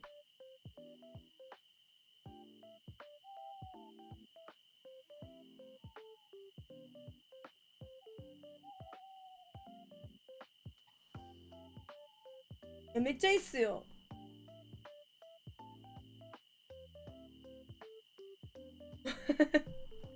サムネタイム。いいじゃん、いいじゃん。じゃあこれで、そして、でもこれで夜次行けばいいね。めっちゃいいですよ。3匹こいつって7000円だよ。めっちゃ良くない？わかった。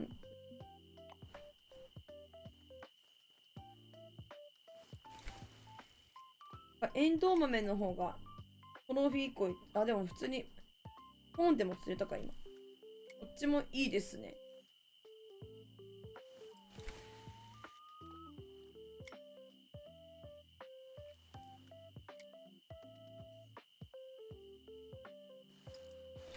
待ちます。しばしご歓談タイムでございます。遅くとも2時までには本日の配信は終わります。あと少々無言タイムが多くなってしまって申し訳ございません。喉の調子を整えながら私を話しさせていただいております。でも今は別に大丈夫。喋り方変えれば。叫ばなければ多分大丈夫。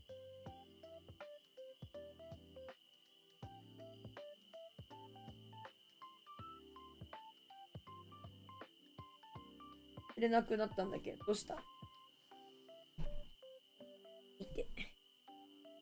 寒くなってきたじゃないですか。やっぱ鍋ですかね。何鍋が一番好きって話したな。この話しちゃったな。いや、キムチ鍋もいいし、もつ鍋もいいんです。何鍋食べたいかって私がむずいんだよな。でもなんか普通シンプルなやつもいいよな。なんか、お魚とか入ってるやつ。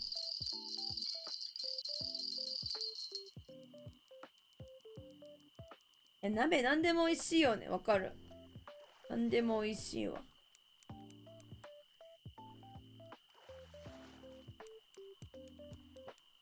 中に入ってる具って、まあ、もつ鍋とかはさ、もつだけど、ほぼほぼ一緒やん。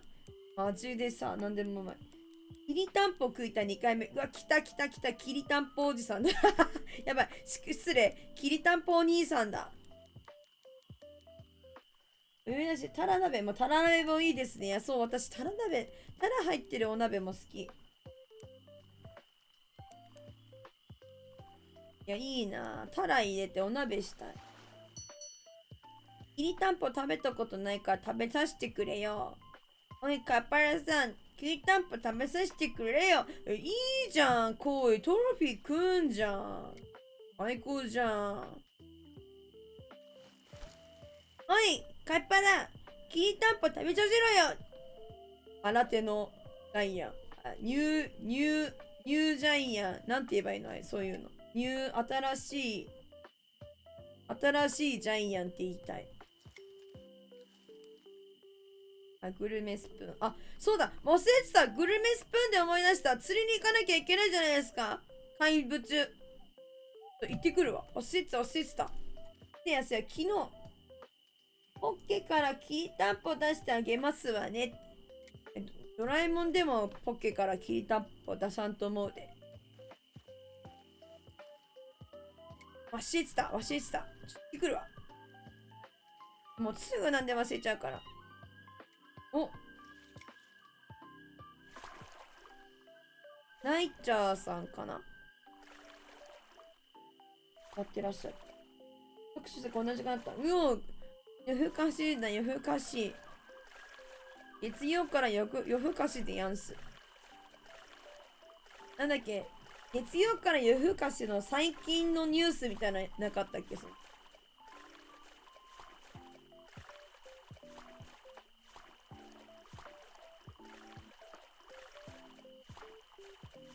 ないっすか皆さん、〇〇の話みたい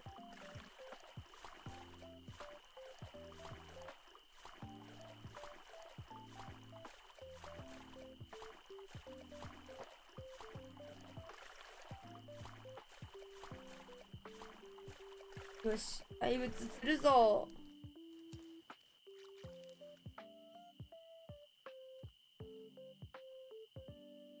おい。やっぱなんか夢中になれることがあるというか、いいこと。夜でも釣れるこれ。うわ、めっちゃ飛んでるやん。来た。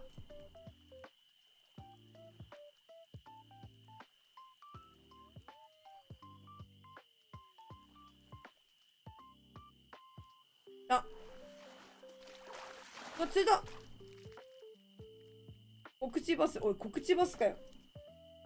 おいおいおい、コクチバスかよ。びっくりした。普通のやつ釣れた。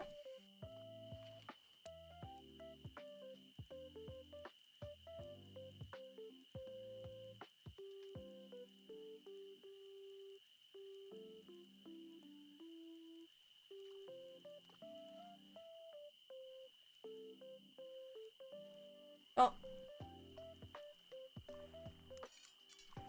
おいおいおいおい。ストライプダバス、あれなんか違うぞ。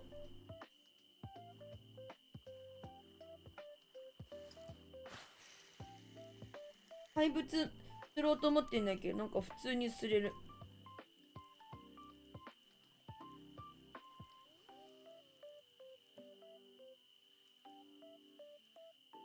モンスターやっぱかかるんだよ。そうみたい。やっぱりなんか言ってらっしゃったと思うから。まあそうなんでしょうけど、やっぱ釣れますね。びっくりびっくり。思ってよりも釣れててびっくりして。びっくりびっくり。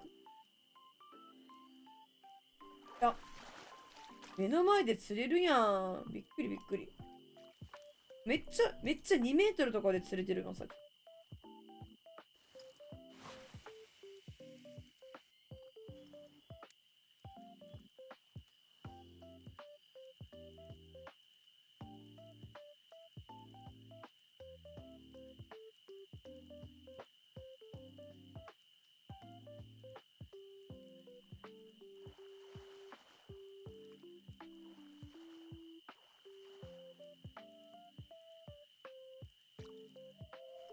あー、釣れない。でもモンスター釣れない。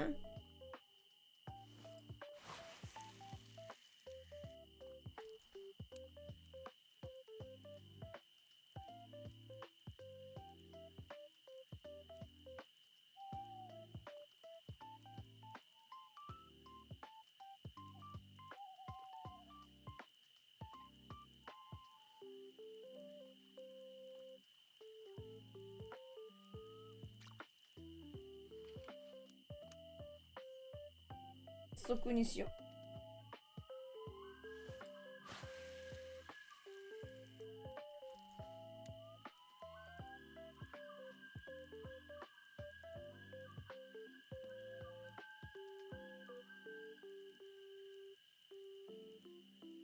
やばい、ライセンス終わるって言われてる。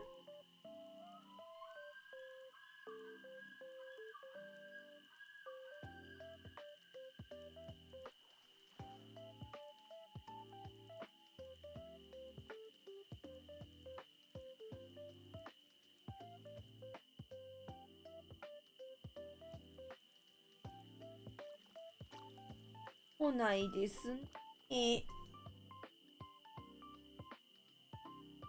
ほい。やばい。あと4分だ。ライセンス切れちゃう。足が寒い。ちょっと待って。寒い寒い寒い。なんかあれが欲しい。今私。欲しいものがある。私は今欲しいものがある。まず1個は喉を治す何かしら。喉ケアする何がしが欲しい。次に欲しいものはあったかい毛布だ。なんか着る毛布みたいなのあるじゃん。あれが欲しい。あともう1個欲しいものがある。スイッチのコントローラーがなんか思ったよりも悪かったから。調子が。気が合うな。ね、気が合うか。欲しいんだよ、私も。何欲しいの？着る毛布？よく着てます？着る毛布今日。やばい。やめてよ、熊牧場さん。匂わせみたいになってんじゃん。うちら。違う。やばくねマジで。気合いすぎだろ、さすがにそれは。プリキュアかよ。二人はプリキュアか？おいおいおい。おい、匂わせみたいになるじゃねえか。入れ毛布よく着てる。いや、マジか。どうすか芋焼酎さん。着た感想、いいっすか？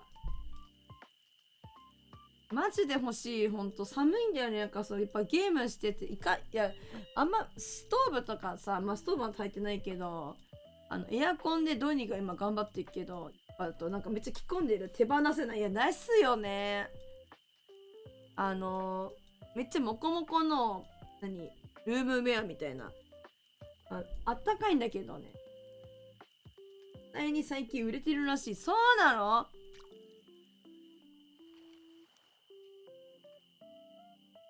なんなら、先週末、もこもこ靴下で可愛いクマクジョさん、クマになっちゃうじゃん。もこもこの靴下なんて履いたら、よりクマに近づいちゃうじゃん。クマだ、クマクマって。なんか、最近ちょっとずつなんかその着る毛布でみたいなお値段以上にというとこもさ、なんか言ったりとかしてさ、結構さ、その市場出回ってんなみたいな、それ感じてたんですよ、その波みたいな。でもね、まあ別になくてもまあいいかまだみたいな思ってたんですよ。けどやっぱこの配信させていただくようになってさ、椅子にさ座ってる時間がさめっちゃ長いからさ、起きたなんかバイト多くなったから、あったかくするもの欲しいなと思う。なんか足元ヒーターみたいなのあんじゃん。足突っ込むやつとか。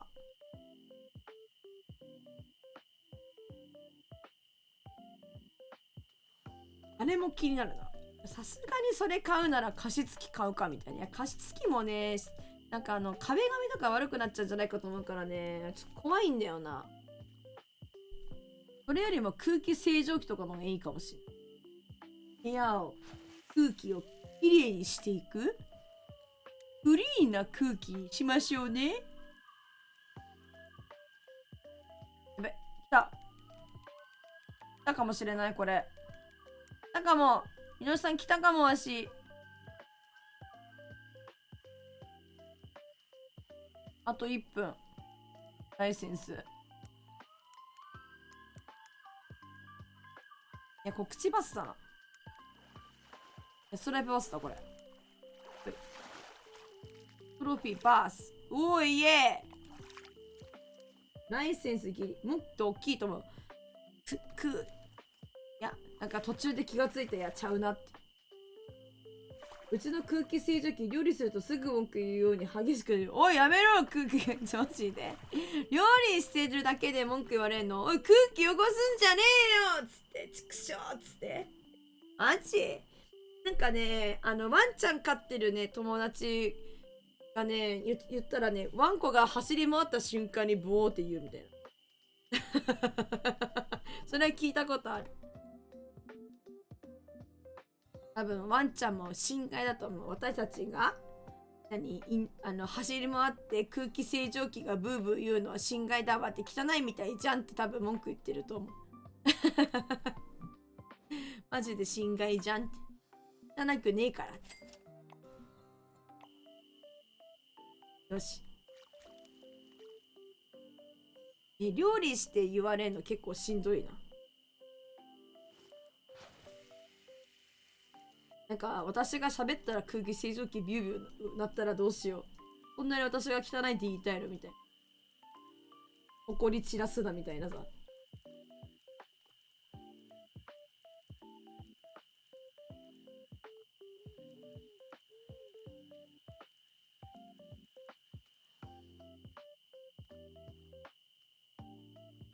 あった。落ちパクだね。ちょっと待ちパクだね。待ちパクでしてくれるのありがたいね。ちょっと待とうと思ったら食うやん。バス。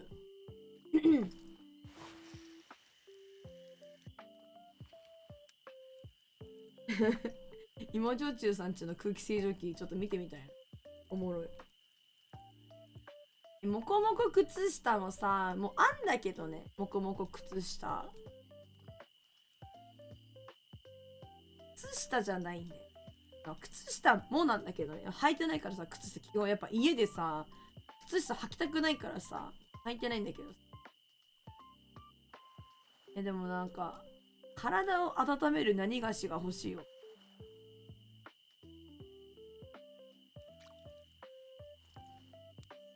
あんま温めすぎると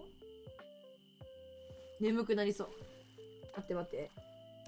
骨盤歪んでるだろうから、それ矯正するもん。なんで骨盤歪んでる角なのいやなんで骨盤歪み確定なのそれ。いや、でしょうけど、歪んでるだろうからって、まあ、座りっぱなしだからってこと始まりさん。まあ、歪んでるだろうからって。いや、まあ、でも気になってはいるんですよ。あ、そういうことね。そう骨盤なんかさ座ってさ骨盤矯正するみたいなのもマジで興味あんだよな。興味は昔っからあんだよ。なるほどね。いや冷え性ではないんだよな正直。なんかめっちゃ手ポカポカしてるから末端冷え性とかそういうんではないんだけど、整体に通ってるみんなちゃんとしてるね。まあ、体がやっぱり酷使されてらっしゃるからみんなお疲れね。椅子軸っていうのがあるの。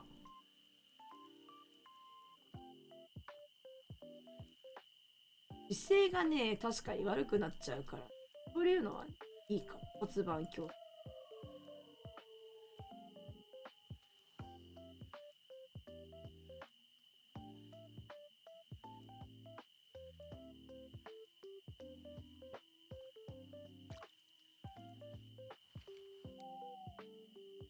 釣れねえな。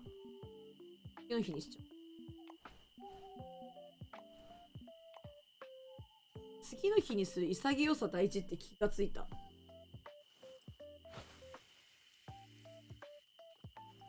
てことメンテがしたらもだよ。そういうもんす。10秒程度でやれるし、毎日やるし治る。整体行ってみたら行ったことない。私もね、ないかも。いや、ないかも。いや、あるかも。いや、ないかも。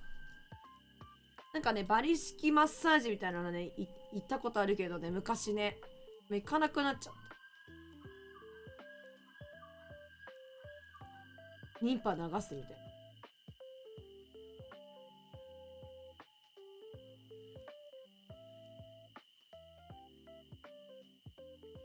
治る。椅子軸。10秒ぐらいできる。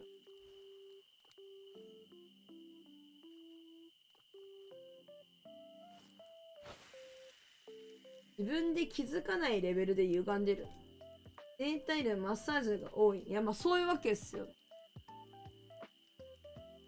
なんかね、ボキーみたいなのね、怖いからね、いいんだよ。カイロプラティス的な、なんか、ボキーみたいなのはちょっと恐ろしいの、自分的には。来たかもしれない。マジで、整いたい気持ちはあるよね。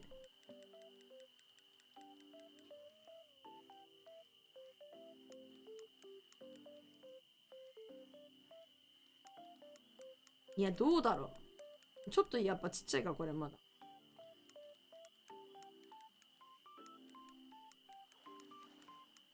なんか黒いぞ。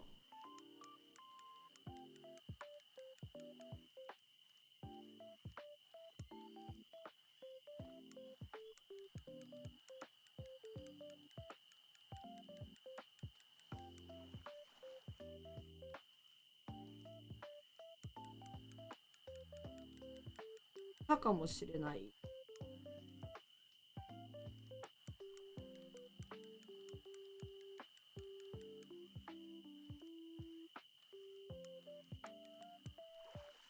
おいや、ストライプバスか。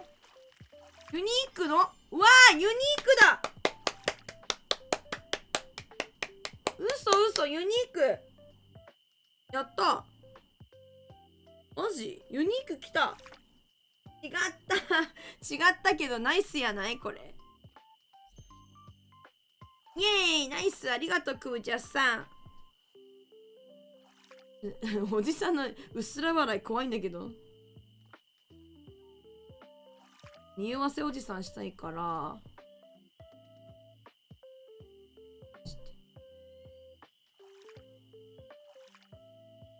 匂わせおじさんシフト A。 もう全部釣れたんじゃ。いや少しかもしれない。でももう結構近づいてるかも、始まりさん。ナイスフィッシュ、ありがとう、芋焼酎さん。ありがとうございま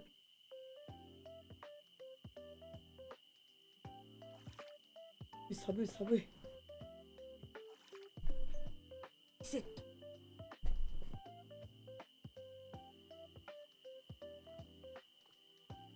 いや、肩がね、凝ってんのはマジあんだよ。絶対。そしてあとなんかね、首がさ、ストレートネック。完全にそれだと思う。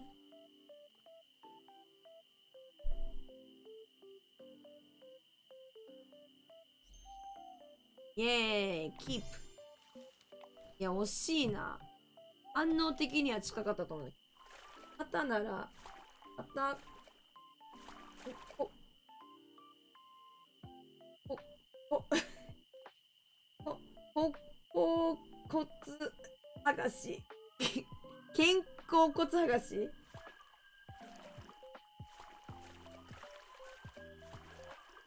19、やめろやめろやめろやめろ。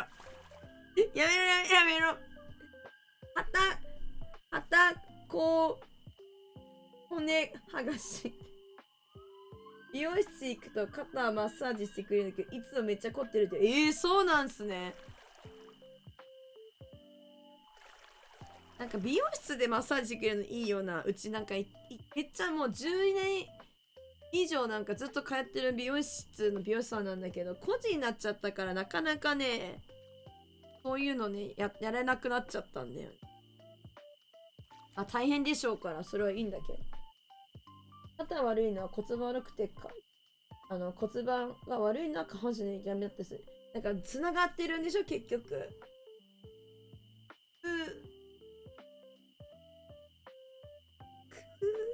あとね、死ぬほど反り腰なの、私が。死ぬほど反り腰なんですよ、わし。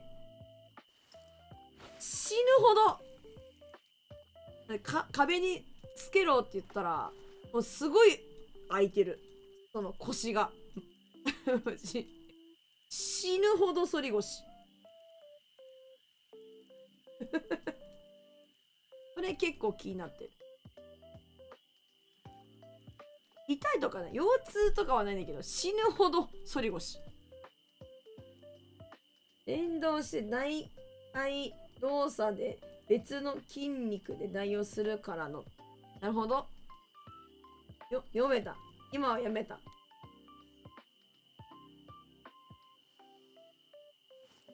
なんか死ぬほどご飯食べてさ、もうほんともう 100% 超えてさ、120% ぐらいでご飯食べたらさ、もうさ、内臓がさ、その反り腰のさ、骨をさ、多分圧迫してさ、もうほんとさ、もうなんか、まっすぐ立っていられないのね。腰曲げた方が楽みたいな。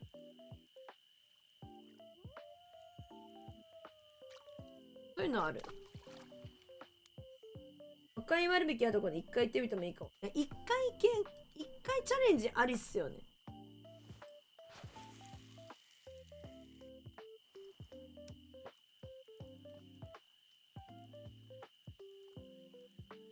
普通の接骨院でいいんです。接骨院で。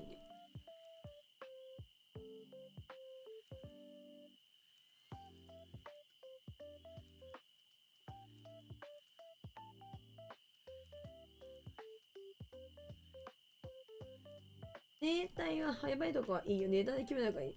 整体勉強いらん。あ、そうかそうか。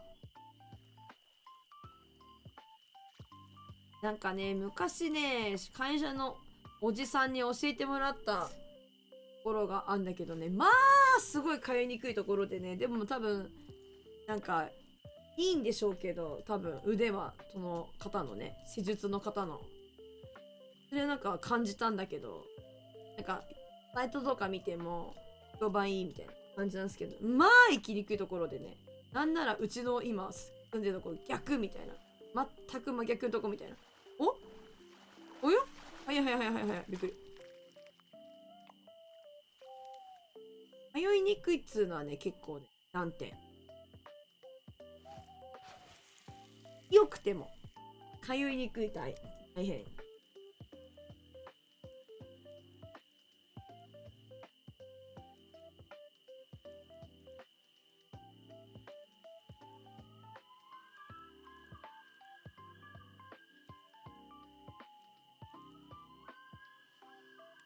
お、だかもしれない。あ、いや、ないか。グループの体ファクトリーとかを待って、体ファクトリー、聞いたことあるか見たことあるのか。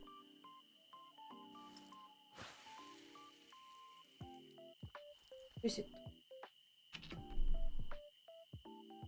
調べよう。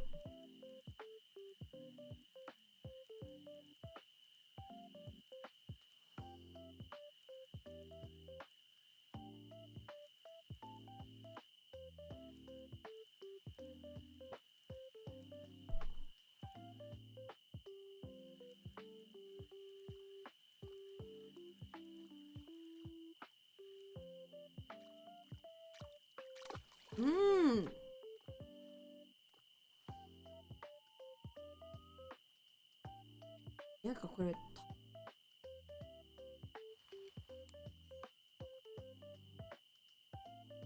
会話についてこれる人のところマッサージ通ってる？会話についてこれる人のところのマッサージということは、だから、ハネコフはマッチしない時間切り。なんかさ、それ、ミノルさんもね、X で滑ってるの見たぞ、し。始まりさんの、レベルにの話のレベルについてこれる人のとこ行ってもう結構なんかすごいレベル高い方じゃないそれ。お師匠のお話についてこれる人なんているんすか？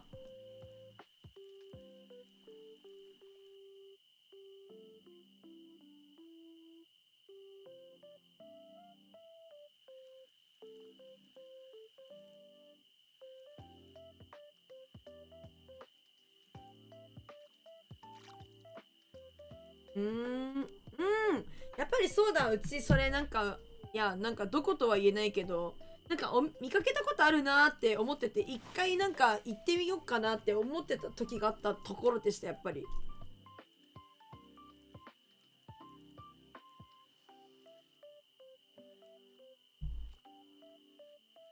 でもなんか予約しないとダメですって、なんかすぐ行けんのかと思ったら予約してくださいみたいな、予約あったんかいみたいな感じで、なんか全然ガランガランだったからさ、思ってたけど全然予約しろみたいな。あ、じゃあちょっと今忙しいから無理かみたいな感じで行くのやめちゃったみたいなだった。うお、デカバスです。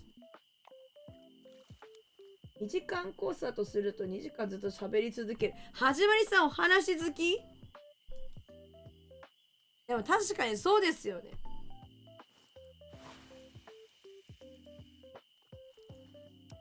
そりゃそうか。美容室とかもずっと通ってるところで、ずっと話別にできるから気楽だけど、なんか話合わなかったりするとしんどくなったりするもんな。つうか私多分施術受けてたら寝そうやけどな。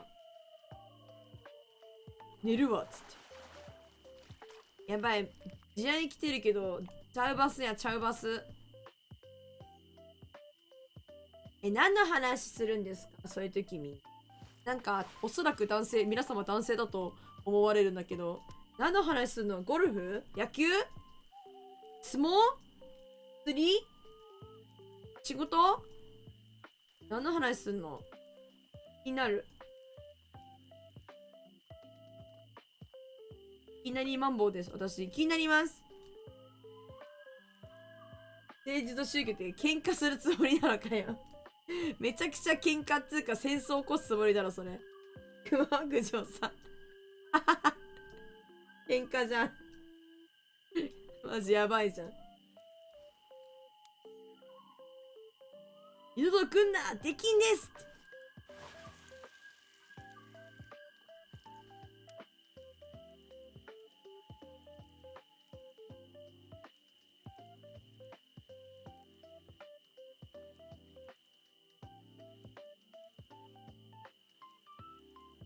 ちなみに私は美容室に行ったら、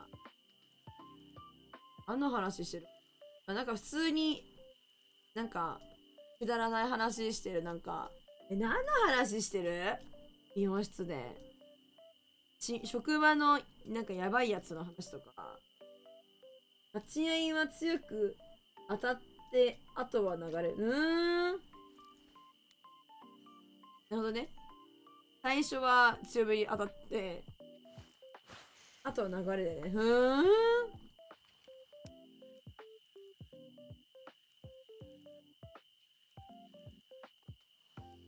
何の話してる？あと何食べんのとか。あとなんか、なんか結構思い出話とかを、こういう友達いてみたいな。そういうのもやるかもしれない。あるよね、みたいな。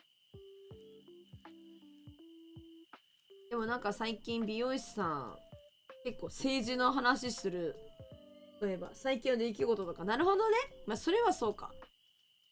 なんか美容師さんが結構政治の話してる。なんかちょっと違和感感じるの。それだわ。政治と宗教と野球はあかんっていうあれやな。別になんかどこの政党を推してるよとかそういう政治の話じゃないんだけど、やっぱり自分たちがちゃんと選挙とか行ったりとかしてなんとかしないといけないよねとか、なんかそういうこととか、なんか風力発電がなんか良くないとか、なんかそういう話とか、なんかそういう話に最近なんかなりがち。なんか美容師さんがね、そうなんですねって言った時、スタンプとか置いてるから漫画の話してる。あ、いいですね。漫画の話もね、見てたら盛り上がりますもん。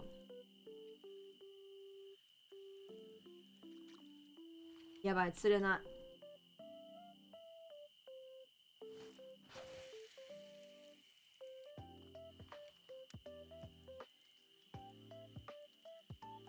サッカーもおぜい。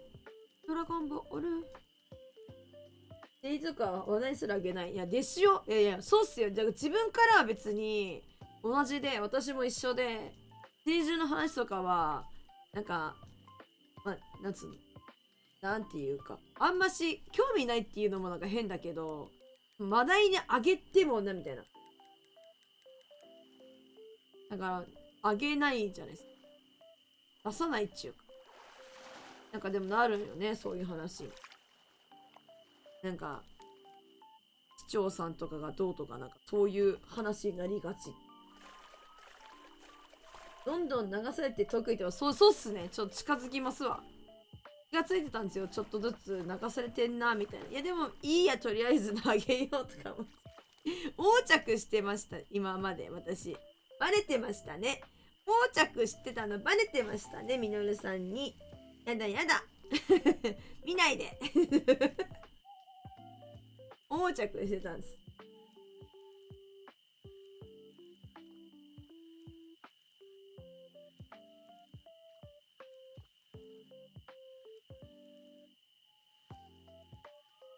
よいしょ。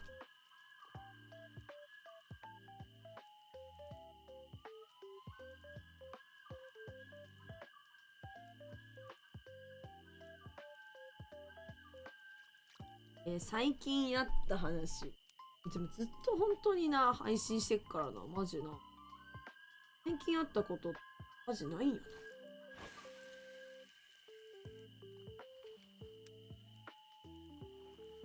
な。一切。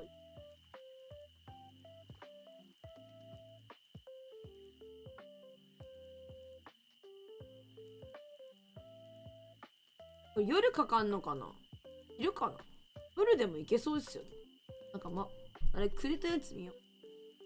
なんか早い夜だった気がする。燻製に手出し始めたぐらいですわ。いいですね。なんかいいですね。自分ででもなんかいろいろやるって言ってましたもんね。いつも配信する裏でゲームとかしてないですか？裏でゲームもね、やってないわけじゃないんだけど、でもなんかね、結構ね、いろんなリソースをやっぱ配信に持ってかれてるんで、結構なんかやれてないかもっていう感じですね。あとなんか裏でゲームやりたいんだけど、なんか新しいゲーム、例えばなんか気になってるゲームがあるとするじゃないですか。でもなんか裏でやるのもったいないみたいな、なんかそういう今マインドなんですよ。なんかやるならなんか配信でやった方が話題になるじゃないですかって思っちゃって、なんかやりたいゲームを裏でやれないみたいな、やれないことはないけどやらない方がいいかなみたいなマインドになってるっていうなんかそういうのはあるかも。まあでも一応時間があればバロとか好きだからやる。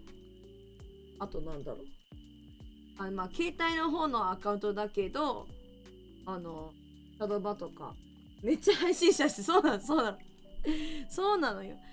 新しいのやるってなるとさ、なんか配信とかでやらんともったいない気がしちゃってて、なんかせっかくだったらみたいな。いや本当はね、いや配信もめっちゃ好きだし、ゲームすることも好きだし、配信することはもちろん好きだし、なんか好きで今だからやってるから、めっちゃそういうのがめっちゃ苦じゃないんだけど、義務とかでもないし、そういうのじゃないんですけど、全然そういうんじゃないんですけど、なんか気楽にゲームやりたいっていう気持ちもあるっちゃあるんですよ。だからその配信とかを気にせて、ペースとかを気にせずになんかやりたいっていう欲も一応あるんですけどなんかいやだから配信が嫌とかじゃないんですよ。配信やってるゲームが嫌とかじゃないんですけど、なんかそのなんかね、そうペース気にせずやりたいのはあるけど、でもやるならやっぱ配信やった方がいいよ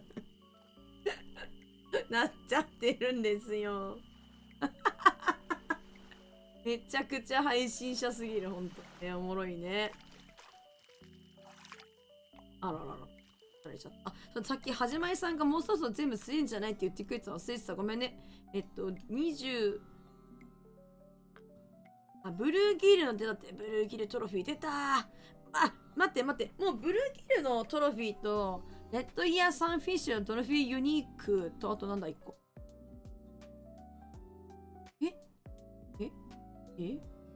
あとユニーク恋だけだ。もう終わるですわ。もうすぐじゃん。すぐじゃん。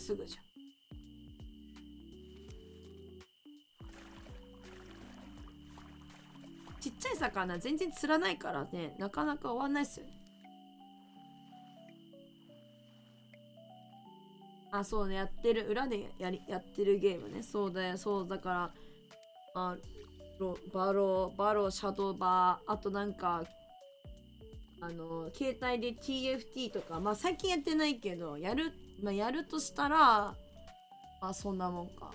あと、ロールとかもね、本当はやりたいんだけど、なかなかロールもね、こう、でやってもいいんだけど、できればこう、みんなとやりたいっつもしフレとかが来たらね、なかなかね、ロールやってる人がいないくてね、やるなら一人になっちゃって。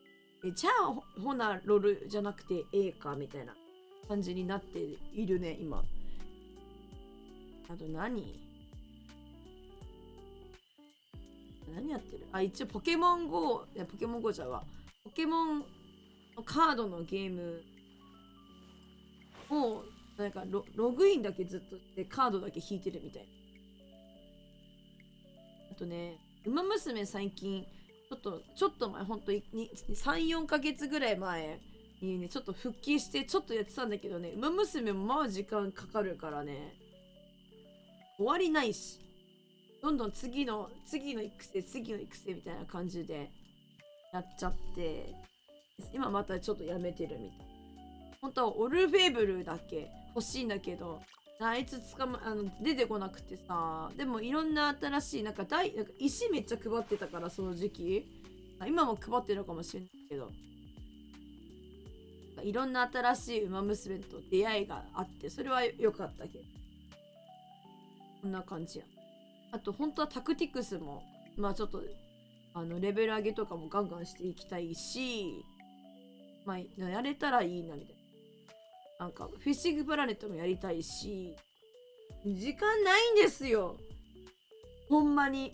なんで1日が24時間で1年が365日で、人間の寿命はだいたい女性ならば80歳ちょっとぐらいかなんや。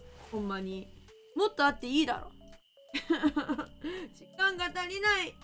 やりたいこといっぱいです。私だからね、マジ言ってんだけどね、まず私がね、やるべきことは何かって言ったら、チャクラを練れるようになることとね、チャクラが練れるようになったらね、まず影分身、多重影分身の術を覚えることから始めなければいけないんじゃないかって思ってるぐらい、本当に時間が足りない。ガチで。時間と手、体が足りない。マジ。足りない。なんかマジで何がいいの？なんかさ、何がさ、一番欲しいですかって時さ、いつもさ、お金かなとか言ってるけど、いやもうお金はもちろんいいよ。あれば楽しいと思う。なんかいろんなことできていいと思うけど。それよりもやっぱりなんか、知らない体と時間って思う。マジで。マジで。一生生きてたい。米国株買って儲けましょうとか、いや、ありかな。儲けたらどうにかなるかな。マジで時間ないよ。でもお金があったらさ、いや、悪い話、なんか聞こえが悪いかもしれないですけど、なんかいろんなことをお金で解決できるじゃないですか。それ何か言ってるかっつったら、例えばだけど、お家のそのクリーニングとかもそうやしさ、身の回りのこととかもそうだしさね。あとなんか今やってる動画のなんかいろんなこと、まあ別にそんな編集しないけど、なんかあげたりするっていうのも、例えばお金をね、なんか仕事として誰かに依頼をさせていただくことができたりとか、なんかそういうことはある。それで自分の時間、他のやりたいことの時間に割くことができるっていうことはあると思うから、やっぱり時間をお金で買うみたいな。よう言うじゃん。なんかタクシー乗るのはあれお金。うえいびっくり。時短でそういうのお金かけてるんだ。言う人いるけど、マジでそうやなみたいな。お金あるなら別にね、いいんだと思うわけよ。編集時間かかりすぎ。いや、全然ね、編集つってもね、マジで何もしてないから今、なんかテロップつけるとかさ、なんか編集のなんつうの、こういう、なんて言えばいいのなんて言えばいいの忘れちゃった。今出てこない。文字入れたり、なんかバーンみたいな、なんかそういうやつとか別に入れたりしてるわけじゃないから、うちは。はじまりさん来た。なんかそういうのはやってないから、全然時間が言うてね、そんなかかってないんですよ。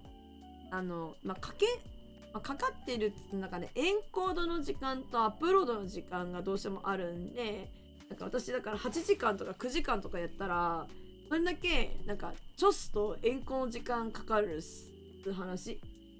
なんかそんだけ、あとアップロードの時間が普通に1時間半とか、なんかそれぐらいかかっちゃうみたいな。つうのが普通にあるんですよね。今はだから字幕とか入れたりさ、なんか効果なんかあったりさ、なんかそういうやつとか入れたりとかしたら、もっと作るのに時間かかるから、もっとやばいと思う。マジで大変だと思う。マジ大変。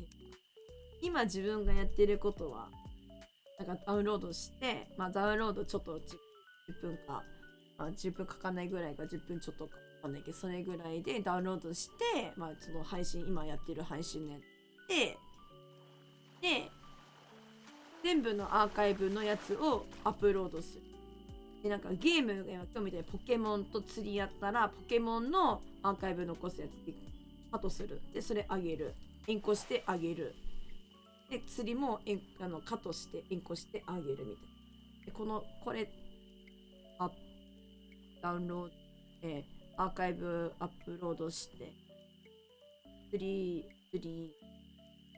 ポケモン、あとはショートあげるのにクリップを今自分でほぼやってるから、クリップ3本分くらいかな、やってんのやってる。でも別にそんな思ってるよりもかかってない、みんなが。わかんないけどクリップがね、まず最近ちょっと悩みなんですよ。私悩みなんです。なんかね、クリップってさ、自分が見てさ、ここ自分結構イケてたなとかさ、自分ここおもろいこと言うてるなとかいうところをさチョイスしがちでさ、でもさ自分がさ面白いと思っててもさみんないまいちって思ってたらさ、なんかそのいまいちじゃんいまいちじゃないですか。でも自分むずいんだよ。なんかそのねクリップ選ぶのがどこがいいかなってね、なんかね悩んじゃうんです。もうねそれだけがね最近のね悩み。他はね別にハッピー他はハッピークリップだけちょっと悩む。いや面白い、結局探してなんか見え直すから、見直して、あここおもろいこと言ってるなとか、なんかみんなのコメント受けんなとか、なんかそういう見直しになるから、全然それはなんかプラスなんですけど、自分にとってもまあプラスなんですけど、でも見てずっと見て、なんか自分ずっと思んなかった時地獄じゃないっていう思んないな今日自分みたいな、めっちゃ地獄やんみたいなキリル、いやグリップどうしようみたいな、ああ今日あげられないなとか思ったりとかあるよ。全然あるある全然。でなんかあとなんかゲームもとか、あとなんか雑談枠とかをまあ別に撮る時もまああるじゃないですか、時々ね。でなったら雑談のさフリップってかをさ、その YouTube のショートに上げるってさ、いる人は見直してあおもろいねってなると思うんですけど、保険さん見てもさ、よっぽどなんか面白い話してたら話は別だけど、基本なんか身内ネタ感出るじゃん、なんかその雑談だからね。ってなったらなんかその雑談してる時のクリップは結構まあなんて悩む、それは悪い意味でなんか、まあ、しょうがないって意味で悩むっていう感じ。どうしようみたいな。しょうがない。だからそういう時は過去の動画とかからあの時のなんか他に聞いたかったやつあったなとか、なんかあと余裕がある時になんか本当は3本あげようと思ってる、1日に3本ショートあげようと思ってるから3本作るね。けどここおもろいなここおもろいなと思ってなんか1本で4個とか5個とか切ってる時たまにあるんですよ。私が今日が乗った時、私の私の今日が乗った時にあるから、なんかあげられなかった前のクリップを、まあ、今日はのことにするかみたいな、そういうので食いつないでる私。やりくりしてる最近。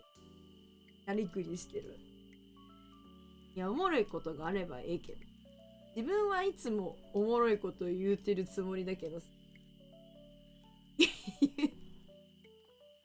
いや滑り芸も芸として成立してるし、それもまた私はおもろいと思って、自分はねなんか滑ってんなって思う人見てもマジ笑うタイプなんですよ。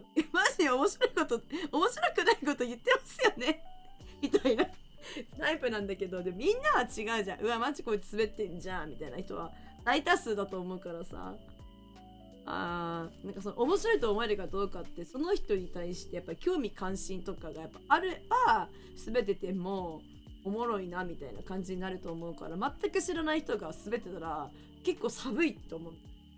むずい。なんかそれむずいマジむずじゃんみたいな。ウケんなと。いやおもろいこと意識して言うのもなんか私の美意識っていうかなんかポリシーに反するから、そういう狙って言うのはねなんかちょっとねバレた時ダサいじゃん。自分もなんかバレちゃったらちょっと気まずみたいなあるから、なんか素でおもろい人でありたいと思い生き続けてる私。そうでありたいありたい気をつけないと。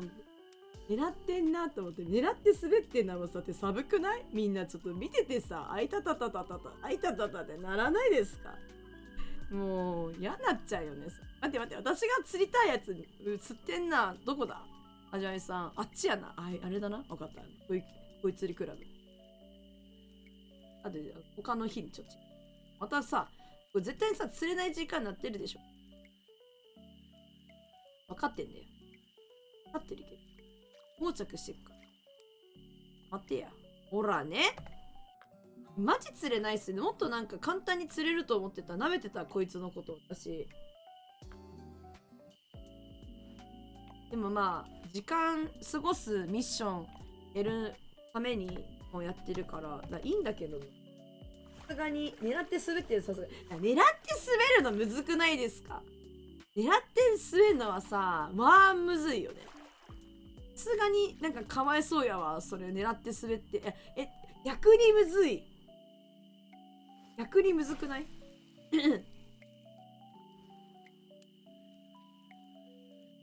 いやむずいわ。狙わずして滑ってるのもなんかもちろん嫌なんだけど、滑らずに行きたいよ。投げる方向変えてる。なるほど、こっちじゃなくてね、方向で運命変わる。ちょっとユゴならぼ並んじゃいます。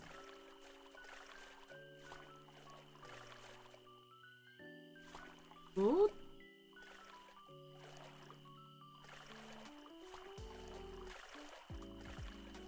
お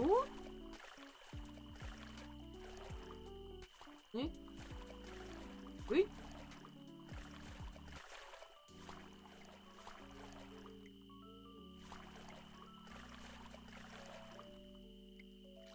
行くぜ。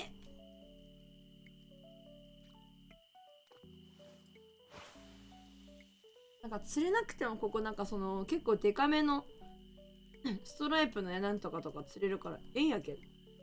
あ、キムさんありがとう。寝る行きますね。おやすみおやすみ、ありがとうございます。キムさん本日もありがとう。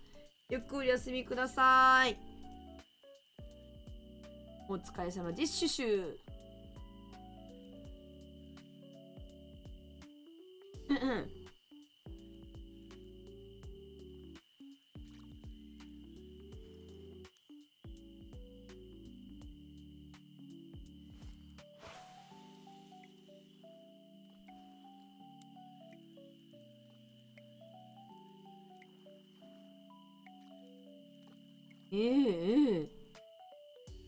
あそこ釣れるんだ。めっちゃ見てる私は。どこにはじまりさん投げるかこっから見てるわ。あそこの辺ね。オッケ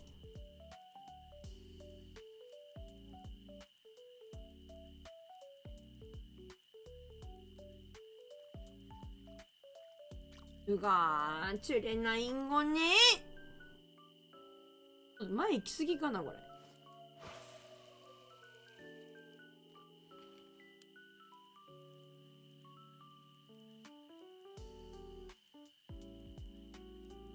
そしてなんかこれはそう下の方なのか中間にいるのか見ようと思ったら1時間本読んでた。やだ、ちょっと夢中じゃないですか抹茶ちゃん。いいです。夢中になれることがあるのはマジでいいことだと思う。多分それが本ってめっちゃ素敵やと思うで。もう寝なあかん時はあるで。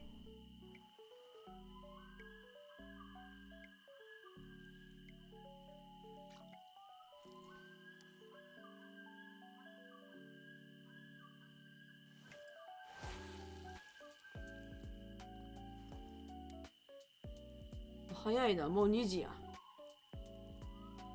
今日もこいつ釣れないで終わるか。今のワイならニョロカがスウェーデン状態で本読んでると思うんやって。いいよ別に読んでればいいじゃん。私もスイッチ2やるから全然構わん。全くもって構わん。ウィンウィンむしろウィンウィン全然構わん。全く本読んでてくれ。わしはスイッチをやる。何あ、びっくり。口バスでした。できてからびっくりしたんだよ。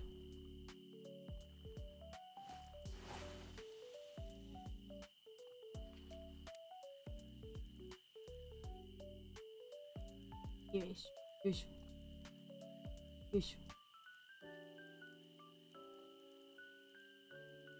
えいせ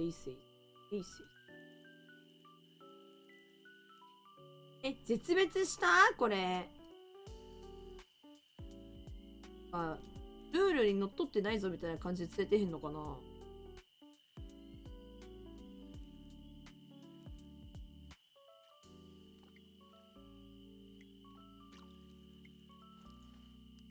って、なんかミッション選ぶ。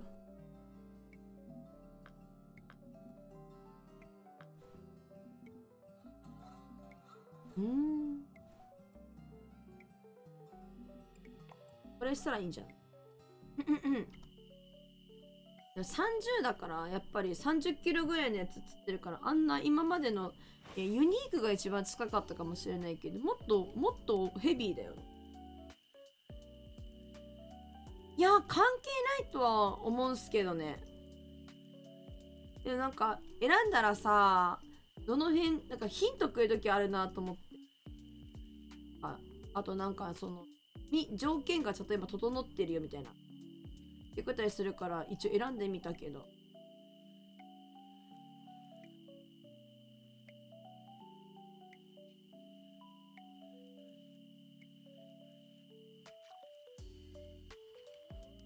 ほい。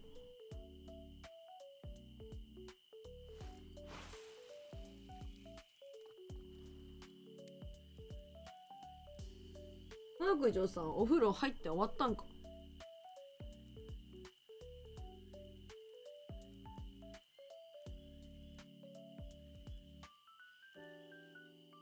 終わったよ。あ、いるいる。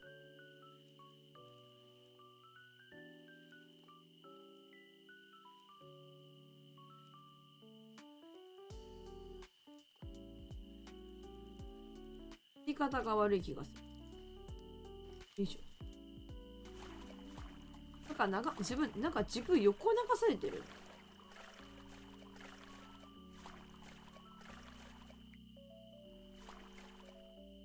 いしょ。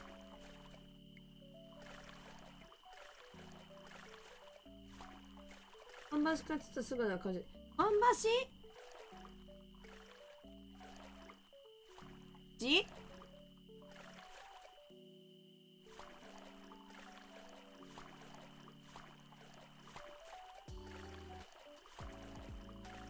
なんか多分あのポイントまでは投げられないんですよね。自分なんか遠くまで投げられないんで。えい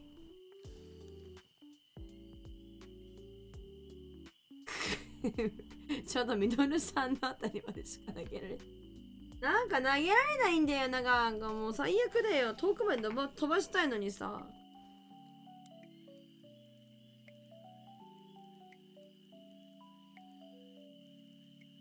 俺にぶつかるんですけど、いや本当にむしろミノルさんに向かって投げとるまである。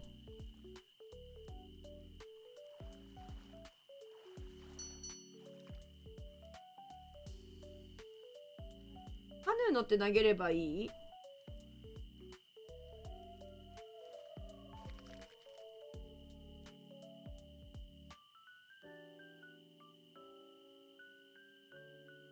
ずっとね、カヤック乗ってね、釣ってたんやで。ちなみに、ワインのスイッチ2未開封。マジで？出た。未開封なの？私が開けてやる。私が開けてあげる。何の恨みも買ってないミノさん。やばい。いつもお世話になってるのに、恩をあだで返すとはこのことはまだ開けてない。開けます、私が。開けてあげます。いや、ずっとね、カヤック乗って釣ってたんすよ。一旦味変ね、場所変えて。ミノルさん。えい！開けに来てもいい。やったー！開けるわ。だからスイッチはなんか人に渡したりとかしちゃいけないっていう話を聞いたから、もらうわけにもいかないから、持って帰るわけでもいい。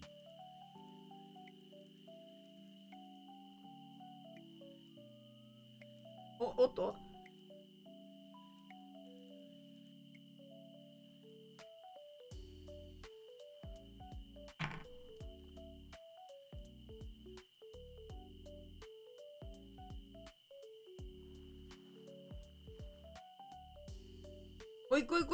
来い。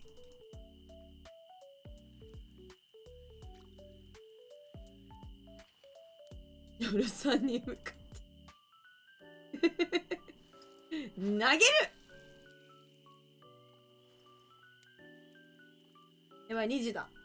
いかんいかんいかん。なら終わりたいんだけどな。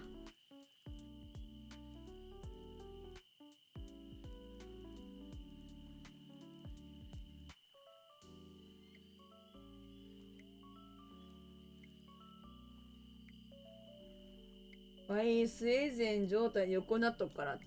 全然いいですよ。開けますんで。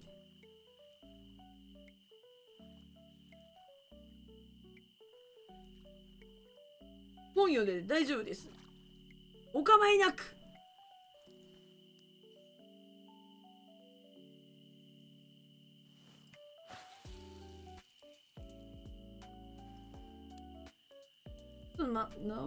回しときゃいいんかな、これ。巻いときゃいいんかな。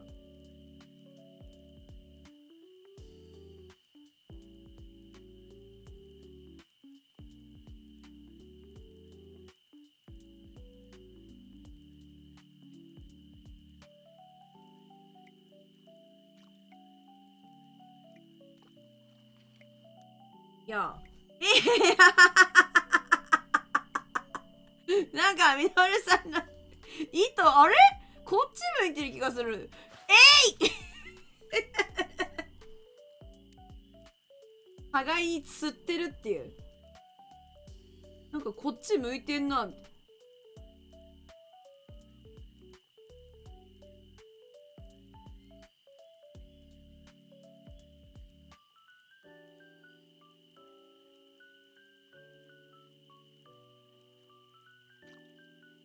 釣れへんな。魚がいなくなっちゃったかもしれない。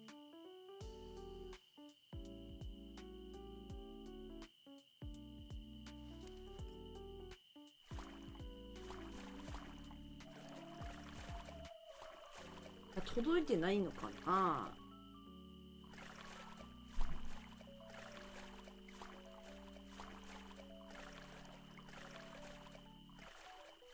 力はどうだ。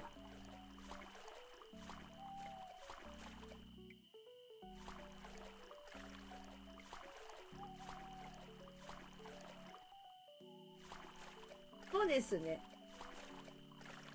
あ、お、マジっすかマジっすか。21日もある。全然チャンスはまだまだありますよ。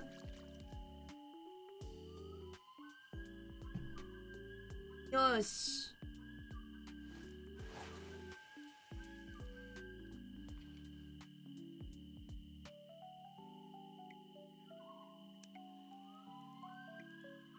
ラス1投で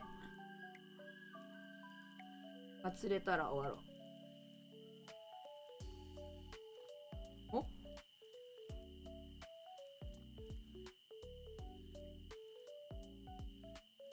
お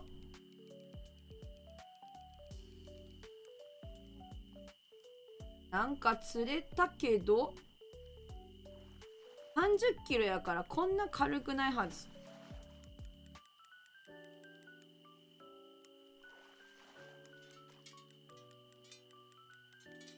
あ、やばいやばいやばいやばい。体ちぎれる おじさんの。うわうわうわびっくり。え、マスノスケ釣れたんだけ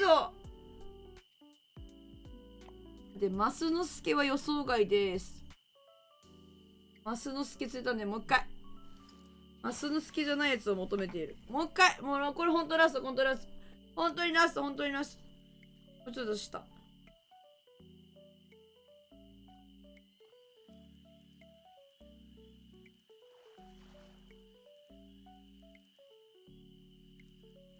いる。早く寝なさい。お母ちゃんみたいな。お母ちゃん。寝る寝る寝る。もう寝るし。はい。抹茶さん、ありがとうございます。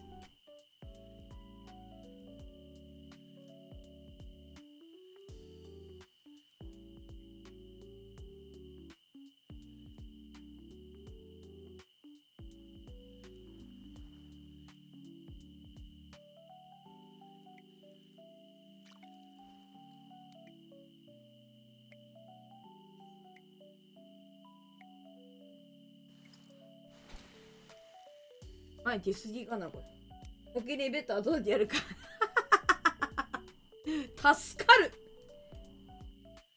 今日は持ってる女になることできるかどうかほんまっすよ。いや今日はいけてない気がする。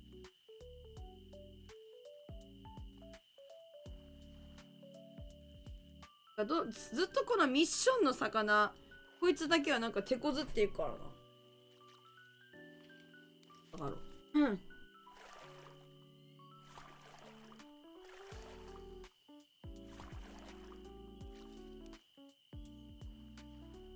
こんなもんか。おい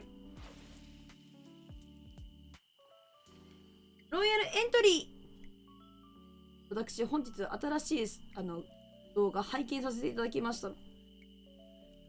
渓谷に釣りに行っていられましたわプリンセス様。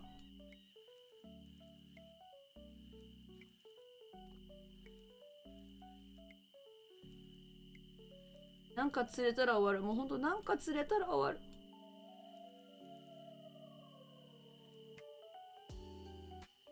うんうん。抹茶さんまた明日やな。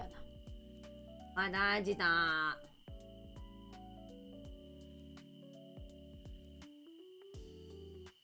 釣れない。そもそもお魚が釣れない。なあ。のあ。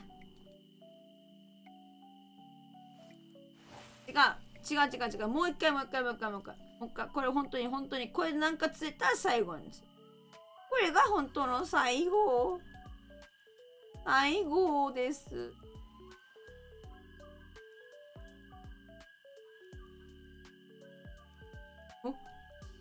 だからそう、ファイナルラストよ。釣れなくても最後。嫌だー釣るなー。さっきからね、反応があんですよ。こいつが、ほら、いるでしょ。こいつを釣りたいんじゃ。さっきからずーっといるねん。あたいにちょっかい出してるやつが、おんねん。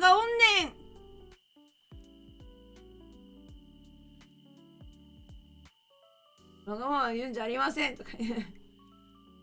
釣れへんねんけど何喧嘩売られてんねん。ははは。やめて。ははは。煽られてる。いや、マジ煽られてる。悔しい。私負けず嫌いなの。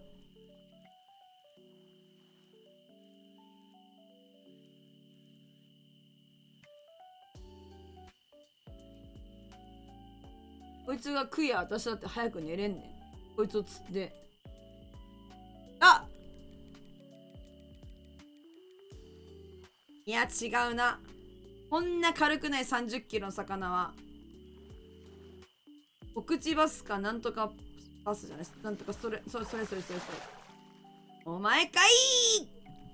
はい終了。釣れないんすよ始まりさマジで。釣れないんだよ。なんか知らんけど釣れないよ。いやでもマジほんとさっき言ってたけどまだまだ日数はあるんでどんまい。ありがとう熊九条さんありがとう。撤収くんが撤収。はい終了みんな。はい解散。あとミッション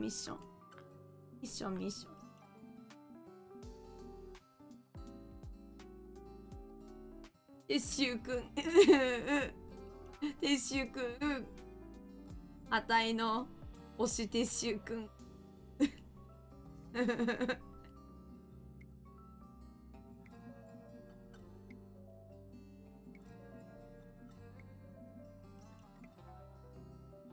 どれだっけ。どれだっけ。どれだね。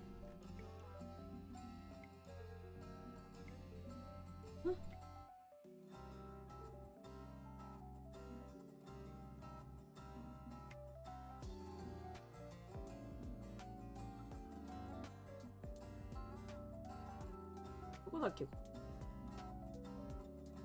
肉じゃなくて。これじゃなくて。これじゃなくて。どれだっけ？もっと前？あれ？どれ？はい。釣り具片付けて。はい。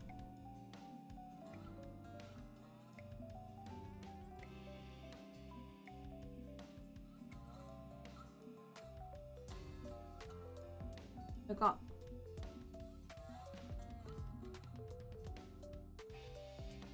これですね。まあ、全然日にちあるんで、これの30日も狙ってるんですけど。まだまだあるから。まだまだあるから。また明日でやんすね。明日もポケモンやりますので、明日もね、準備ができたら始めようかなと思ってて、まあ、8時頃に始められたらいいなという願望はあるんです。なかなかちょっと遅くなってしまう。何時に始めるか X でつぶやきます。では、ありがとうございます。本日も皆様、お越しいただき、遅くまでお付き合いいただき、ありがとうございます。今いらっしゃる方、22名様ありがとうございます。ゼロさん、アリゲーターさん、そして、チャペさん、お疲れさん、アラバダジンモジョシュさん、ありがとうございます。チャペさん、デルタさん、ドングリスさん、バーダーさんかな。バーダーさん、ありがとうございます。アイフェイスさん、イモジョチュウさん、クージャンさん、センキュー。キュウリさんかな。キュウリさん、抹茶さん、松井チップさん、松チップさん誰がよ。と、みのるさん、くも牧場さん、かっぱらさん、おやすみおはよう、お疲れ様、アドルさん、スライさん、ありがとうございます。プリゴジンさん、センキュー。ありがとうございます。はじばりさん、ありがとうございます。お疲れ様、皆様お疲れ様です。くまくじょうさん、お疲れ様です。ふるさん、お疲れ様、喉を大事に、ありがとうございます。ありがとうございます。気をつけます。はい。Thank you for your hard work. Take care and good. ありがとう、くーちゃんさん。Thank you. はい。では、くまくじょうさん、ありがとう。したっけね、皆さんまた明日。See you again. See you tomorrow. Good night. Good night. したっけね、皆さんおやすみなさい。おやすみなさい。ちょけるんだよな、最後。ありがとうございました。皆様お疲れ様です。ゆっくりお休みくださいませ。また明日。バイバイバイ。したっけねー。おやすみなさい。